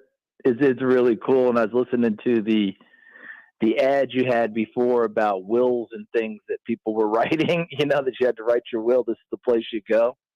Think of how many wills were written while Washington was struggling to get their feet back under them as an NFL playoff caliber team. People putting things in their will that this goes to my next of kin if and when Washington gets back to the playoffs, stuff like that. Totally. The thing that really occurs to me, though, guys, is you've seen it up close and personal for a long time. When the new ownership came in, of course, there was hope. There was optimism because anything was better than what was currently in place. But there was also, I'm sure, a number of people who were kind of holding them at arm's length in the beginning. Hey, we've been through so much stuff. Don't make promises you can't keep, man. And make sure it's good because people have been hurt. They've been scarred. The support for this team is unassailable. But then as they watched it unfold and management started to make some changes and Adam Peters comes on as GM and starts to make his moves, plenty of cosmetic ones in the beginning, as you guys know, up to and including getting rid of that turf that had been out there in Ashburn since, the 80s. I mean, things of that nature, but then you start bringing in players. You hire Dan Quinn, you draft Jaden Daniels, and on and on and on. And they get off to the nice start, and then you just wonder, can it sustain? Can it go? Will we get our hearts broken again? They have a little bit of a rough patch there. I'm actually watching Philadelphia-Los Angeles Rams' first game this year. It was a Sunday nighter. Washington lost that afternoon, and so going into the game, I think Philly held like a 2.5 game lead, trying to stretch it out. It was that time of the year, 7-5 now, and then look at how things finished up, and then they win the playoff game on the road and closed it out the way they did. in Tampa, never let them have the ball back, and doinked in the game winner. There's so much good about this whole story. And if you're just a fan of the NFL, there's a lot of good to this story, let alone being a fan of the Washington Commanders. So, Charles, they're underdogs on Saturday, and they should be. Detroit's great. They have been awesome all year long, start to finish, wire to wire. I know they're beat up, but they're still heavy favorites here. Write the script for me for Washington for how they could pull off this monumental upset. Just being in a position where Jaden Daniels can have that effect late in the ball game. And what I mean by that is you just kind of, I almost feel like Ricky, Bobby, and Cal, right? You're just going to draft and then slingshot, activated down the stretch. Just hang in there. And I don't mean like hanging on by the fingertips. I'm just saying, play it even. And Washington is capable of doing that. Having Lattimore back is a big deal out on the corner. It gives you a lot more confidence in the secondary, even though he and Mike Evans had one of their particular battles, although no fisticuffs. So we were all a little bit disappointed by the end because they usually slug it out at some point. But just seeing how they just go and battle and hang in there that way, offensive line-wise, I worry a little bit left tackle. But all in all, they fought and scratched and clawed and made this season happen. But just hang in there, and then see what happens down the stretch. Because you've got a rookie quarterback that doesn't play like a rookie when the game's on the line. He really is mature, and I think it's kind of been the case for this rookie quarterback class, hasn't it? They've been outstanding. Yeah, kind of top to bottom, all 6 guys that went in the top 12. If you count JJ guys, real quick on that. COVID did nothing good for our world. Let's not, everybody goes, what's the silver lining, whatever. I have no silver linings for COVID. Okay. COVID destroyed families, destroyed people, lives, the whole deal. But because of COVID, these guys stayed in school longer, right? We had extra time. So when you look across, what we were losing was quarterbacks coming out experienced because guys were coming out as redshirt sophomores. Who'd we have? Anthony Richardson, 13 career starts, things of that nature. This group, they were all in the 40s, 50s. Heck, Bo Nix was 61 career starts. I mean, it was ridiculous. And I think we've seen some of that translation, haven't we? Yeah, it changes how I view quarterbacks coming out moving forward, I think, in terms of experience and how much it can help you. Charles Davis has been on the call of games on CBS all year long. He's had Washington out in Landover a couple of times. Charles, what do you make of the job Cliff Kingsbury's done this year? We know he's a candidate for head coaching jobs, deservedly so. But how big a piece to the puzzle do you think he's been? A huge piece. And here's the thing with Cliff, and I can't speak for him, and nor should I. I know him well enough, to be dangerous. So I'm not putting words out there that, Cliff is either going to co-sign or not or what have you. It's just my observation, and here it is, very simply. He got his joy back this year. He was able to call plays, work with his quarterbacks, work with an offensive unit, just enjoy coaching again. When you're the head coach, there's a lot more that goes with it. Sure, being a head coach it feels like every coach's ambition, and understandably so. But you actually lose a lot of the day-to-day, the joy of being on the turf, doing that actual coaching, getting in the meeting rooms, exchanging notes during the evening on text, et cetera, et cetera. All that changes when you're the head coach. But when you get your joy, when you're back doing what you love doing, and no one likes drawing up a ball play as much as Cliff Kingsbury, I think he's having a ball. Now, people who are sniffing around for him to be a head coach, he's going to listen. How can you not, right? It's the ultimate thing. But I don't think he's going to spend too much time losing sleep if he's not a head coach next year. If he comes back to Washington, I think he'll be thrilled. I think he's having as much fun as he's had coaching in a long, long time. And you're seeing the creativity come out, but you've also seen the growth of what he's done as well, because he's found multiple ways to get the job done. I think he's enjoyed doing it each and every way. Charles Davis with us here on Grant and Danny. So most of the time, Detroit's offense is a blast to watch. I say most of the time because it won't be that much fun on Saturday for us as Washington fans. But obviously the talent jumps off the screen at you, Charles. I mean, they're good everywhere. The offensive line's excellent, whether it's Laporta or Jameson Williams or Amon-Ra St. Brown or Jahmyr Gibbs or David Montgomery. It's just unfair. But scheme-wise, what makes them so special? What makes them so tough to defend? It always seems like they've got your answer key already and are already going to the thing you're not anticipating. It really is remarkable. Yeah, they really are, aren't they? I love your observation on that because you're trying to put your finger on it, and it just seems like they understand what you do the best on defense, and they know how to attack that. It's almost the approach that our parents told us when a bully was taking our lunch money at school. Somehow, kid, you got to bow up and take a shot, because if you take a shot, bullies tend to back down, right? Bullies like it when you cower and run. This Detroit team, they want to find out what you do and attack you in those ways and see if you're going to stand in there and fight with them. I mean, that's kind of the way that they go. So if you are a team that's very good at, bringing edge pressure or whatever, okay, come on and bring it and let's see what you got. If you're a team that attacks the run really well, they're going to find a way to run the football at you and see if you're going to hang in there on it. And then, of course, because you noted their talent level so big, they can go in any direction that they want to. They don't have to emphasize going in one way or the other because they have the talent in all areas. And then, of course, they find a way to have some fun throwing that trick play at you, which means you got to spend extra time in practice getting ready for trick plays instead of getting ready for the bread and butter. And somehow the trick plays tend to work anyway. It's amazing. Charles Davis on Grant and Danny here on The Fan. We'll circle back to the Commanders and the Lions before we let you go, but I want to hop around to the other games with you.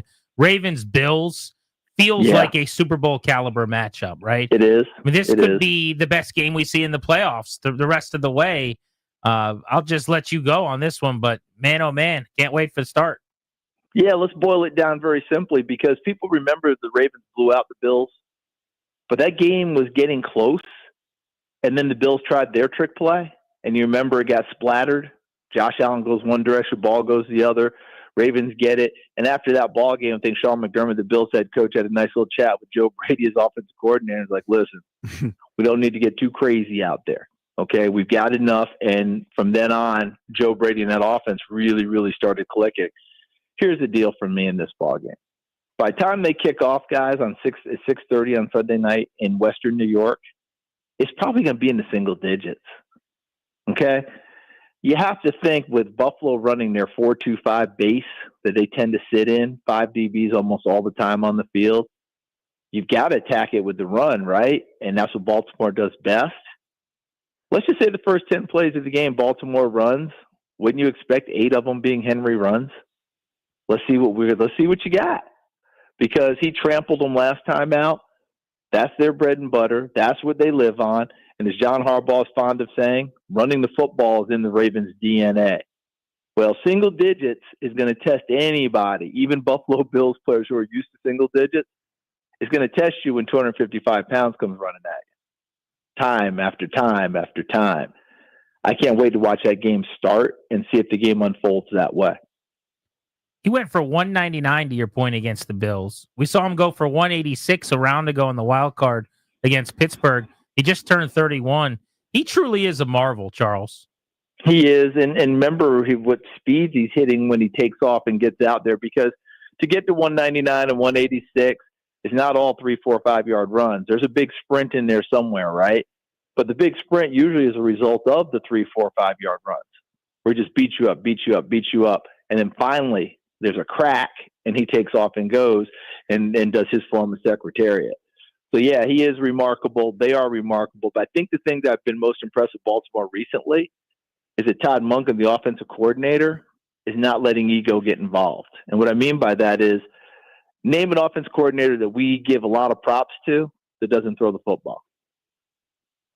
Right? We're not giving props to a triple option offensive coordinator, right? It's the coordinator who dials up those great pass plays and ball plays like that. But if you can turn around and hand it to Henry 10 times in a row and make this offense work, and then Lamar Jackson pulls it on the 11th and goes into the end zone, that's good play calling. That's egoless play calling. And I think down the stretch, I've seen more of that from Todd Monken.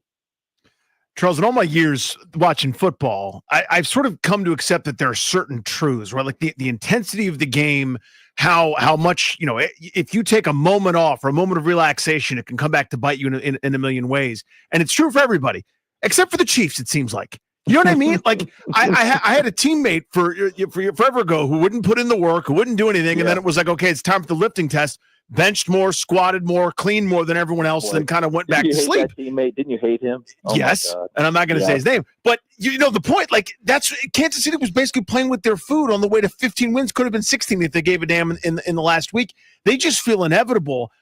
It's almost like the rules don't apply to them. It's incredible that we're sort of taking it for granted that they're right here again. Yeah, I worked with a person years and years ago, and I actually worked for a living, and he was what we called very comfortable with leverage, meaning he always had issues, money, and this, that, and everything. And you and I would have been tearing our hair out and trying to figure out how to get it done. And he told me one time, he said, I'm very comfortable with leverage. That's Kansas City in tight ball games. We're very comfortable with it. Not a problem. Our defense will either make a play for us, or if you're crazy enough to let number 15 have it again, you know he's going to get you. Like, look, he didn't make Pro Bowl this year, right? And to me, there's no argument that says, well, I got to put him ahead of Lamar. I got to put him ahead of Josh Allen. I got to put him ahead of who was the third guy? Joe Burrow, right? By numbers, by everything we saw this year, I get it. But to me, he is also the guy that every year is the MVP of the league, even if you don't hand him the trophy. You know, it's like Jordan. He's the MVP. Someone else may rent the trophy this year, but you know he's the guy. And people talk about the year he's had. It's still 26-11. Okay, 26-11 through some struggles, through injuries, through this, through that. He is still that person. And if you want to turn it over to him with a minute and a half to go in the ball game, a minute to go in the ball game, good luck. 13 seconds to go in the ball game, go ahead at your own peril. He's still that guy. And they're very comfortable with all that. Now, will that eventually catch up to them? We thought so many a time. Heck, they had to doink one in with their third kicker against the Chargers to get it done. But I'll tell you real quick on that one. Do you know that prior to that drive, the Kansas City special teams coach told Andy Reid, whatever your target number is on this kid, you have to increase it because he is so tight, I can't guarantee you he's going to hit from the distance you think. You've got to get it down deeper. How about that? Because they did. You remember how far they took it down before they kicked it? He knew that kid was tight. And you remember how that kid kicked it? He darn near pulled it all the way over from right to left into the stand. Yep. And the upright caught it and brought it back through for the win, and they cut him the next day. We know all about that here. Yeah, I was going to say, he went full Zane Gonzalez. Yeah, those are doink He wins. did. I mean, Doink wins count too, Charles. I felt for Zane. I really did. And then you go back and, you know, you see him coming onto the field and the whole deal, and you're like, man, that looks like a chip shot. But we all know pressure is pressure. Thank goodness it went through for him. But my goodness, just being able to draw your leg back in that situation, it's a lot tougher than I think the average person realizes, me included at times. Charles, last game we haven't asked you about is Rams-Eagles. LA's coming off a playoff record, 9 sacks. They just destroyed Kevin O'Connell's offense.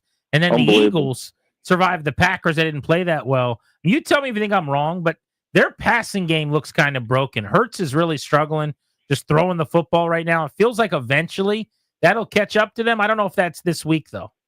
Yeah, it's going to be interesting to see because the way that they went about it, and this, remember, Hurts hadn't played in how many weeks? So you're hoping that second week back where he's actually played and had full practices, things will get a little bit better. There's no rhyme or reason for it to be broken because A.J. Brown's out there, Devontae Smith is out there, Dallas Goedert is out there, Saquon Barkley's out there catching out of the backfield. There's no rhyme or reason for it to be broken whatsoever. So you're hoping if you're Philadelphia that this is the week you start to get it back the way that you should. Because if you're the Rams, you just are going to try your best to find a way to not let Barkley beat you running the ball. I think you have 302 total yards in the last game that they played, week 12. They can't get anywhere near that number this time. Otherwise, they're going to lose again. So who's going to the Super Bowl? Woo! Well, we're all going. I don't know about you, but I'm going. Right. Okay? Charles will be there. Yeah, you got a spot in New Hey, Orleans. I'll see you in New Orleans, Charles. I'm going, and I hope we all can be there and hang out a little bit together. That's for sure. But, 3 weeks to go in the season, I would say, or even listen, what week did Detroit and Buffalo play? Was that like week 15, 16? It was. You know when it was? It was the day that we were at New Orleans. So it would have been like December 14th, 15th, something like that. Okay, so you remember when that weekend was played? How many times did you hear a potential Super Bowl preview? Yep. And did you hear it from around the country? Because we've watched it. Tell me if you think I'm wrong, guys. Ever since the Lions were on Hard Knocks, they became everyone else in the NFL's second favorite team. The darling. Yep. Right? And it's carried over in a big way. Then you go into the Bills Mafia, and the long-suffering Bills fans haven't been to Super Bowl since the 4 in a row, went 17 years without playoffs, and Josh Allen is a very popular player, and rightly so. He's fun to watch. There was such a feel for that, and understandably so. But in recent weeks, what I have felt is maybe the two best teams are Baltimore and Philly. This is where it's going to get really interesting because obviously Baltimore at Buffalo, you know, as I said, single-digit temperatures, I'm sure, by the time they kick off that night. Philly, you just talked about. The Rams, hot again. Can they attack them differently than they did in the regular season with those receivers, make them pay? Can they slow down Barkley and make Hurts beat them throwing it? We shall see. There's a lot that goes into it. If you're asking me, I'm in the minority, I know, and America really hates to hear it. But Kansas City's going back to go for 3 in a row. Wow. All right, I'm just saying it right off the top. I feel like Kansas City back for 3 in a row. You use the word inevitable, and it's a great word with how they get things done. May not be pretty, but somehow they battle their way back. And right now, I'm eyeing Philadelphia coming at them. That'd be amazing. It'd be a great game. And it'd be a second time in 3 years we've seen that game? Second time in 3 years. But you remember that last time they played, the best player in the field that day was Jalen Hurts. Yes, it was. Yes, it was. It didn't look like that since, but that day It has not been consistently like that since that day in the Super Bowl, which has been amazing because we thought that day we saw a total ascension of a player. That's right. And we have not seen it quite like that since. But wouldn't it be interesting if he got another shot at it? He was better than Mahomes. You know, that he really deserved. He was the best player in the field that day. Yep. He absolutely was. They just didn't win the game. I'm guessing, Charles, we got to let you go, but I'm guessing. So are you traveling this weekend or do you get to hang out at the house and watch? No, I'm lucky enough that I get to do some radio this weekend. I get to do Westwood 1. I'll be in Philadelphia for the Rams-Philly game. That's why I'm watching that game again. And obviously I'll be keeping an eye on you guys in Detroit and everything else that's going on out there, because is there any better time of the year than watching playoff football? This is it. I don't think so. This is as good as it gets. All right, let's link up in Detroit. We'll go get something to eat on Bourbon Street at some point. It sounds good to me, guys. I'm totally for it because whoever gets there, it's all right with me, you know, because I'm going to be there. And I know for the people who are listening right now, it better be Washington. It'd be fun. Hey, it's house money. People will be going nuts, but if they don't, I think pretty quickly we'll be okay with this season too. Last thing I'll say, guys, is this. We don't know what the future holds, right? But this season in Washington did not feel like lightning in a bottle. It felt like the start of something pretty good. Now, doesn't mean the record's going to be exactly the same next year. Ask Houston, right? You know, they had that magical carpet joyride last year, right? This year was filled with a bunch of bumps and bruises. And remember, you're going to play more primetime next year. You're going to play more 425 next year. You're going to play Thursday, Monday, and all the other stuff next year because you're going to be darlings. But it feels like you've got something good and consistent going there. This does not feel like a one-year flash in the pan. Well, it certainly does. Charles, you're the best, buddy. Enjoy the weekend. You guys do the same. Always great to talk with you. Be good. See you, pal. Charles Davis, outstanding as always. CBS's own. Love having him on Grant and Danny. Let's give you a Commander's stock report next, right here on The Fan.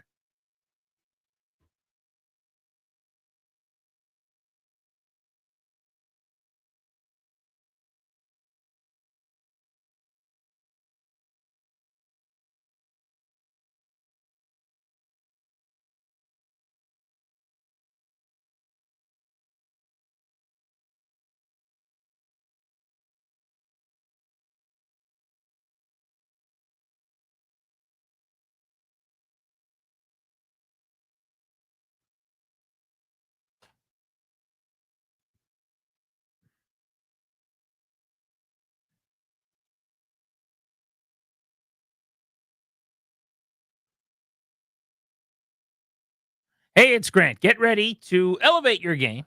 This NFL playoff season continues on Saturday with 2 games, including one with the Lions and your Washington Commanders. FanDuel is going to help you elevate your game. Right now, all customers can get a no-sweat same-game parlay for any game. You place a 3-leg NFL same-game parlay on a game, and you're going to get bonus bets back if your bet does not win. Same-game parlays are the perfect way to combine your bets for a chance at a bigger payday. So what are you waiting for? Get your no-sweat same-game parlay on America's #1 sportsbook. That's FanDuel. Go to FanDuel.com/GP, FanDuel.com/GP. FanDuel's an official betting partner of the NFL. FanDuel.com/GP. Got to be 21, present in Virginia, opt-in required, refund issued, non-withdrawable bonus bet expires 7 days after receipt. Max wager $5 unless specified. Restrictions apply, including token expiration. See terms, sportsbook.fanduel.com. Gambling problem, 1-800-GAMBLER.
I'm Toby Altizer with your sports update on the Fan. This update is brought to you by Reynolds and Power Home Team, Keller Williams Realty. The Commanders getting set to take on the Lions in the divisional round Saturday night. The Commanders practicing in the bubble today, pumping in noise to get ready for Ford Field on Saturday night.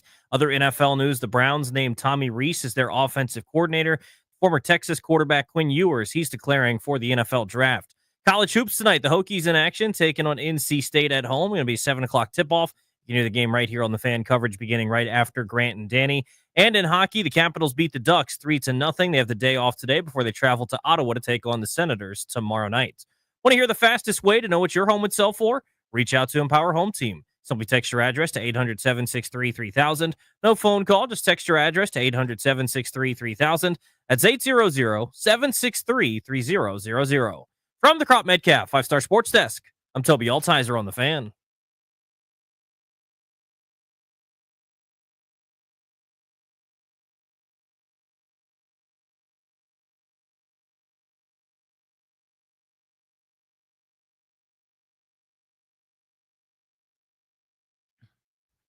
What do you think the combined number of fourth down attempts will be between the Dans, Quinn and Campbell, in this game?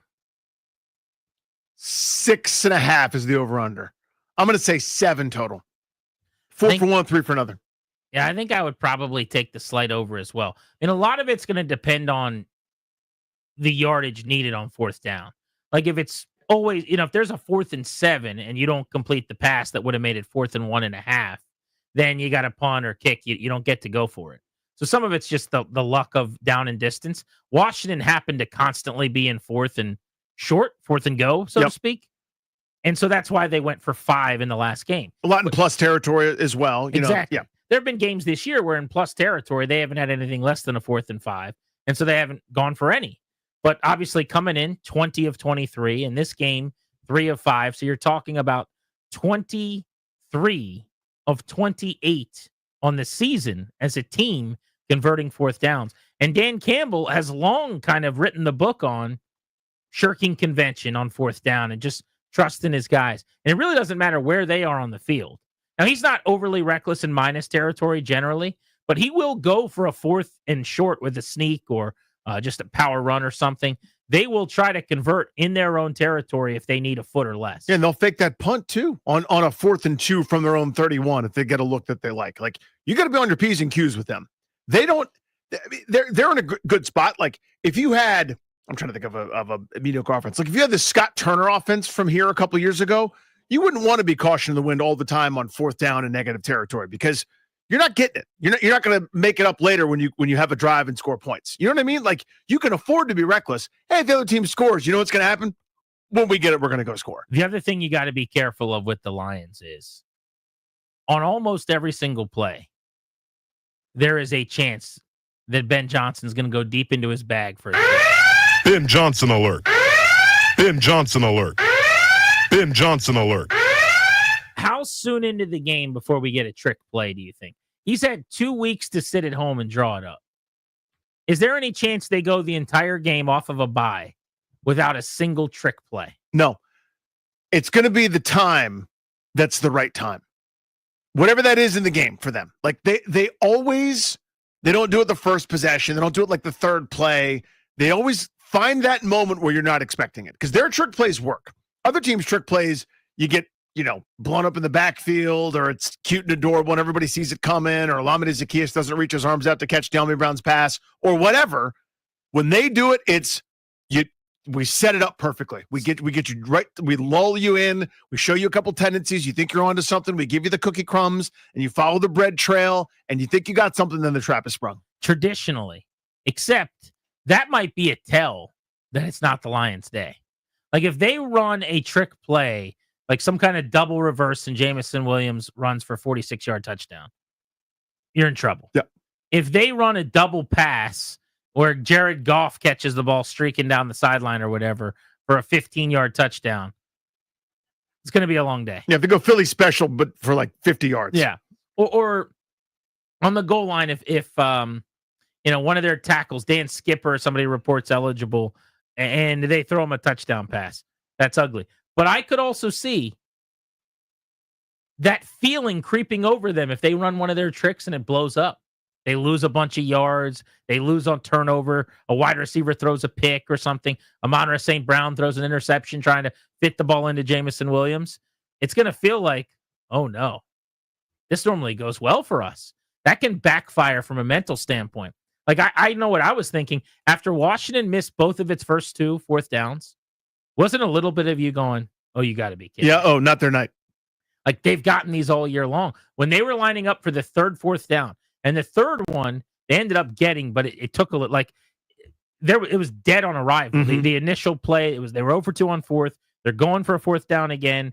Daniels gets the snap. He's in the pocket. Nothing's there. And eventually he threw it for a touchdown, I believe it was, in the back of the end zone to McLaurin.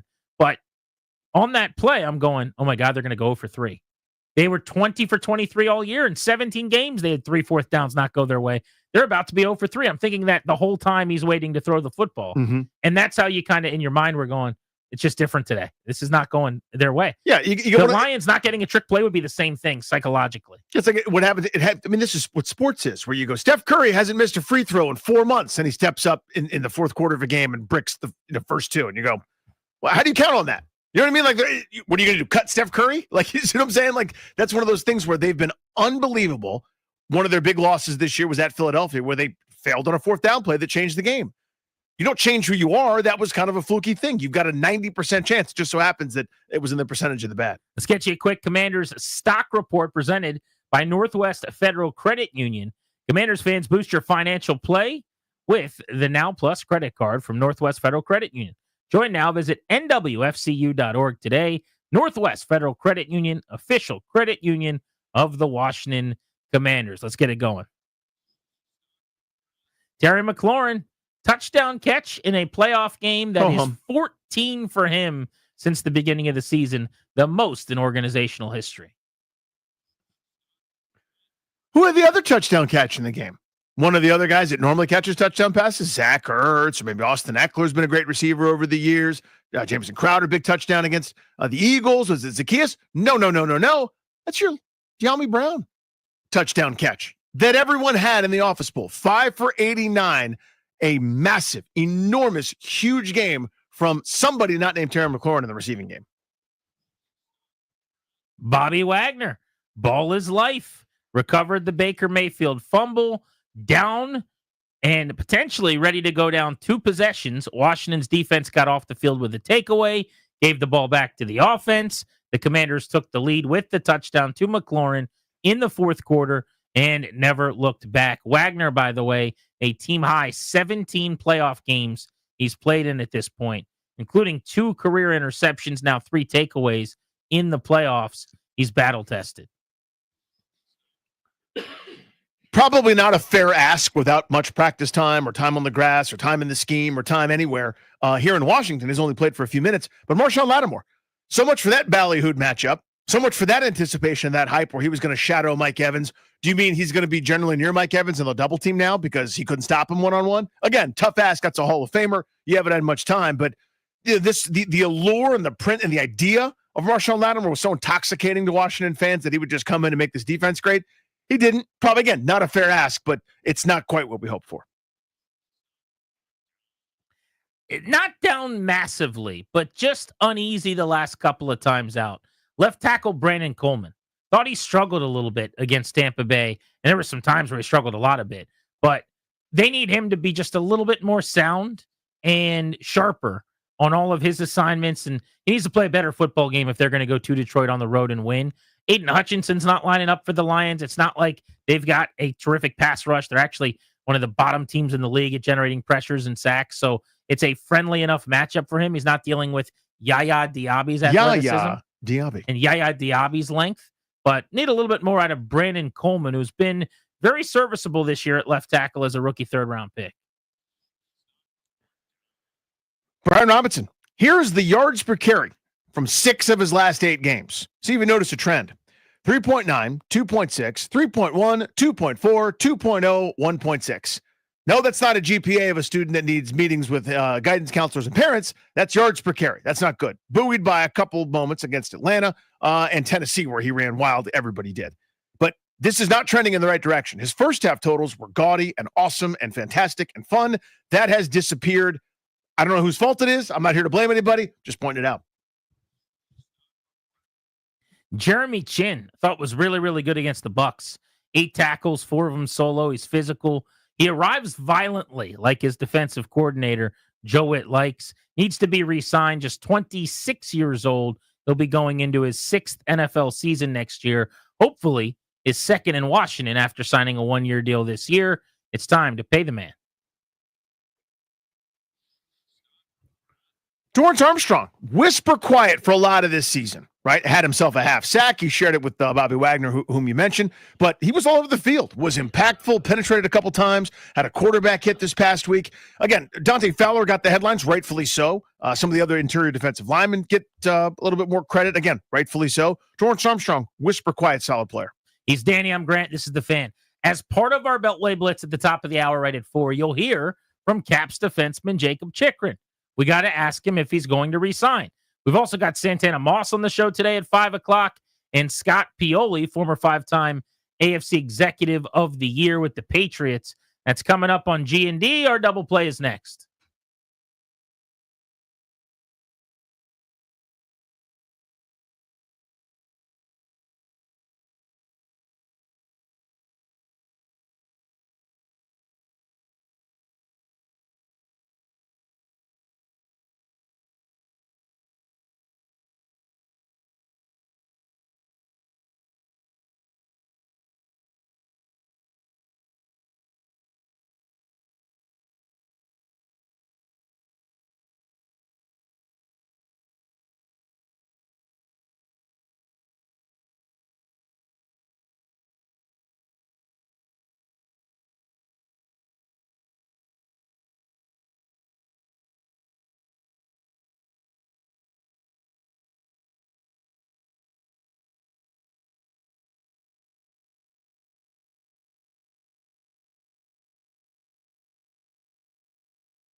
If the Commanders end their NFC Championship game appearance drought, which dates back to 91 season, winter, January 92. When they played Detroit. When they played the Detroit Lions. If they were to end that drought, you know what team would have the longest drought in the NFC of getting to an NFC Championship game? In the NFC? Cowboys? The Dallas Cowboys. Sorry about it. Washington is one win away. Let's face it. More important, just handling our own business. Sure. It'd be cool to be back there. Uh-huh. But also it'd be kind of fun to leave the Cowboys all by themselves. Wouldn't it be neat? With the longest conference championship drought in the national league. It is time on Grant and Danny for our double play every single day at this time, driven to you by your local Washington area Honda dealer. Stop in for a great deal on the rugged and capable Honda Pilot. Contact your local Washington area Honda dealers today. Danny, I wanted to use this double play as an opportunity to ask you an important question. Very well. This is something a lot of Commanders fans have been wondering.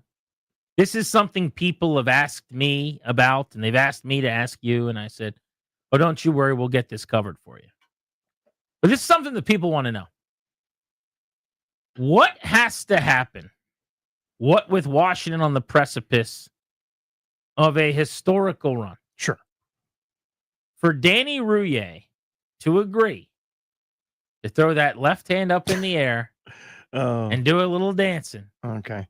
During the Commanders' unofficial left hand up theme. But isn't that over now? Like, hasn't everyone stopped doing that yet? Not necessarily, no. Okay. I mean, the fad of it playing everywhere is kind of come and gone. Good. But walking the streets in New Orleans, which you didn't do because you were back at the hotel. But I went to and from dinner. That's true. You saw, that was on the street. Had you have ever gone out with us on Bourbon Street, Right. what you would have seen is as dozens of Commanders fans going in different directions would see groups of each other, they would shout out things like left hand up.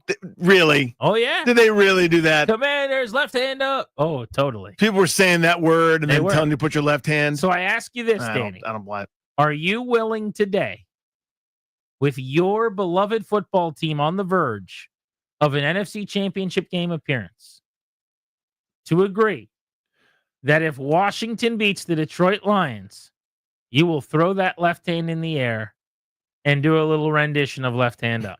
Here's what I'm willing to offer you, because I'm in such a good mood. I'm so happy about all of this. Here, so all they have to do, if they beat Detroit, then I have to do it? I'm asking That's what you're asking me? Is that workable for you? Okay. Does that work? So here's what I'm willing to offer you. This is a negotiation. Yeah, here's what I'm willing to offer you. Yeah. If they beat Detroit, yes, I'm never doing it. Everyone should stop doing it, and then everyone apologizes to me for having done it. That's my first offer. That's my opening offer. That's not going to work for me. It's not okay. Let's get a little give and take. Okay. Yeah. If they get to the Super Bowl, Okay. would you go left hand up? All right. Here's my counter. If they win 25 Super Bowls for the rest of my life, like over the course of my lifetime, which Right. would be on average one, every year and a half, they'd have to win one, given how much time I've already had, how much time I'm likely to have, average age, et cetera. God willing, I get a little past that. So maybe they win every other year. If they win 25 Super Bowls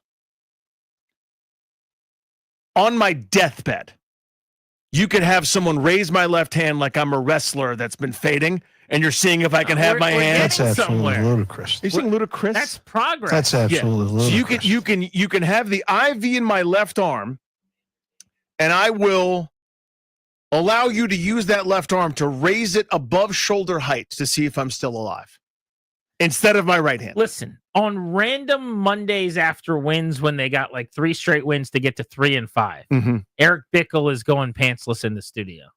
Chris Russell is telling people he'll quit, and he's walking from Ashburn. Well, that's if to they were bad. Loudoun County. It's like, if they win 5 games, yeah. That's fine. Yeah. But all we're asking is for you to put your left hand in the air Yep. and dance along to a song if they get to an NFC championship. That's how it's, those are the words. That's the transcript. But respectfully, it's not what you're asking. What you're asking me to do is to sacrifice my dignity. What you're asking me to do is to give up and put aside the shame that we should all feel and the embarrassment that we should all be feeling at that nonsense. You see what I'm saying? It's different than just say, like, if you just say the words to somebody like, hey, can you move your left hand from down at your hip to over your head? That's not outrageous. What it symbolizes, though, is comically embarrassing. You know what I mean? It's like the kind of people that like use like hashtag in real life. You know what I'm talking about? Where it's like, again, the analogy I used before is imagine Nats fans be like, what's up, dude? Do you have an attitude? Like, and they were sincere about it. That's embarrassing. See what I'm saying? Like, I root for the Nationals. I liked it when they won the World Series. I like playoff wins. You know, I like nasty sliders that strike guys out in big spots. I like Patrick Corbin coming in Game 7. What if I got Major Tutty to come in after the big win over Detroit? Why would you do that? Can we get you to just give him a hug? No. Maybe a noogie. No. Just shtick it up with Tutty. There's no shtick to be had. That's not. I'm not. You using the big voice guy as a weapon against me is something I will never forgive you guys for. And Ryan, document this, please. I'm filing an official grievance with corporate. I'm starting to think we shouldn't have named him Commander Danny. He lacks, if you really want to be Commander Danny, you've got to change your tune. I don't want to be Commander Danny. You That's what I've been obviously trying do. to tell you. You've been. No, he's doing. Admit that one's cringeworthy. Admit that one hurts to hear. Who commands the funny? That's come on. Right? You've always said that you wanted us to say that you command funny. I would never. See, people believe you. This is the problem that you and I run into sometimes. You do this bit where you're like, I'm credible. Like, I would never sit with the peons. I'm going to the press box. Never said I'm that. trustworthy, but your attitude says that. I've never said You're that like in a my life. trustworthy guy, and it's like, I want to do play-by-play. And can you imagine, would Ian Eagle do that to Charles Davis? Absolutely. He would not. He would not Ian Eagle belittle would absolutely. his partner like that. Well, Charles Davis wouldn't ask him every night, make sure you call me Commander Charles, which is what you tell me to do. I would just about every single time you text me. No, don't play another one.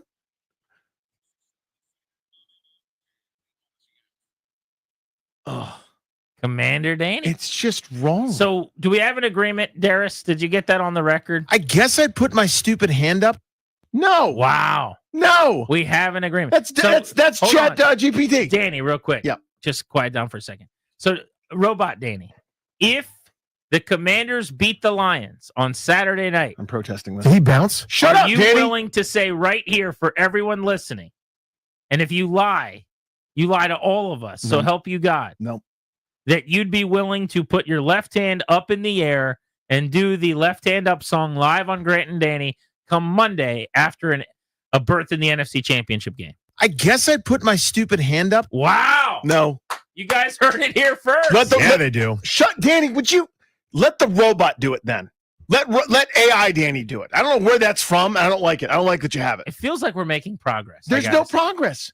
Like if I'm dying and lifeless in a coma, you can move my left hand. Danny Routier. Love you, Chuck. Darius, do you think we're getting somewhere? It does feel like, I don't know where we started, but it feels like we've moved in the right direction. Yeah. I think we're making a lot of progress. It seems like he loves the name, actually. No. Yeah. I mean, he is the leader of the command force, of course. Oh. Okay. That one's worse. That might be the worst one. Okay, 1 seed worse is this one. 2 is commands the funny. Like those two. I think the lieutenant on the commander force is the worst one. The command is it command force or commander force? Well, he says commander force. Oh. which actually, so that makes it the best one. actually. So Monday, guys, you just heard Danny say it. You said it. Danny, are you going to put your hand up on Monday on Grant and Danny if they beat the Lions? I guess I'd put my stupid hand up. He said it. You can't go back on that. Your word is your Corporate bond. grievance, Ryan. Official. The Beltway Blitz is next. It will include Jacob Chikrin of the Capitals right here on the Fan.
I'm Toby Altizer with your sports update on the Fan. This update is presented by PVI Office Furniture. Fast, excellent, affordable. Business grows with PVI. Commanders getting set to take on the Lions in the divisional round on Saturday evening. They were pumping in some music in the practice bubble today to get ready for the raucous environment at Ford Field on Saturday night. Taking a look at the practice report for today, a second straight day of no practice for linebacker Jordan McGee dealing with a hamstring injury. Also a second straight day of no practice for Bobby Wagner dealing with the ankle injury. Players that were limited today include Jamison Crowder, Zach Ertz, and Cleveland Farrell. They did not practice yesterday. They were limited today. A second straight limited day for Daron Payne and Ben Sinnott. Everyone else practiced in full today for the Commanders. Some other NFL injuries. Ravens wide receiver Zay Flowers didn't practice today. He missed last week with a knee injury. College hoops tonight. Virginia Tech in action, taking on NC State. 7 p.m. tip-off. You can do the game right here on the Fan. Coverage beginning at 6:30 following Grant and Danny. In hockey last night, the Capitals beat the Ducks 3-0. They have the day off today. Then they'll take on the Senators in Ottawa tomorrow. Caps defenseman Jacob Chikrin going to join Grant and Danny on the Beltway Blitz in just a couple of minutes. Looking to upgrade your office game? Swing by PVI Office Furniture, where we've got everything you need to take your workspace from the bench to the big leagues. Mention the Fan to score 15% off your in-store purchase. PVI Office Furniture, where productivity gets a hat trick. Visit PVI.com because business grows with PVI. From the Crop Medcalf 5-Star Sports Desk, I'm Toby Altizer on the Fan.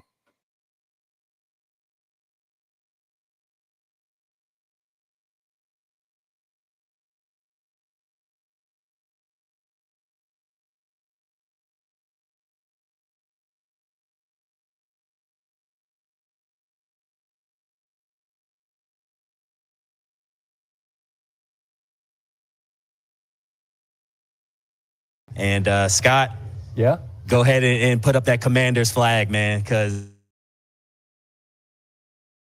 what it is. Hey, who are we?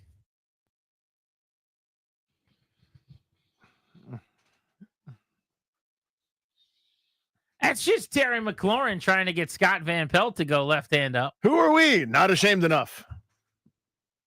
Danny Rouillet. No. Is on record, No. ladies and gentlemen. Danny, if they win this weekend, will you put your left hand up and celebrate with your own performance of that song that we hate? I guess I'd put my stupid hand up. There you go. No. You heard it live. That's manipulated. That's doctored.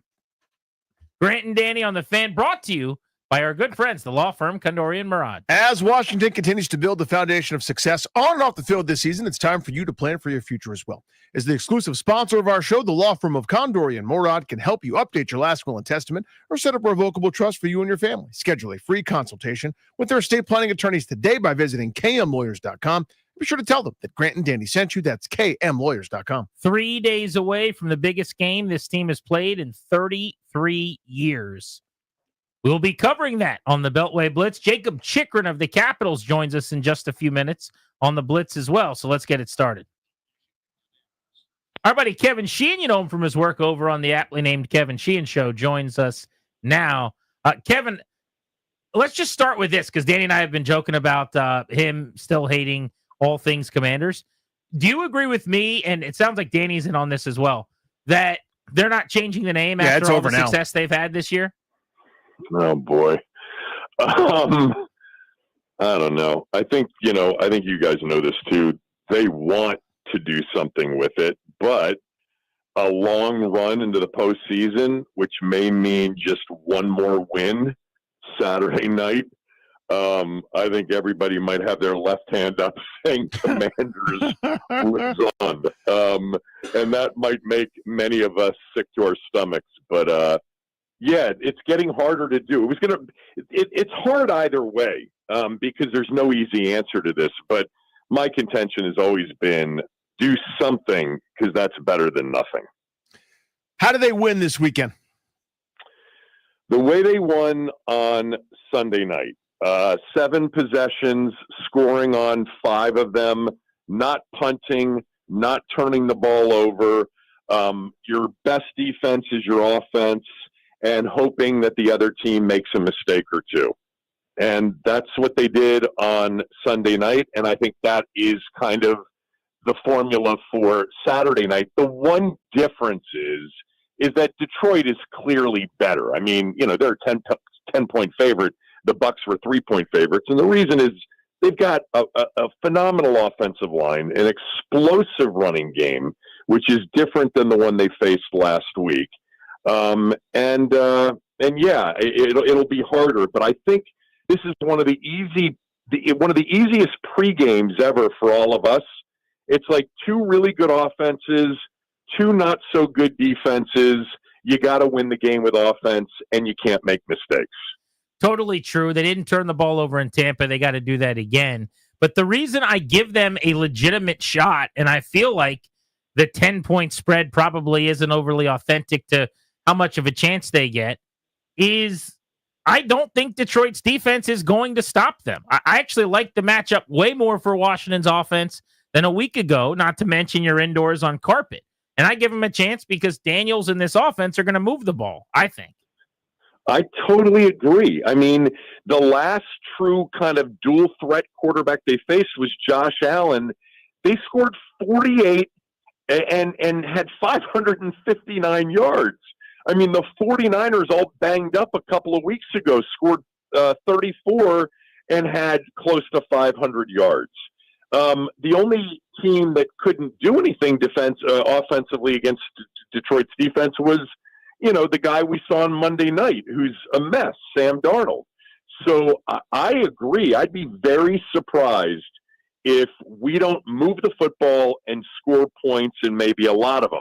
But I could see this game easily being, 42-35, 42-31. I just think that they're going to be so much harder to slow down and stop. And that's where stealing a possession with, a botched jet sweep handoff or a 3rd and inches where, you get the snap count wrong could be the big difference maker. So, Kevin, you mentioned the Detroit being able to score a bunch, too. I don't know what this defense is going to do. I didn't know what they're going to do against Tampa, and it turned out they kept the ball a bunch, and, a mediocre defense was kind of protected there. What do you try to take away, and what are you willing to give up against Detroit? Like, if you're in the defensive meeting this week, game planning, you're going to have to allow something, in my opinion. Maybe you disagree, but what do you say? You know what? I'm going to have to live with that, but I need to take away X.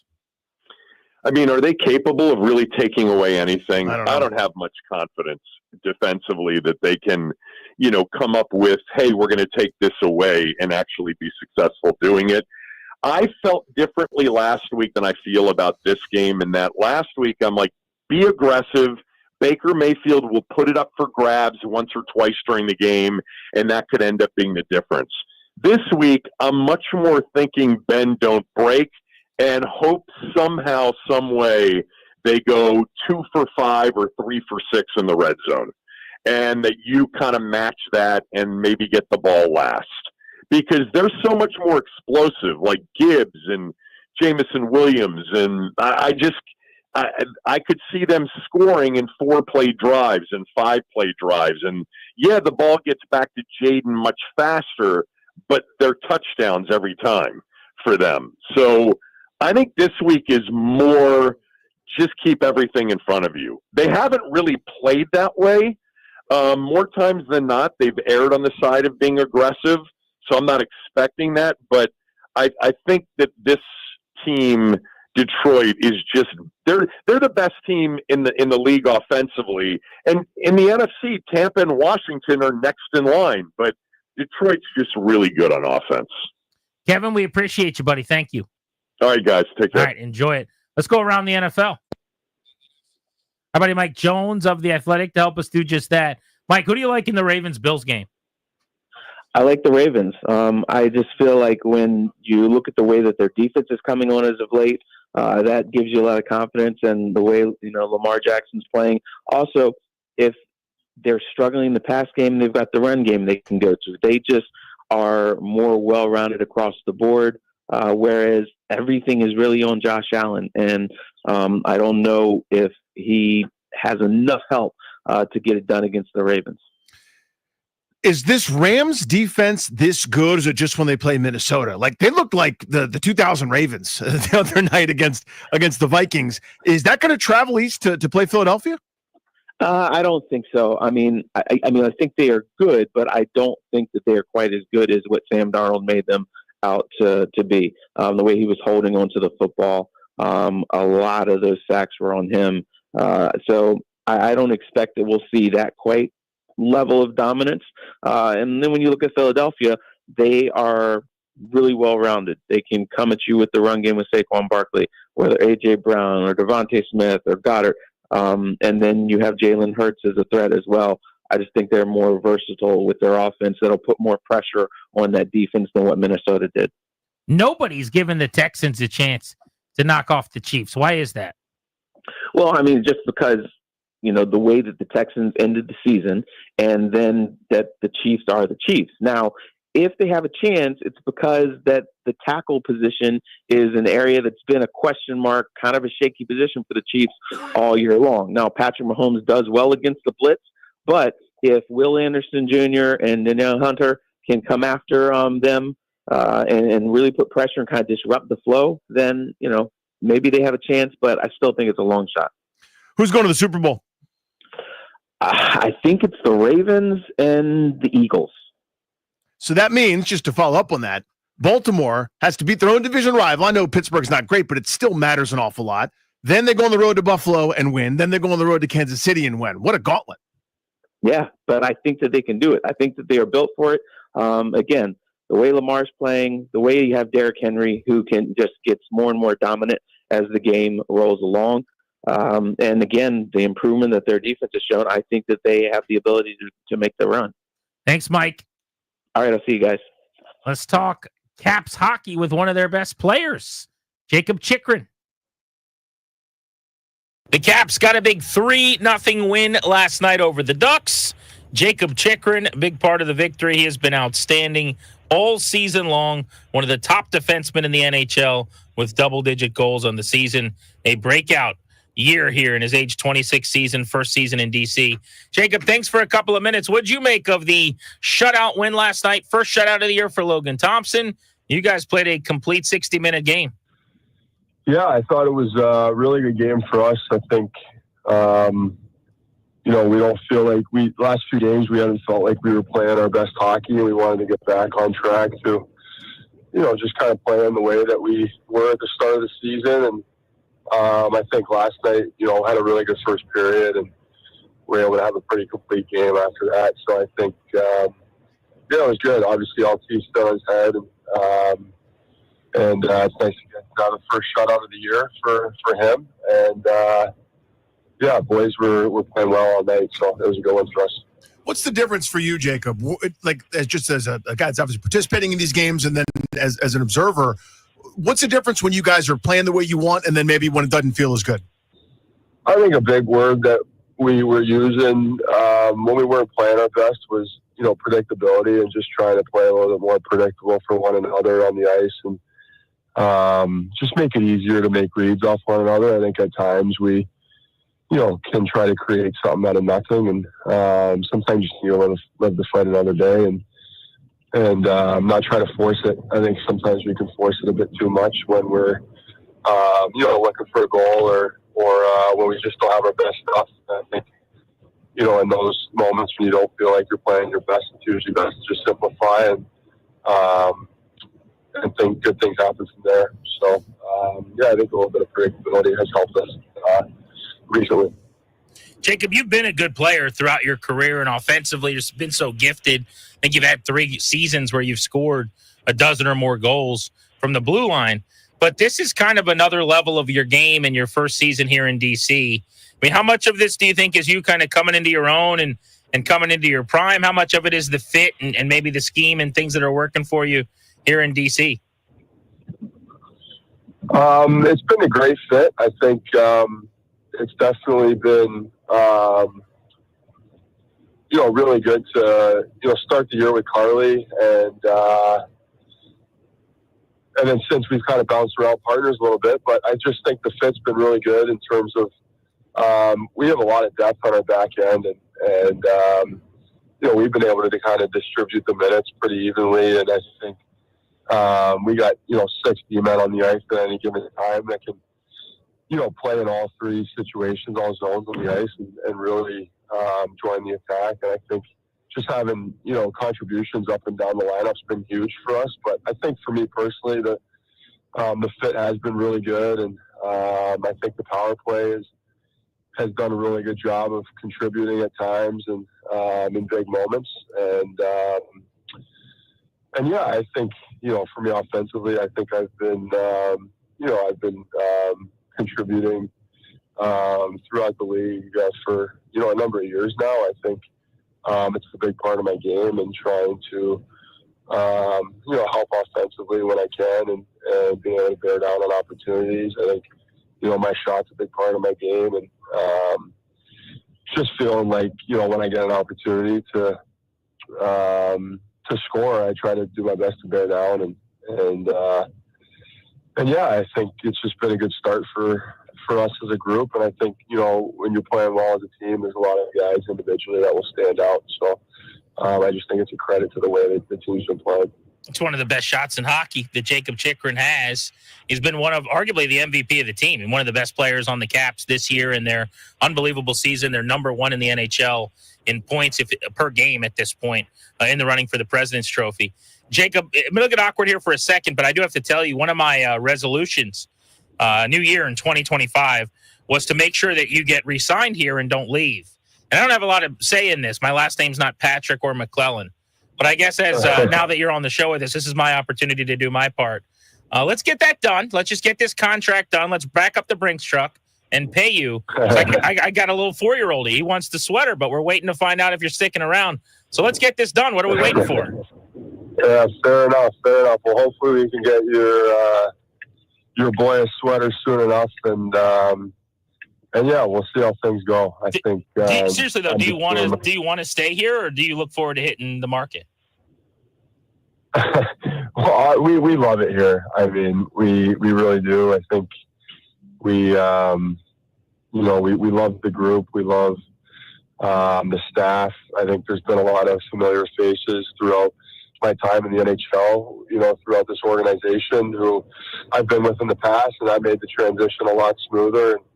And we've loved living here. We've loved living in Virginia, and driving by the White House every day is something that's really cool on your way into work. And I just think it's been a blast. So yeah. So the contract stuff. I mean, obviously, for the most part, I'm not the one on the phone doing that stuff. So I just try to focus on preparing each night and just helping this club win hockey games and.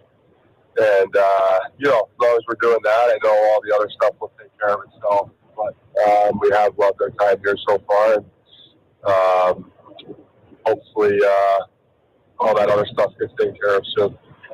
Jacob, one more for you. We talked about that shot. I was asking when you signed here, a couple of smart hockey people, like Jakob Chychrun's game. Tell me about it. Really skilled player, good shot. I didn't know it was like that, dude. You hit missiles. When did that first happen? Where you were a kid and you figured out you could hit it like 50 miles an hour harder than everybody else? When did you first develop that shot? That thing is ridiculous. Yeah, I just think a lot of time, like you said, as a kid, working on it. That's just the biggest thing. It's just a lot of reps and a lot of dedication to getting stronger at a young age and just working on your craft. I mean, you can come take a look at our home in Boca Raton, Florida. Our garage is taking a beating with pucks. So I know, my dad had to put up a few tarps and make a few repairs, a few broken windows, but that's just kind of what it takes to get to the next level, I suppose. And I definitely spent a lot of hours in that garage just working on my shot. Yeah, it's something I still enjoy doing to this day, just kind of working on it and, picking a spot and trying to hit it and hard and accurate. That's kind of the two things I try to focus on. Jakob Chychrun with us on Grant and Danny here on The Fan. Hey, we always ask guests about their cheat meals and what they like to eat and their favorite things to eat. And what's funny is, you have some of the most awesome and cool and unique proclivities food-wise. I've read so much about your diet, but I mean, what would you tell people? I know you've probably talked about this a million times, but what's the elevator pitch of how you go about fueling your body? Because you're more meticulous than almost every other professional athlete I know in your regimen. Yeah, I do take a lot of pride in, what I put into my body. I think my wife as well. I think together we've really tried to educate ourselves on just the world we live in. It's so toxic. I think everything around us is toxic, and you see, the health in our country has declined rapidly over the last number of years. And I think, we as humans haven't just gotten unhealthier. I think it's really a product of our environment. And so I think, we've done a lot of due diligence on this, but for the most part, we try to just live a really clean life.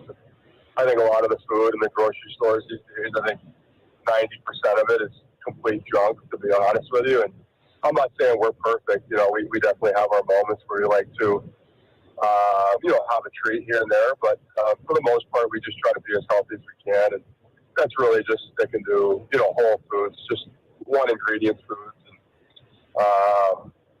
And yeah, eating seasonally is a big one. I think, we love farmers markets, and we love just knowing where our food comes from.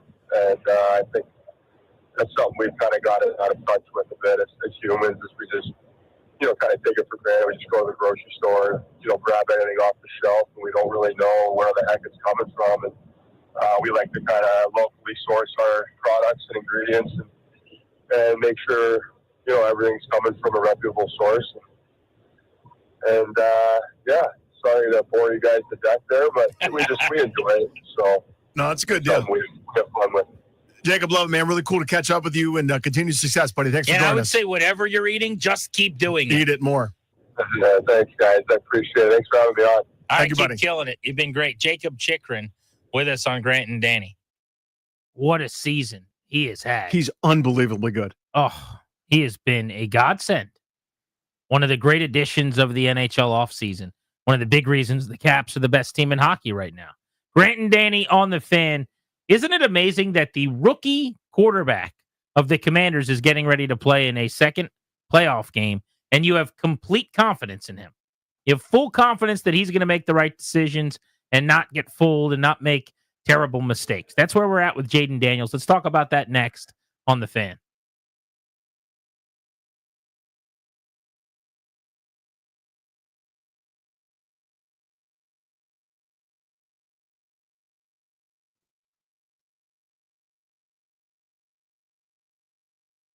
Guys, it's GP. I'm back on a weight loss program. It's my old friends, EMP 180. They got a new name now, Copare, Copare. That's Copare. And they're helping me out. I'm down over 15 pounds over the holidays into the new year.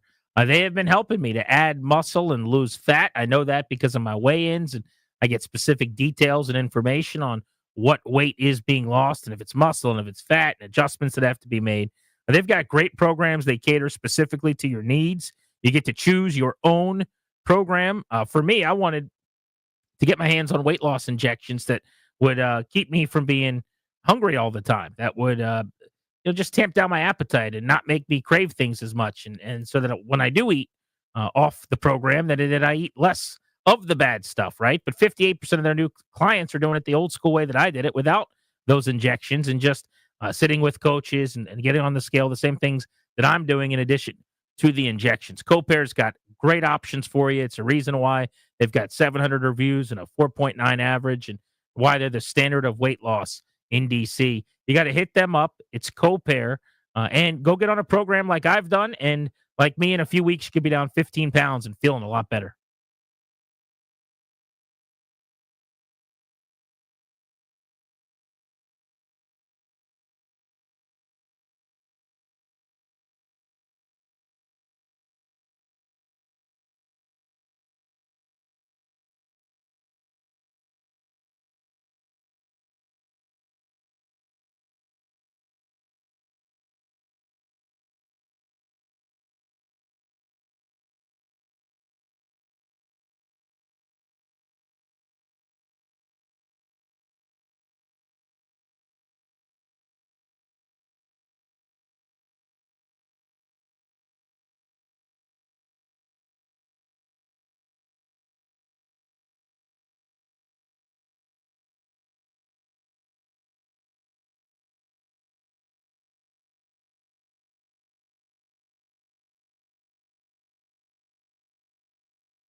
I'm Toby Altizer with your sports update on the Fan. This update is brought to you by Prince George's Community College. In the NFL, the Commanders are going to take on the Lions in the divisional round on Saturday evening.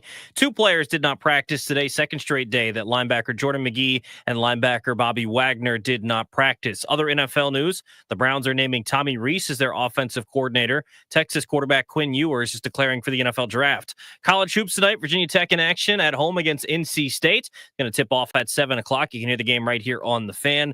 Coverage beginning right after Grant and Danny. In hockey, the Capitals beat the Ducks last night 3-0. They have the day off today before they take on the Senators in Ottawa tomorrow night.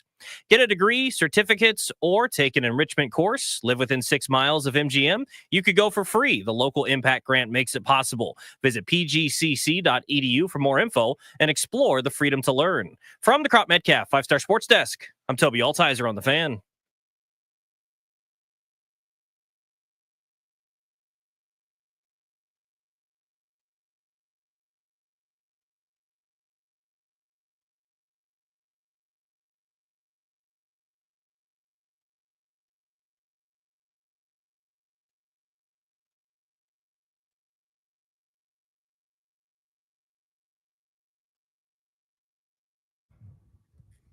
G&D on the Fan. Thanks for listening to the show as always. Saturday night, 8 p.m., Commanders Lions.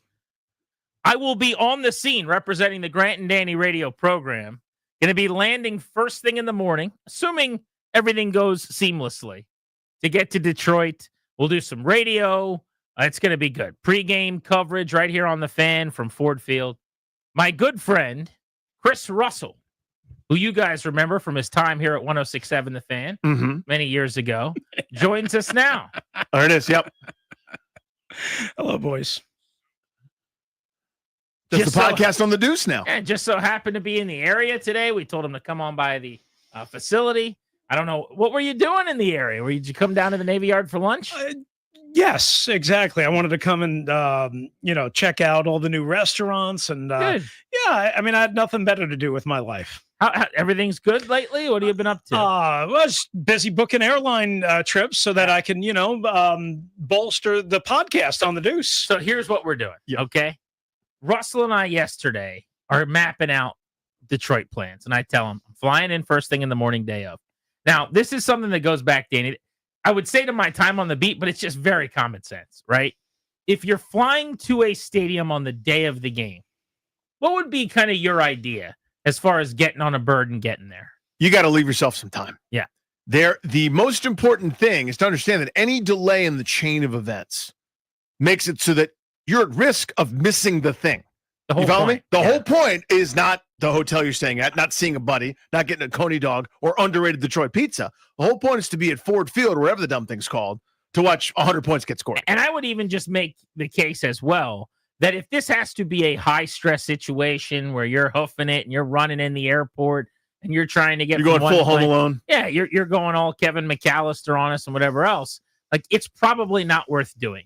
Because at some point it just gets stressful, and now you're landing, and you're trying to get to the game, and you're trying to make it by kickoff. You might miss the first drive or two. And at some point you just go, I'd be better off sitting at home.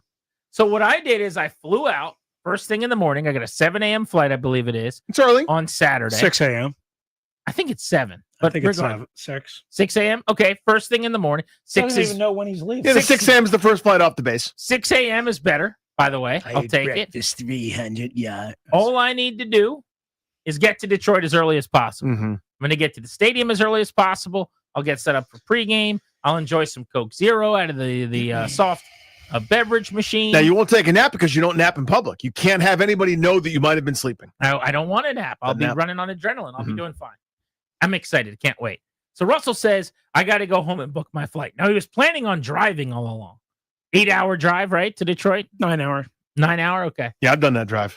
But then he gets his credential. Everything's up on the up and up, and he goes, all right, I'll go home and book a flight. So then today I call him. I go, did you book your flight? What's the deal? He's like, you're going to be upset.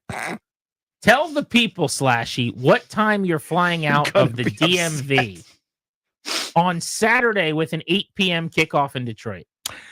So in order to make this semi-reasonable financially,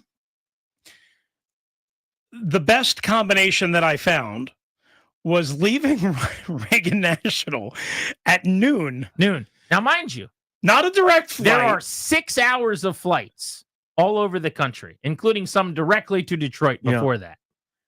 But I digress. So you wait till noon and you fly. So obviously, it's the day of. You would never connect. You can't.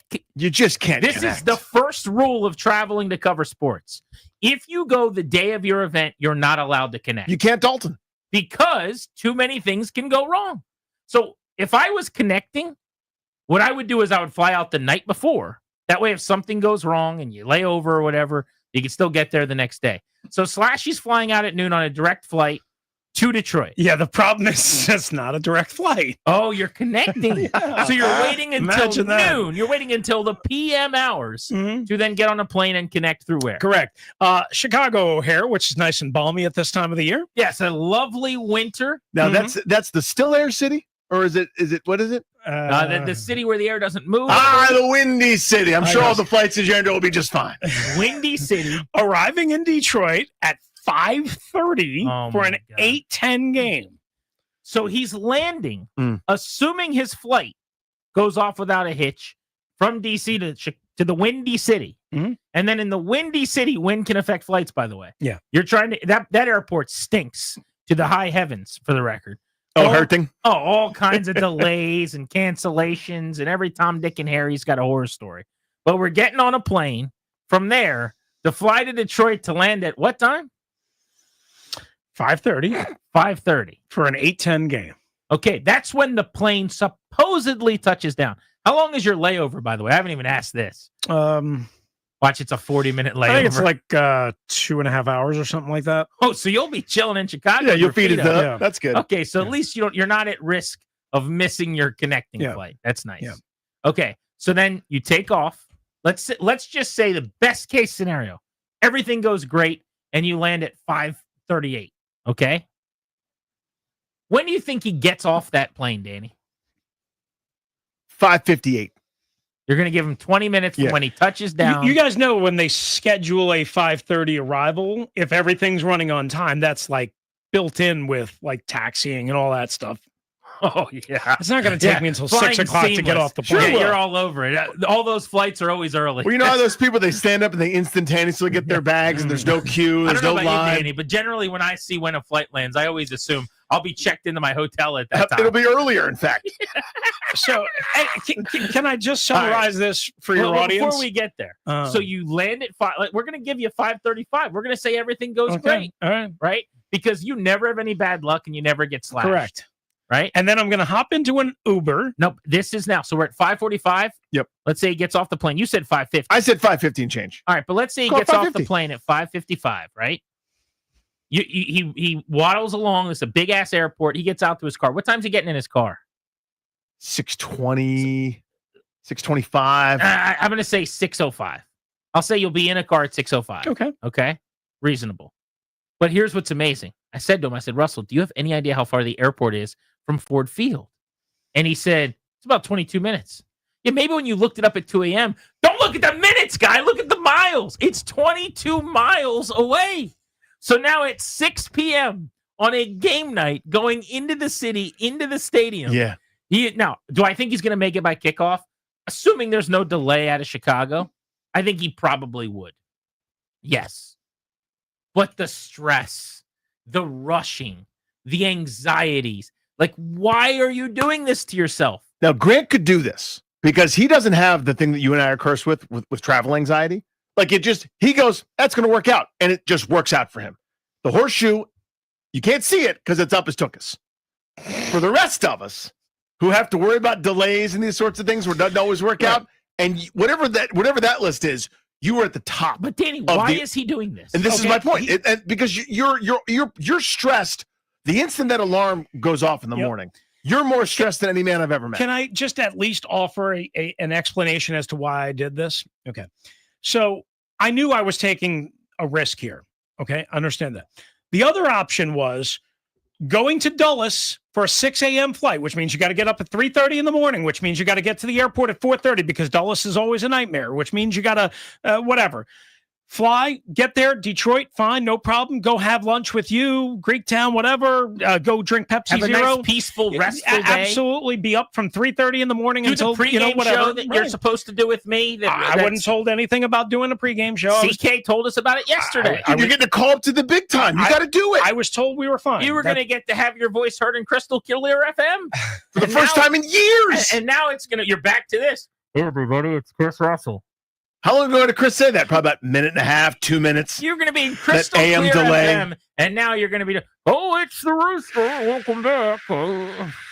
Anyway, If it's after 5 I'll just PM, move on. This is what we hear. Yeah, I'll move on past the skits and bits that you guys are doing, making fun of me. And that is, so the idea was, okay, I knew I was taking a risk. Understood. I was torn. It was either leave at 6 a.m. from Dulles, yes, get there in plenty of time, yes, and fly home and not get back to Reagan National, where I don't have a car, where I don't have anybody to pick me up. Yes, I could take Uber.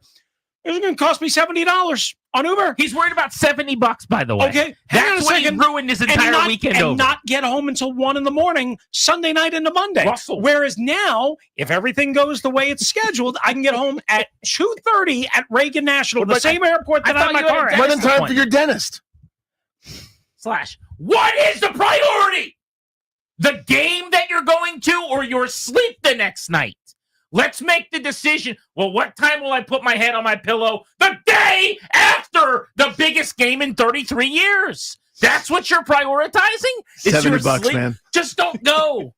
You're putting yourself through all of this to go to the game. If you're and undone going by to get there late. $70, it's not time for you to be outside. I bet everyone in this room right now, $10. He will be waddling in. I'll be leaning forward. He'll be like, oh, excuse me. As Jaden Daniels has a 2nd and 11 from the 19-yard line on the second drive of the game. So that because you're worried about your $70 Uber the next night from a different airport. I mean, you live right near an airport. I'll drive you. I'll pick you up at 1. I'll go get you. I'll drive you. All right, here's the deal. I can cancel until January 16th. Today's January 15th. I can cancel my flight until 11:30 at night. Now, I'm going to try and book this flight, and I'm going to drive you absolutely insane by spending 37 hours with you on the way to Detroit and back. Again, okay? What is your priority? Not annoying me for 37 hours or watching the football game that's once in a generation? Kevin's in Centerville. What's up, Kevin? Hi, Grant and Danny. Chris, how you doing, Rooster? Look, I want to put a same game parlay down on Chris Russell being late. I think the odds are plus 300 right now on FanDuel. And I want Jaden Daniels throwing for 250 yards plus. I think that's the bit to do. Chris, what are you doing, man? Like this is. Can we get a GoFundMe? I will GoFundMe start for the Rooster right now to get you to a place reasonable on time, hour. man. Yeah, Kevin wants to. He doesn't have headphones in, by the way, but I'll just relay this. Yeah. He wants to start a GoFundMe for Reaney to get a better flight. He's got a Jaden Daniels over 250 yards plus Chris Russell late to the game parlay. He correctly understands because he was born more than 3 hours ago that this is a terrible idea. You know what I just want? I just want my own private plane to fly back and forth to Detroit when I want to go. We all want a private plane. Yeah. But in the real world where we live right now, let's just chop this. We got to go because we're 9 minutes late. But please, Reaney, think about changing your flight. You want to see the game, right? Right. You don't want to stress yourself out. Life's too short to be running around being crazy. Spend another $100 or $200 and do this thing the right way. Okay. I'm gonna try right now. He's gonna land at 6 for an 8 p.m. game. He's not gonna switch it. What a He's not gonna switch it. Grant and Danny on Love the you, buddy. Fan. Oh, you're the best. You guys too. Can't wait to hang. Got some burning NFL questions to answer when we return.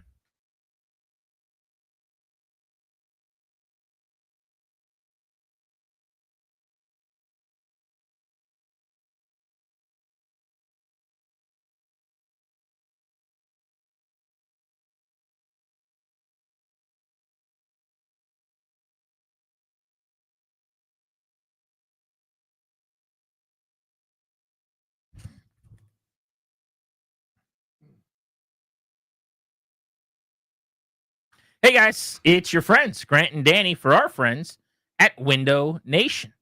We love Window Nation. They take really good care of us. Heating costs are getting out of control. Experts say it's going to get even worse before spring. If you want to save money, replace your cold, drafty windows with energy-efficient ones from Window Nation. Go to windownation.com now and save big with 50% off all window styles. Plus, you can get 0 interest with no payments for 2 years. They're built to last. Window Nation's products are. I know that. They've been in 2 different homes I've owned over the years. We have lower utility bills because of Window Nation. We've added value to the home. I'm telling you, they are fantastic at this. Plus, the windows come with a lifetime warranty and can be installed in a day or less. A-plus rating from the Better Business Bureau as well. You can trust Window Nation. Hurry. The sale ends January 31st, so don't miss out on your chance to save 50% off all window styles. Plus, you could get 0 interest, 0 payments for 2 years. Schedule your free in-home consultation right now at 866-90-NATION. That's 866-90-NATION or visit windownation.com.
With Danny, I'm Grant. This is the Fan. We do have Chris Russell looking at new flights. He might just make it on time. I can't guarantee you he'll be on the pregame show, but if he books the flight that we just found him, he'll be on the pregame show. Step up to the big time, FM. I know we have a lot to do. It was set to 80. The thermostat in our room was set to 80 degrees. It's going to happen. So I'm filing a report with whoever I have to file it with. I'll probably start with Ryan, and we'll go up the ladder. David Field needs an email from me. 80 degrees, someone said it to. 80. Santana Moss is on the show at 5 o'clock in about 10 minutes. He used to wear number 89, which is 9 more numbers up than the 80 degrees. Scott Pioli stops by at 6 o'clock, former 5-time executive of the year. I do want to get to some burning NFL questions, which we'll push here. But back to the Jaden Daniels point I was going to make, Danny. I just think it's amazing. You're going into a playoff week, a second game now on the road. He snaps what was an 8-game skid for rookie quarterbacks in road games. And I have full confidence in him to be one of the reasons they can win. It's not like, they've got to get some kind of, turnover-free performance out of him, or they've got to help elevate him, or all these other guys have to be great, like you would think with some of these rookies over the years, like Big Ben with the Steelers early on, or Mark Sanchez with the Jets, or Joe Flacco with the Ravens. It's the opposite of that. He is the single reason why you give them the best chance to win, and you have full faith that he's not going to throw bad picks, that he's not going to make bad decisions. It's just one of those things I think we have to stop and acknowledge. Smell the roses a bit, yeah. How wild that is. And like, nobody knew how Bo Nix was going to play for Denver, and he had a great first drive and a brilliant first touchdown, but then he really struggled after that in Buffalo. It would be shocking if Jaden Daniels laid an egg in Detroit. Even in a loud environment, even in the hardest place to play this weekend of any of the 4 games, if he went out there and wasn't accurate and turned the ball over a couple of times, we haven't even really seen that this year when he's been completely healthy. That's crazy to think about. It is insane. And I don't want to take it for granted, kind of as you pointed out correctly. The normal course of events is this rookie has had a great season, and see some of the guys that have had great rookie seasons. Justin Herbert, Baker Mayfield, who we just saw, set the touchdown record for touchdown passes in a rookie season. CJ Stroud and Bo Nix and Caleb Williams had some up and down moments, had some incredible things. These guys had good rookie seasons. This is a different place that Jaden Daniels gets to occupy. There's a different sphere. This is not, hey, excellent rookie season. This is among the best quarterbacks in the sport. Whether that is the case for the rest of his career, I can only hope so. I've seen good signs. I've been willing to place a bet down that he stays in this stratosphere. But to be doing this soon, this calm, this composed, this clutch, to use that dreaded word, it just seems routine, and it's not. It's basically been the last few weeks for me that I've started to really think he could sustainably be like whatever this is. Like, I am buying in now on this not being the league hasn't caught up, the read option, the way that they operate, all of these things. There's going to be a correction, and then he's going to fall off some, and he's going to have to correct from there. Like, it feels like maybe they just struck gold. Like, they got one of the few guys on the planet that might just be the Mount Rushmore of his era quarterback, with Mahomes and Burrow and Brady, currently, it was Brady, Manning, Breeze, those guys, but now it's Mahomes and Burrow and Allen. Let's go to Jay in DC on Grant and Danny. Jay, you having some problems with your flights as well, it sounds like. Hey, guys, thanks for taking my call, man. You bet. You got it. Hey, Grant, I was on the plane with you to Tampa, you remember? Oh, that's right. Yeah, we were hanging out at the airport. That's right. Yeah, that's my guy, man. Yeah, so what we have decided to do is we're going to drive to New Jersey, and the flights are much cheaper in New Jersey, which is only about a 2.5-hour drive, maybe. 3-hour drive, and then fly up from there and fly back in New Jersey. That's actually smart. Oh, you're breaking up. But I wonder if it's like Newark or if it's like somewhere in South Jersey or something like that. Because New York is basically New York, which negates add about okay, now I'm renting. Well, I guess you could just drive your own car or whatever, but you got to add parking and all the other, there's some time stuff that goes into that too. And all of that equates to something, right? But my point with Slashy when we were talking about this was he's telling me I'm going to land at 6 and the game's at 8. To do all of that, to then make the entire day stressful, to maybe miss the start of the game, just stay home and watch the thing. Or get up, get there. You're going to be tired. It's going to be a little bit of pain in the ass, but it's way healthier and better for you in the long run than potentially missing it while you're sitting in an airport in Chicago or whatever else could happen. Seriously. I mean, I mean, I know that I wouldn't be able to make the trip anyhow. We have so much going on, 10,000 sporting events. My wife is swamped with stuff. So to me, it's like, if I was thinking about going and it was like I started to I have to connect, and I could leave at my house at 1 a.m. after the kids are in bed and then stay overnight in Newark. You know what? My feet will be up at home with some chips and dip. This is one of the reasons why, though, there's going to be a lot fewer Commanders fans at this game.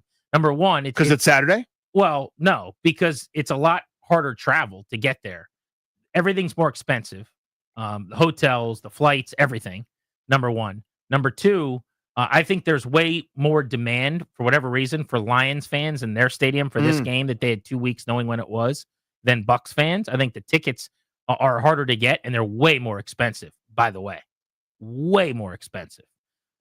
Right now, it's the most expensive get-in price that we've seen for a non-Super Bowl game in years and years and years. Because, I mean, Lions fans, as we said, have been waiting for it. They're overdue. They know this is special. They're hosting the thing. For Tampa, it's another, 9 or 10 win season after a Super Bowl win a couple years ago, winning that garbage, NFC South. Santana Moss joins us next on Grant and Danny.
I'm Toby Altizer with your sports update on the Fan. This update is brought to you by Paul Henry's Window Installation, your clear home improvement choice. The Commanders taking on the Lions in the divisional round on Saturday evening. Today they are practicing in the bubble, pumping in some noise to get ready for Ford Field. 2 players did not practice today, a second straight day that linebackers Jordan McGee and Bobby Wagner did not practice. Other injuries from around the NFL. Ravens wide receiver Zay Flowers didn't practice today. He missed last week with a knee injury.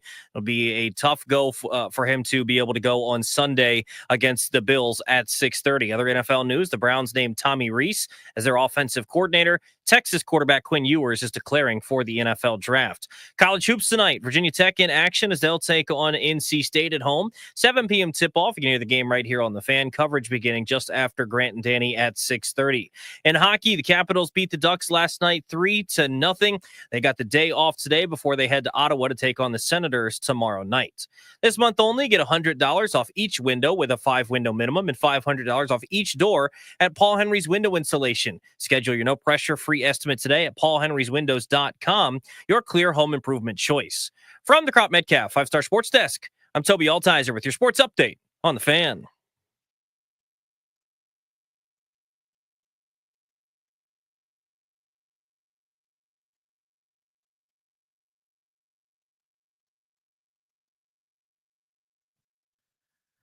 G&D, welcoming you back on the Fan. We'll take you up to 6:30. Looking forward to talking to Scott Pioli, who worked with Adam Peters when he was just a baby scout with the Patriots, cutting his teeth in the league.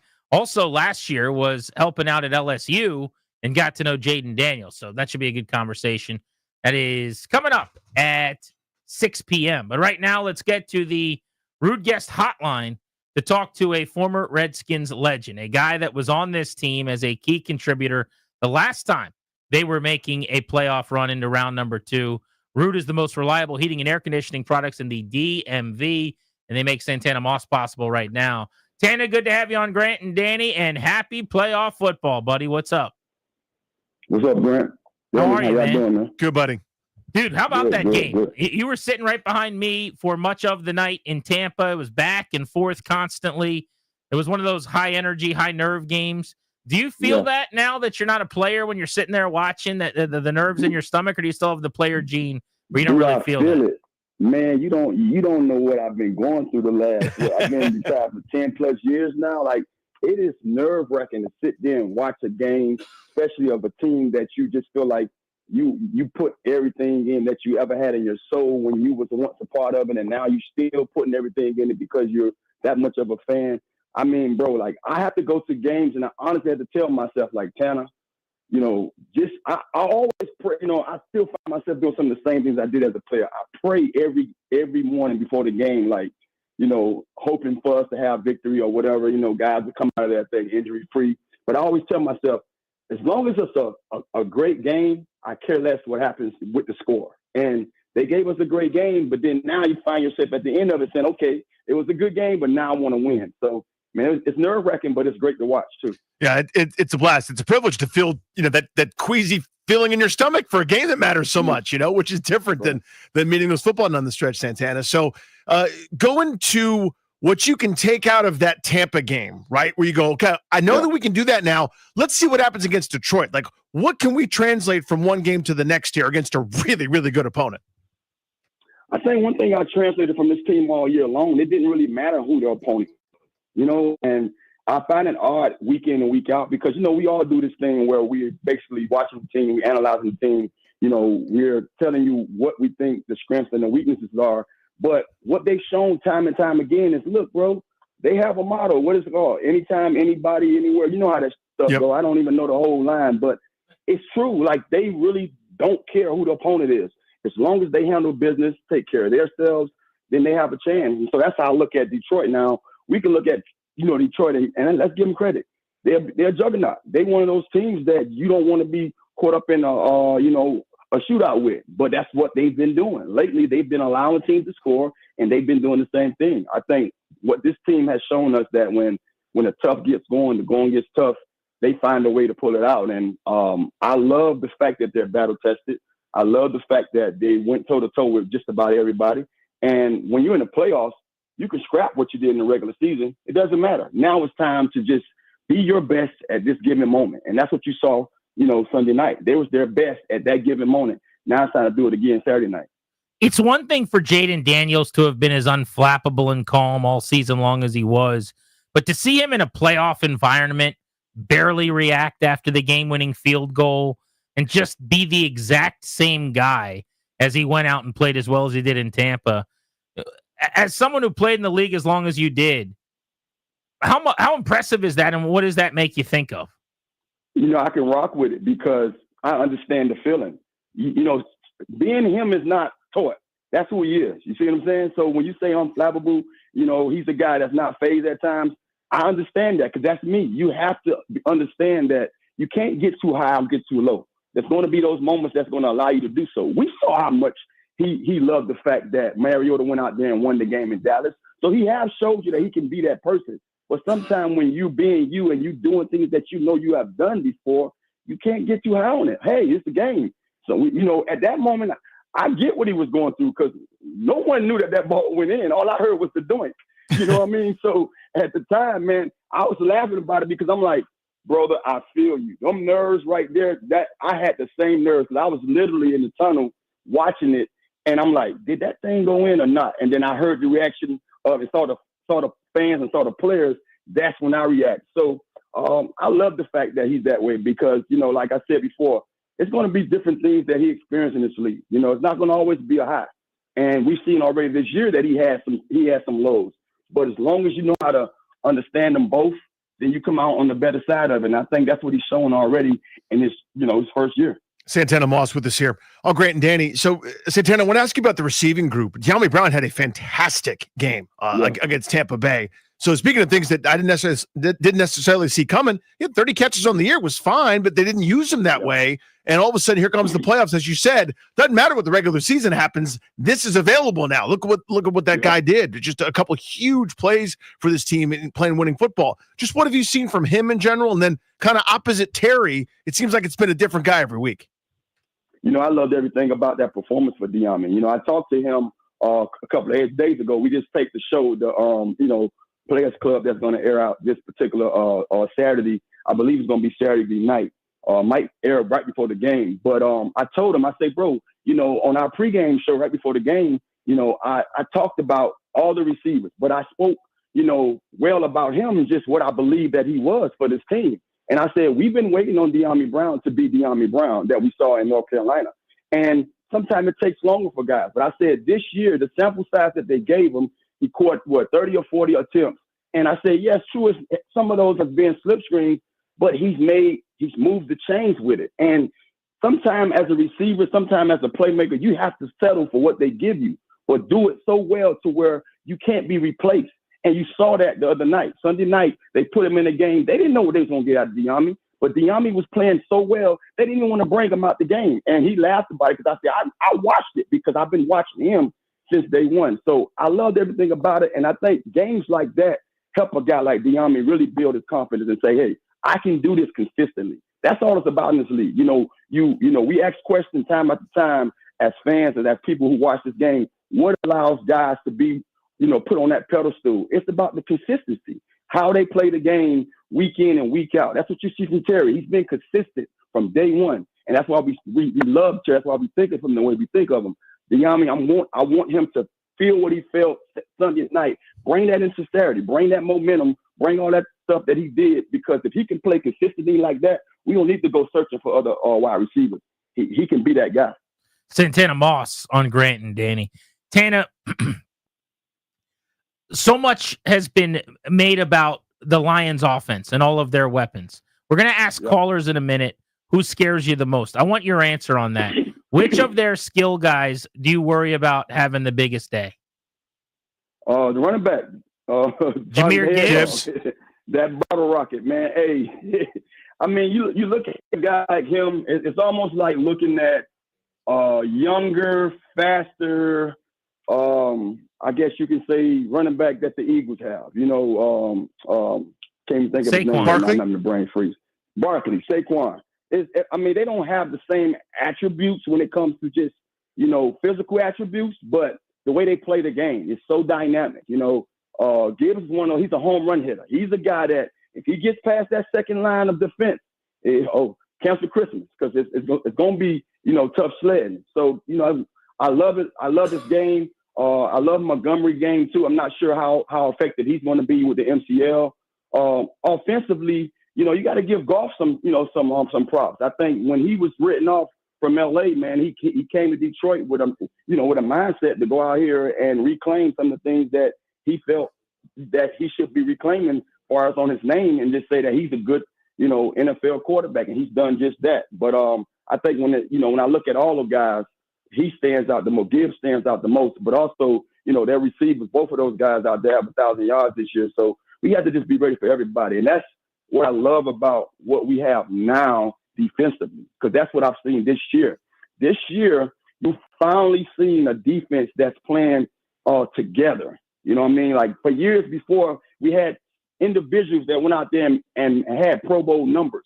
But this defense now, this Joe Whitt Jr. defense, Dan Quinn defense, they play together. Everybody's in unison, and they're helping each other make plays. And, when you see a offense like Detroit Lions coming, you kind of say, you know what, we can do it. Because I've seen us do it before. I've seen us stand strong and stand tall when we play a juggernaut offense or a juggernaut team like this. So, Santana, it feels like maybe kind of like the Tampa game. I think Washington's best defense was how long they kept the football and how effective they were, kind of those long sustained drives and getting some points. Mm-hmm. You got to do that maybe even more so this week against that juggernaut of the Detroit offense that we were talking about here. Just kind of give me your thoughts on how you do that with the run game kind of in a shaky spot. They haven't run the ball with the running backs real effectively for a couple months now, it seems like. How do you do that against that Detroit team? We'll kind of solve that puzzle for me. Well, the way I look at it is I try to go into it with a optimistic mindset. I think every week is going to show you something different. Yes, we haven't been running the ball that well with our running backs, but when you have the Jaden Daniels effect, you never know what it's going to bring to, that particular day according to that defense you're facing.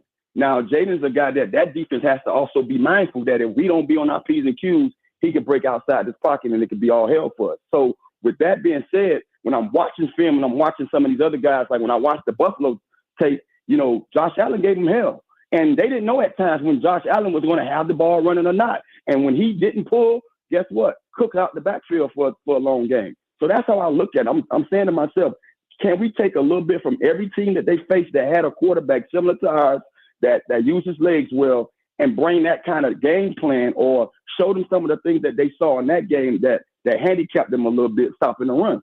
I don't look at it so much as we haven't been doing it ourselves personally. I look at the matchups. I think when you look at some of the matchups that we've had, especially going against the Tampa defense that, top three, top, 4 in the league and stopping the run, it was going to be tough sledding. But we still found a way that even though we couldn't get those big runs that we wanted, every now and then we got 2, 3, 4 yards and gave us, those downs where we had favorable downs to go out there and advance and get those first downs. So that's how I look at this game. This might be one of those games where you see our running backs now get more into the, the swing of things because this defense has to pay attention to both Jaden and, B-Rob and Eckler in the backfield. Santana, what kind of crowd turnout from Burgundy and Gold fans do you expect? It was pretty amazing in Tampa, but it seems like everything's more expensive to get to Detroit. It seems like there's more Lions fans that are going to, turn out. The prices for tickets are out of this world. What do you think? Yeah. I don't expect nothing less. I think all season long, I'm not sure how many trips you've been on this year, Grant, man, but everywhere we've been, man, New Orleans, you name it, our fans have, they're risen. They followed. They made sure they was there for their team. So I don't expect nothing less. I understand that it's been a long time, that we've ever had this opportunity. And I think from a fan standpoint and the team standpoint, sometimes you only get one shot, and this is our shot. So you have to go out there with that kind of mindset. So I expect our fans to show up and show out. Santana, awesome to talk to you as always, buddy. It's cool that we're talking about some playoff football here in town. Enjoy the weekend. No doubt, fellas. Take care. See you, buddy. Be good. There's Santana Moss, one of the great Redskins of his era, and one of the guys that was last on this team when they were playing into the divisional round. He did not get to play in an NFC championship game. No, sir. Because no players that were here after the 1991 season have been able to. That could change if they can knock off Detroit and stun the NFL one more time on Saturday night. You heard the question we asked Santana, though. Let's pose that to you guys next. Of all of the scary Lions on offense, which one strikes the most fear into you going into this matchup with the Commanders? You're listening to The Fan.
Toby Altizer with your sports update on the Fan. The Commanders getting set to take on the Lions on Saturday evening. Today they're practicing in the bubble with noise pumped in to get ready for Ford Field. 2 players didn't practice today, linebacker Jordan McGee and linebacker Bobby Wagner. Also, the Commanders tried out some kickers. Justin Gonzalez was limited yesterday with a hip injury. Other injuries around the NFL, Ravens wide receiver Zay Flowers didn't practice today. He missed last week's game with a knee injury. The Ravens will take on the Bills Sunday at 6:30. The other matchups, Texans and Chiefs Saturday at 4:30, Rams and Eagles Sunday at 3 o'clock. Other NFL news, the Browns named Tommy Rees as their offensive coordinator. Texas quarterback Quinn Ewers is declaring for the NFL draft. College hoops tonight, Virginia Tech taking on NC State at home. 7 o'clock tip-off. You can hear the game right here on the Fan following Grant and Danny. And in hockey, the Capitals beat the Ducks last night 3-0. Now they go on the road to take on the Ottawa Senators tomorrow night.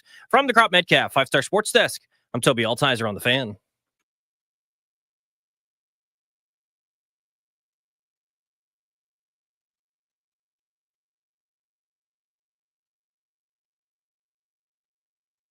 The running back, Simon Hedgehog, that bottle rocket, man. Hey, I mean, you look at a guy like him, it's almost like looking at younger, faster, I guess you can say running back that the Eagles have. You know,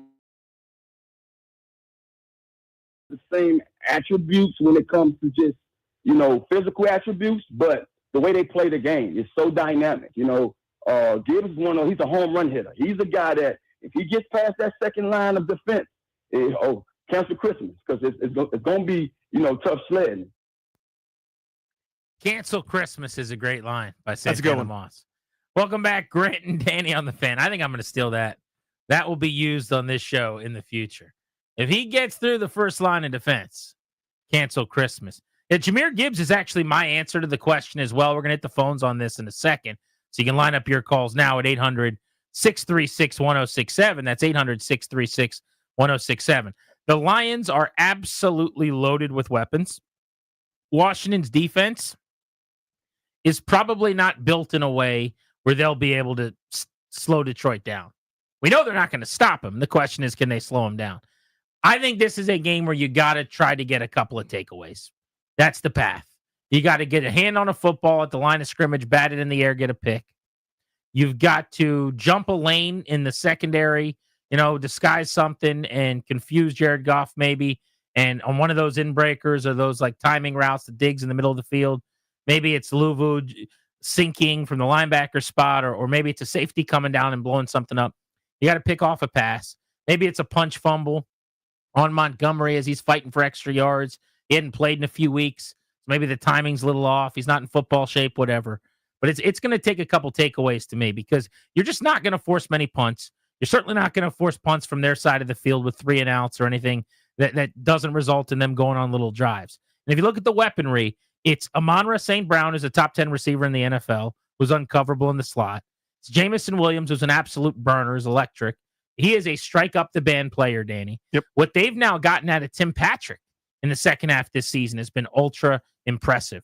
Really, really think that they found something as a kind of a Z receiver on the opposite side of Jamison Williams now, where he could do some of the dirty work and stuff underneath. I think he's a great fit for their offense. And then you've got Gibbs and Montgomery in the backfield. They've got a tremendous young second-year tight end in Sam Laporta, who was drafted in the second round out of Iowa. They're just absolutely loaded. But of all those guys, the guy that I'm petrified of is Jahmyr Gibbs because he has that lightning speed. He's unstoppable. We saw him run for $140 against the Vikings, $117 against San Fran, and $110 against the Bears in the last 3 games when he finally got to carry the mail without Montgomery. That's what he's capable of. He's got 6 touchdowns over their last 4 games as a rusher, another 3 touchdowns over their last 5 games as a receiver. He's going to catch somewhere between 4 and 7 passes. He's probably going to run about 15 times, and I would be shocked if he doesn't go for over 150 all-purpose. He's just so fast. He's going to have a burst play. Now, whether it's a house call or not, TBD, but he's going to have a burst play. How do I know that? In 16 of the 17 games that he played, his shortest, longest carry, follow me on that? Like where it says he ran for 100 yards, his long of 23, or his long of 40, whatever. He had only a couple of times where it wasn't a 20-plus yard run. 47, 30, 20, 28, 23, 20, 70, 45, 24. See the point? Like, he's going to get one or two or three where he nobody's close to him. He bursts through, makes somebody miss, runs through an arm tackle or something like that. He is a factor. He is terrifying. He's so good. They smartly get him the ball in space. You let that guy get a running start, as I believe the great Santana Moss once said, cancel Christmas. Like, the only chance is if you surround him, get him to stop his feet, and even then, you're going to have take some damage here. He is excellent. Really, really, really good player. He's terrifying. He's on the list, certainly. He rattled through the list. Laporte is terrifying for those 3rd and 4s that get converted. St. Brown is always open permanently, period, end of story. He's incredible. My guy is Jameson Williams. I am terrified of Jameson Williams. Both for the over-the-top, just jogging briskly past defenders that he's much faster than. That's terrifying. Also on the They give the ball to Williams on the end around, or the double reverse to Williams. The trick play gadgetry, having him run around so much faster than anybody that wears our uniform on that defense is terrifying to me.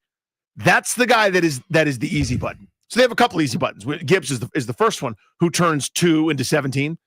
Williams turns nothing into touchdown highlights. Well, it's like he's 53 incredible. Yep. on a screen. Mhm. It's these deep posts they're hitting him on now where he's behind everybody. I mean, if Goff can lay one in there, curtains, that's 6 the easy way. Jahmyr Gibbs, though, bro, 5.5 yards per carry. Oh, yeah. On a 250 rush season. Like, that's straight out of the Big 12. 16 touchdowns. Yeah. That's Oklahoma State Barry Sanders numbers. Just as a rusher, by the way, that's 16 touchdowns. That doesn't even account for what he also did as a receiver, where he add another 4 to the ledger. And they don't use him as much as a receiver as I would. He would be Chris Thompson from the Jay Gruden offense for me. I would build things around just throwing him the football. Remember when Eckler had 90 catch seasons with the Chargers? Oh, yeah. Like, that's what it would look like. He only had 2 games this year where he caught 6 or more balls. But it's like, well, the problem is we've got so many effective weapons and we're scoring 50 a week. Well, that's a great point. You know what I mean? Shouldn't have changed anything. To throw him the ball more means you would have had to do less of something else. Yeah, who's going to get less to eat because of that? They were the best offense in the NFL. Yeah. So probably just keep giving it to Amonra, keep giving it to Montgomery, and the little bit that Gibbs got. Like, throw a dart at a board and go, this one's got to go to Laporta. Dynamic, incredible. Oh, no, this one's going to St. Brown. Incredible, Pro Bowl, All-Pro. They're awesome. Ben Johnson's the man for sure, but Brad Holmes needs some credit too. As a general manager, picking 100%. players, the group that they've put together, the fits that they found, really starting with the Goff deal. And when they traded for Goff, I don't think they had any thought that he'd be their long-term solution at quarterback. They wanted the picks. They wanted the picks, and Goff was a throw into the trade so that they could get the picks. He was like you can have the picks, but you've got to take the Jared Goff contract. I mean, seriously, that's why they traded for Jared Goff. They didn't want anything to do with him starting beyond the terrible season they were about to have when they were like 3-14 or whatever in his first season there.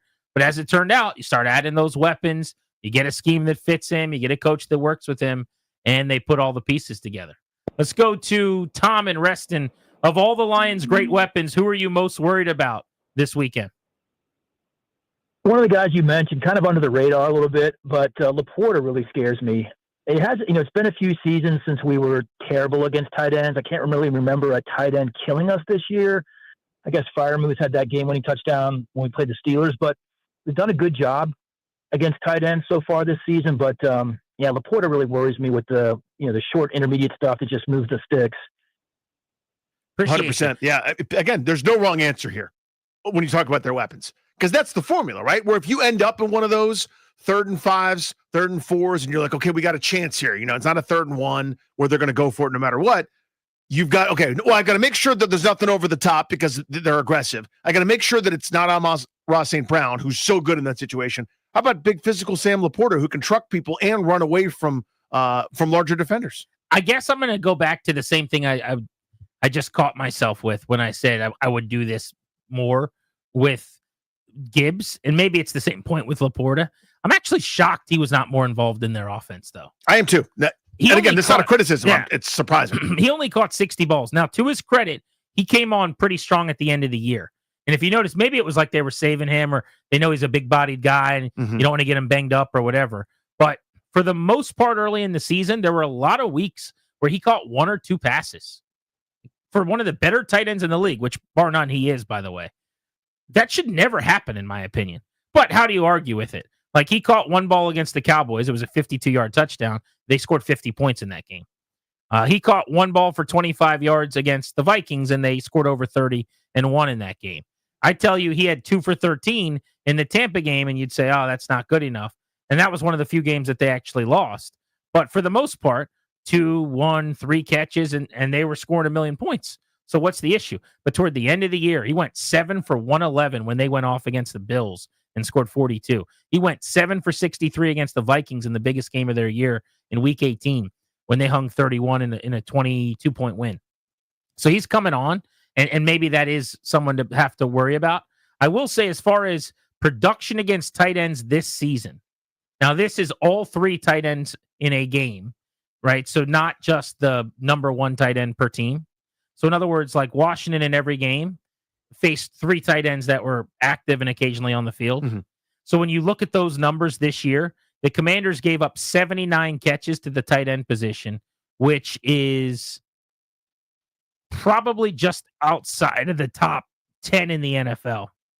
There were teams that gave up 143, the Raiders. Wow. This year. That's ironic because their own guy went for like 120 catches. Yeah, no doubt. The Cardinals gave up 137 catches, the tight ends. They also had a guy who caught That's right, almost McBride. 100 Yeah, he's balls, great. which is kind of funny. The Browns gave up 111. The Chiefs gave up 144 catches to tight ends. Wow. This year. But anyway, Washington, right, at 79 grabs for the tight end position this season. So it's not like they batten down the hatches completely, but I will say yards per catch for them, 9.7, top half the league. A lot of teams in that 12, 10.5, 13.5, range. They did a pretty good job at not allowing big plays from tight ends. Let's go to Dominic in Ohio. What's up, Dom? Hey, boys. Thanks as always for taking the call. Hey, I have an answer for you, but if you'll indulge me, I have a little beef with Danny to address just after my answer. So my answer on this is the running game in general. I think our only shot is to try and make a stand and sell out to try to stop the run and force Jared Goff and those ridiculously amazing weapons through the air and beat us.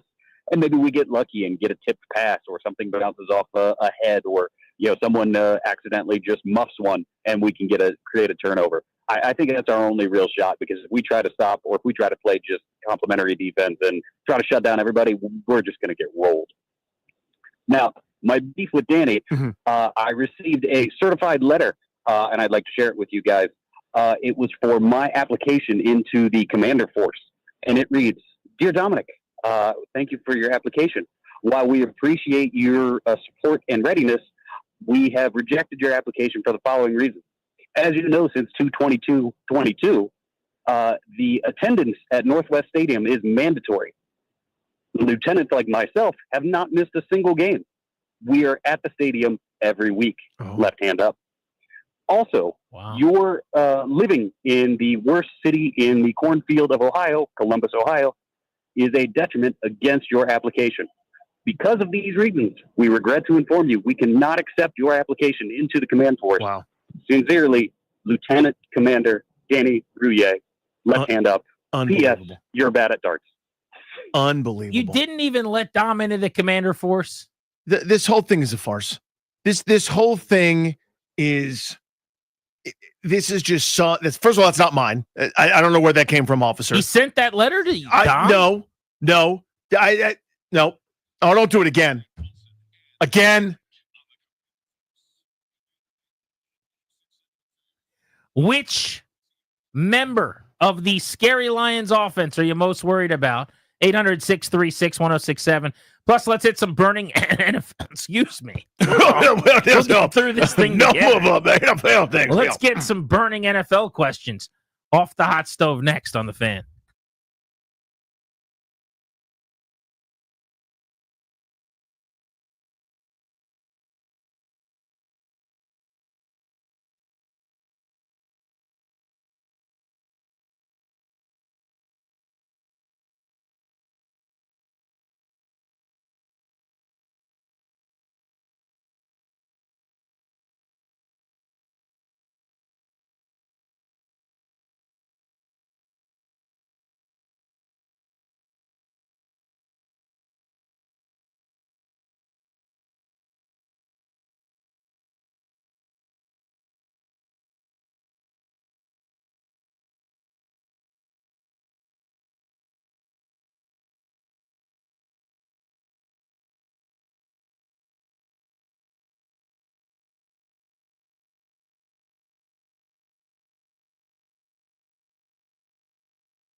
All right, I want to hit some of the burning NFL headlines here. See where you're at on some of these things, Danny. Starting with the Cowboys coaching search. Troy Aikman says it's more a popular team than it is a good job. That basically it's a notable job. That's it. It's not a good job. I thought that was perfectly said by the former quarterback. They're talking to a bunch of people, including a phone call between Jerry Jones and Deion Sanders. It is starting to sound like that's not really a serious thing, which is kind of what we suggested, or at least I'll speak for myself. I suggested on this show. How about the name Jason Witten has come up? That would be an unqualified person getting a head coaching job that doesn't make any sense as well. So maybe a non-former Cowboy could at some point be in the running there, although it seems like, speaking of former Cowboys, Kellen Moore might be the favorite to get the gig. Is that quote from Troy Aikman? I've been trying to crystallize that for so many years and so long. It's not as if Dallas doesn't win any games. Like, they had 12 wins in a year for 3 straight seasons before things kind of fell off this year because of injury. So they're not irrelevant, but it is this TV show. It's more reality show than it is professional football organization. So they're not terrible. They're not wretched. They're not the Browns or one of these teams that can never get right, and it's always a disaster. But it's also always like more sideshow than it is. It's more popular than it is, like a regular job. You have to navigate things there. You don't have to navigate anywhere else. Vikings looked like they were headed toward a marriage with Sam Darnold for so much of this season. Then he played very poorly in the final regular season game of the year as they tried to get the 1 seed against Detroit.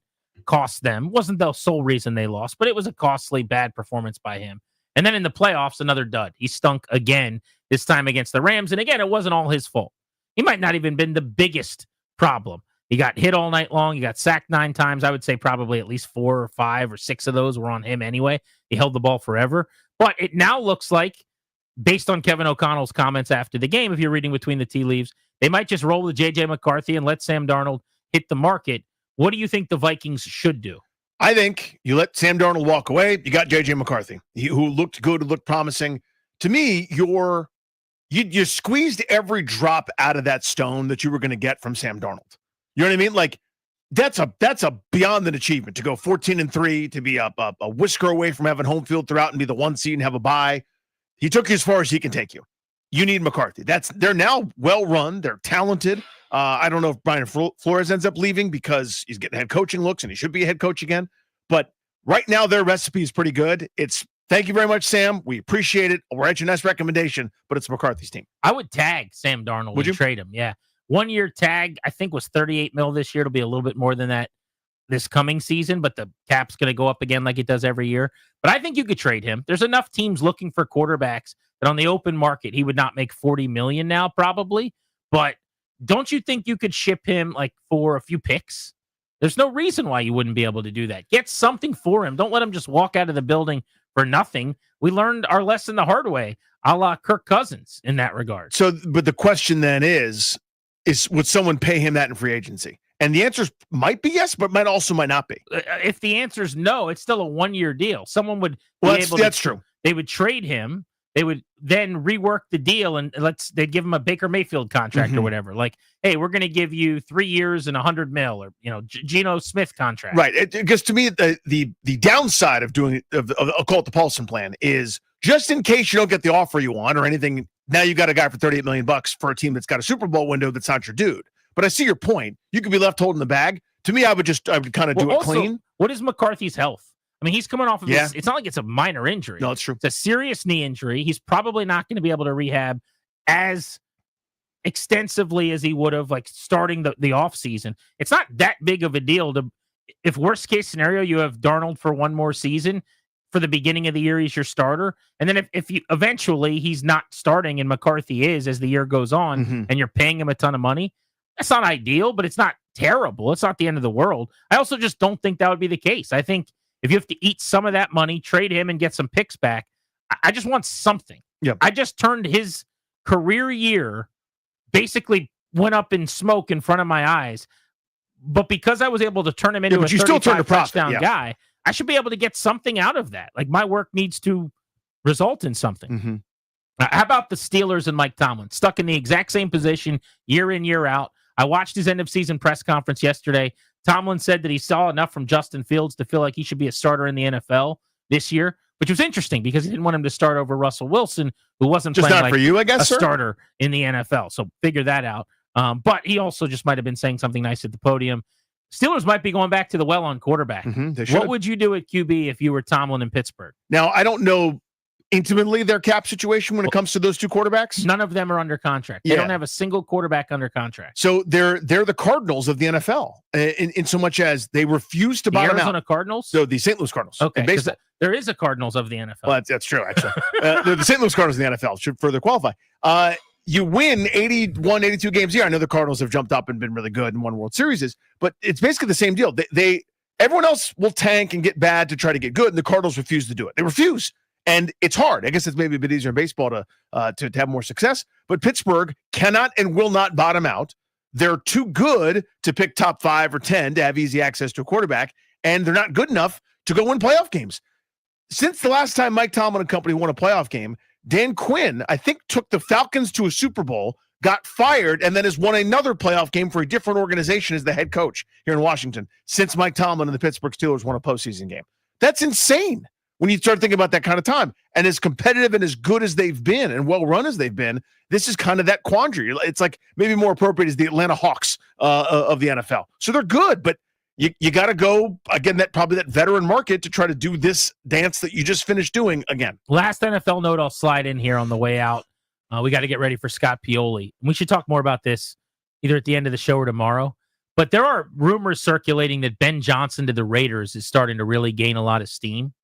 If he waited 3 years and he turned down a bevy of legitimate NFL opportunities so that he could then go to the Raiders, who have no quarterback and don't pick in the top 5 and are in a division with 3 10-plus win playoff teams this past year, that was quite a weird decision. Like, all of the, I'm waiting for the perfect job. I'm sorry. I know you got the number 2 pick, Washington, but I just don't love that situation.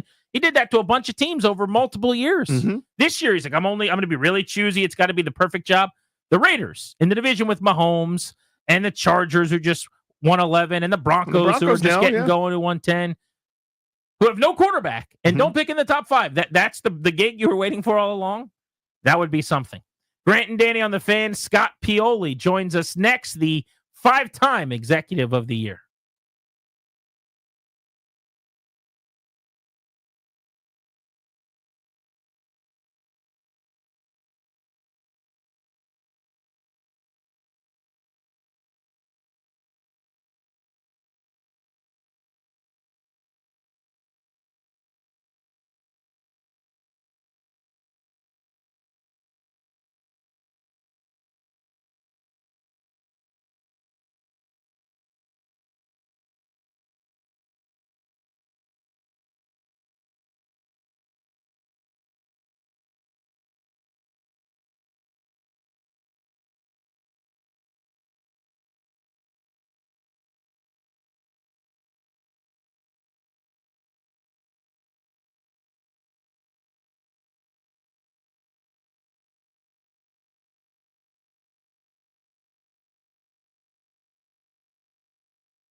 I'm Toby Altizer with your sports update on The Fan. This update is presented by IT Cadre, trusted insight from trusted insiders, itcadre.com. The Commanders take on the Lions in the divisional round of the playoffs Saturday evening. Today, the Commanders at practice in the bubble, pumping in music to get ready for Ford Field. Two players did not practice today. Linebackers Jordan McGee and Bobby Wagner, second straight day, they did not practice. McGee dealing with a hamstring injury, Bobby Wagner dealing with an ankle injury. Other NFL injuries, Ravens wide receiver Zay Flowers, he didn't practice today, missed last week with a knee injury. Will be up in the air if he'll be able to make Sunday's game against the Bills. The Ravens are going to take on the Bills Sunday at 6:30. The other matchups, Texans and Chiefs Saturday at 4:30. Rams and Eagles Sunday at 3 o'clock. Other NFL news, the Browns named Tommy Rees as their offensive coordinator, and Texas quarterback Quinn Ewers is declaring for the NFL draft. College hoops tonight, Virginia Tech in action. So they'll take on the Wolfpack of NC State. 7 p.m. tip-off. You can hear the game right here on the Fan coverage beginning following Grant and Danny. In hockey, the Capitals got the win last night over the Ducks 3-0. They have the day off today before they head to Ottawa to take on the Senators tomorrow night. IT Cadre's trusted insight, helping leaders of the nation's most important organizations understand complexity, align efforts, and make the best data-driven decisions to achieve success. IT Cadre, your vision, our purpose. To learn more, visit itcadre.com. That's itcadre.com. From the Crop Metcalf 5-Star Sports Desk, I'm Toby Altizer on the Fan.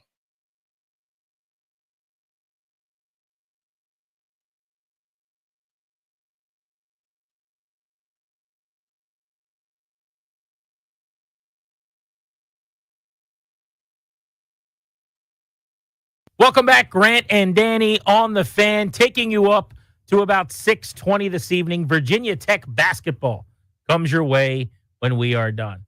The Commanders have built themselves a strong foundation on the field. They have their future lined up. You got to start thinking about yours. The exclusive sponsor of our show will help. That's the law firm, Condori and Murad. They're going to help you update your last will and testament, set up a revocable trust for you and your family. Schedule a free consultation with their estate planning attorneys today by visiting kmlawyers.com. Be sure to tell them that we sent you at Grant and Danny. That's kmlawyers.com.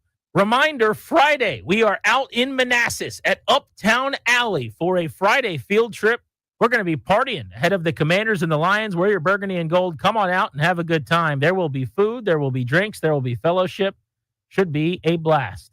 Let's get to the Rude Guest Hotline right now. Welcome onto the show the former general manager of the New England Patriots, Scott Pioli. Scott, we wanted to get you back on because you were one of the first guests we had on after Jaden Daniels was drafted, who told us what a special young man he was, and you were all over it. Yeah, I was so fortunate to, I do consulting work for a number of college football programs, and Brian Kelly would have me spend time with certain players.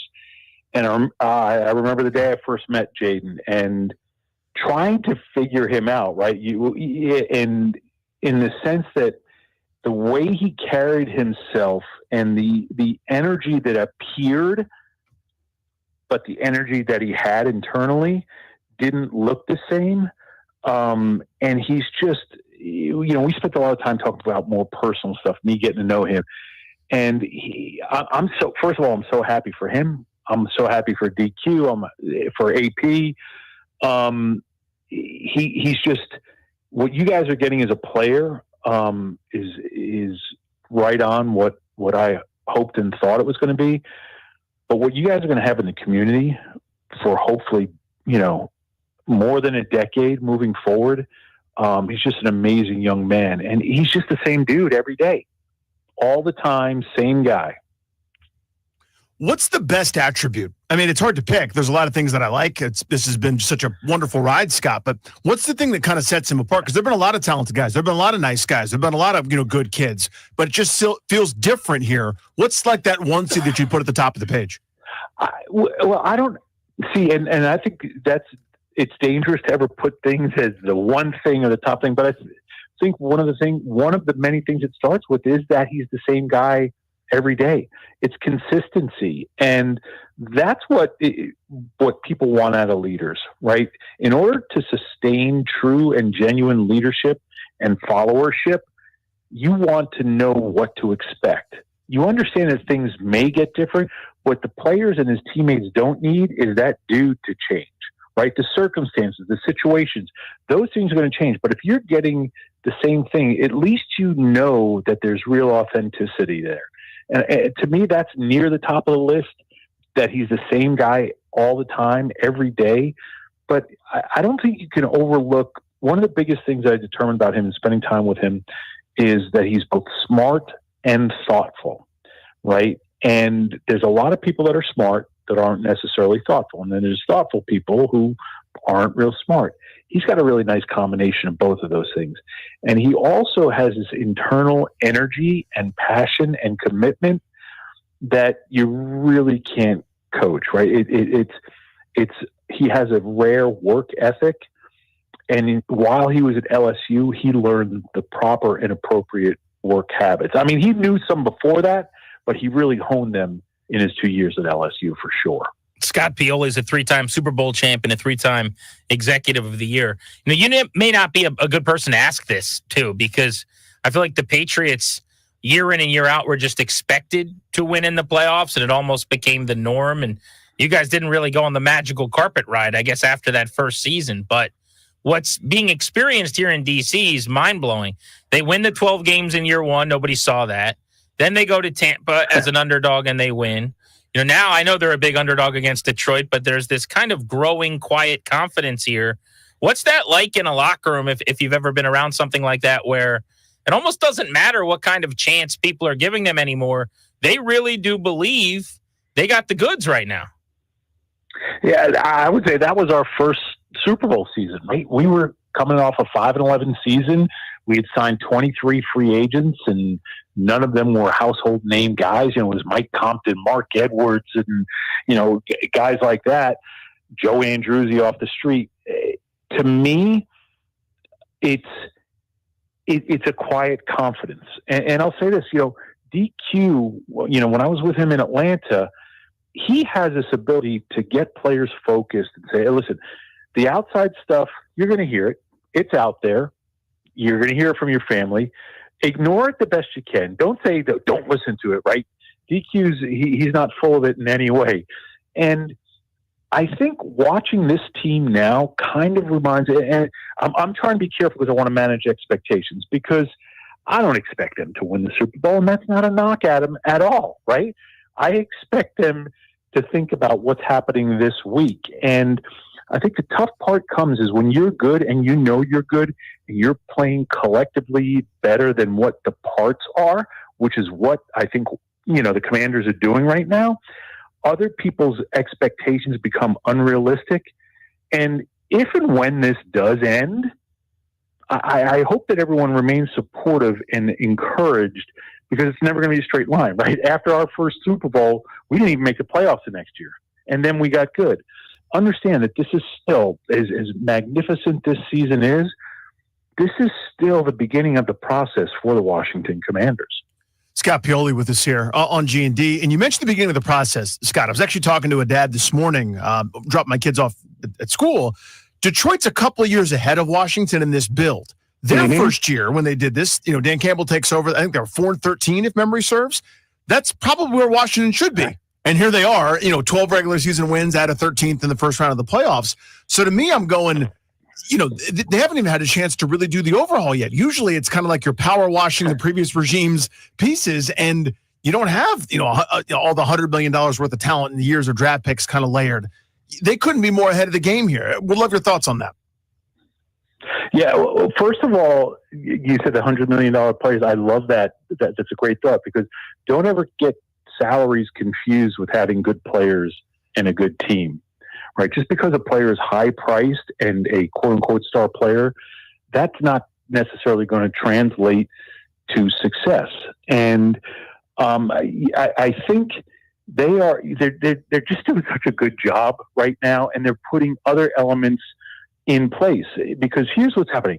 The product on the field is very good right now, but you have to build this infrastructure, right? That's a part of what Detroit has done. I saw a quote by Dan Campbell today. I'd love to say that he stole my quote, but I stole it from Parcells. So he stole it from Parcells too. And he talked about, it's not the best 53, it's the right 53 because teams win championships and individuals go to Pro Bowls. Dan Quinn, I know, believes in that. Adam Peters, that's what Adam learned working with us in New England. He understands that talent is important. You have to have a certain degree of talent, but what you have to do is build a team, and there has to be an infrastructure and within the organization. Player development is not just on the field. It's behind the scenes. It's the right trainers. It's right. They're still in the process of getting all of these things in place.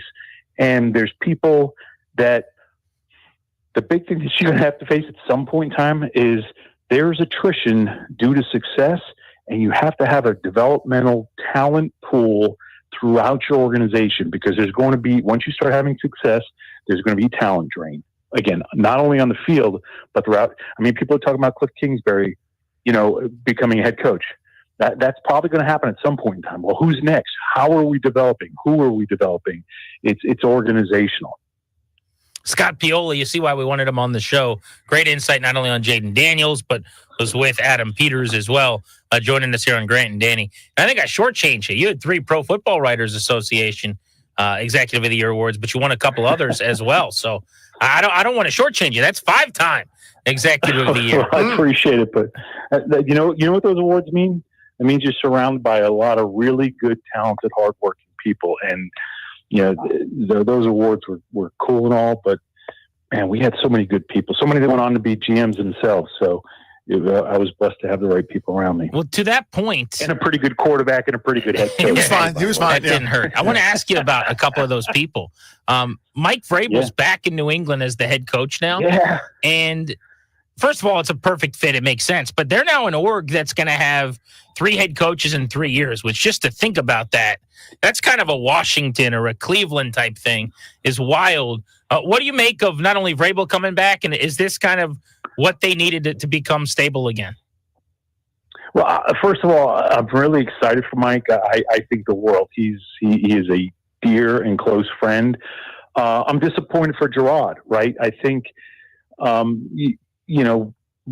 or Mr. Kraft, he's Robert to me. He came out and I love that he owned that. He felt that maybe he pulled the trigger too quick and it happened too soon. And Gerard, I believe, is a really good football coach. Oh, I know he's a really good football coach. That was part of my last draft at the Patriots.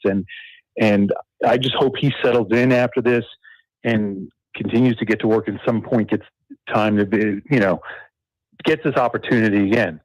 In terms of Mike, I can't tell you how excited I am because Mike is one of the smartest football people and best leaders that I've ever been around. That's why when I left the Patriots, Mike and I were together 8 years. It was part of signing him as a free agent.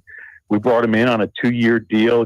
I think we gave him like $150 or $125 signing bonus, and he became a starter for us. He had never been a starter, but watching the leader that he turned into and his football intelligence and his ability to, as a player, to teach his teammates and make sure that everyone understood things and hold people accountable was pretty amazing. And when I left and go to Kansas City to become the general manager there, one of my first orders of business was to trade for him and Matt Castle. So Mike and I spent 10 years together. And after I was fired from the Chiefs, Mike was one of the first people to reach out to me. And a lot of people know, Mike the tough guy and see that, and he is all that.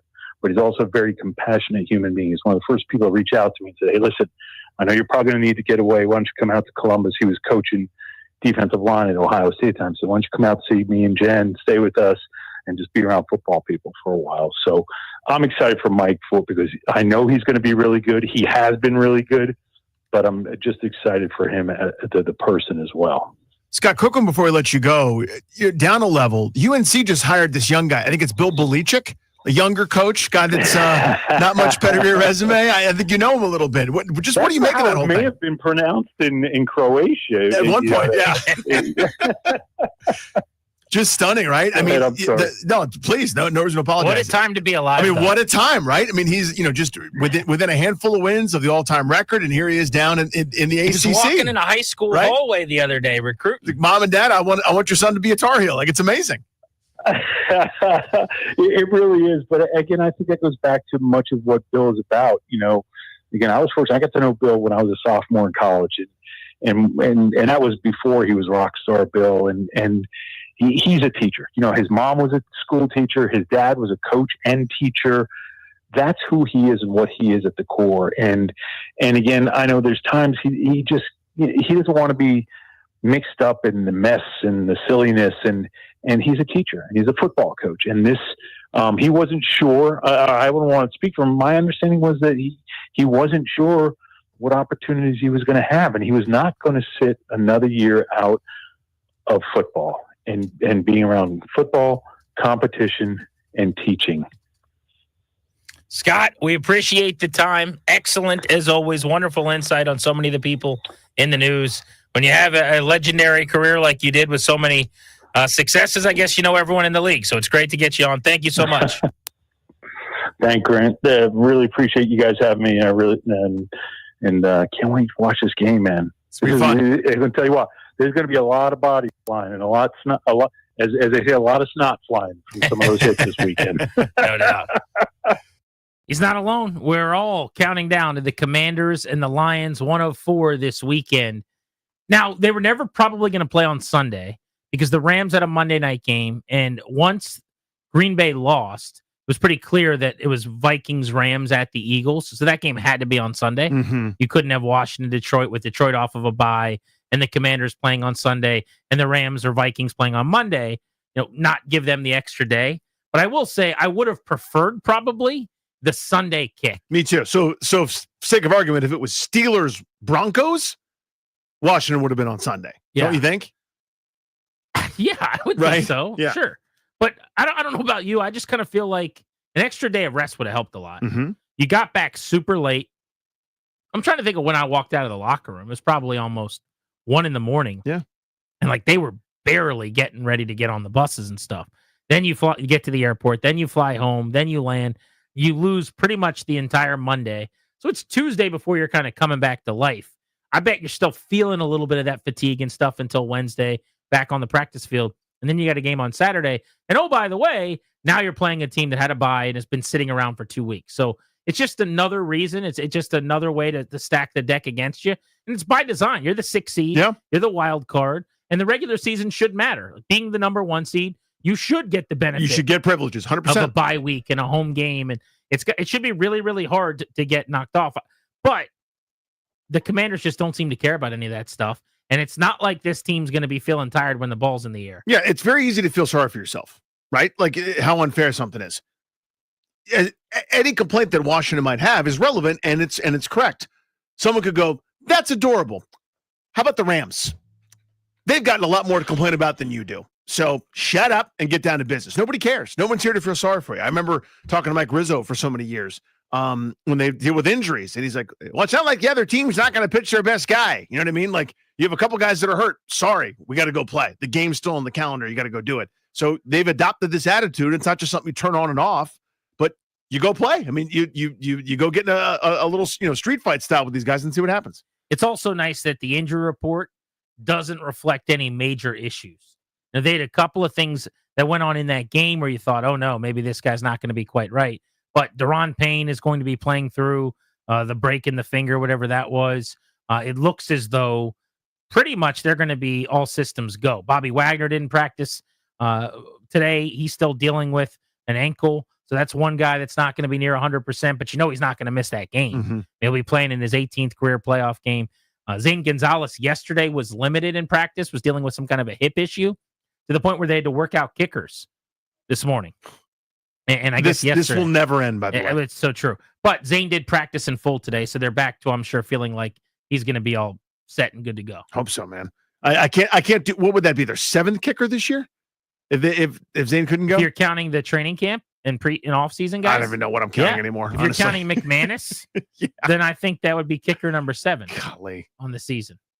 Big thanks to our producers behind the scenes, Darius, Ryan, Toby, making it work today. Grant and Danny saying so long. Remember, tomorrow we are in studio, a Thursday show. We're going to be previewing the national championship, getting you ready for playoff football. We'll have Danny Cannell on at 5:30. And then Friday, our pep rally. We're in Manassas. That's going to be a good time. Uptown Alley at Manassas, they place rules. Come see your pals. Thank you for coming.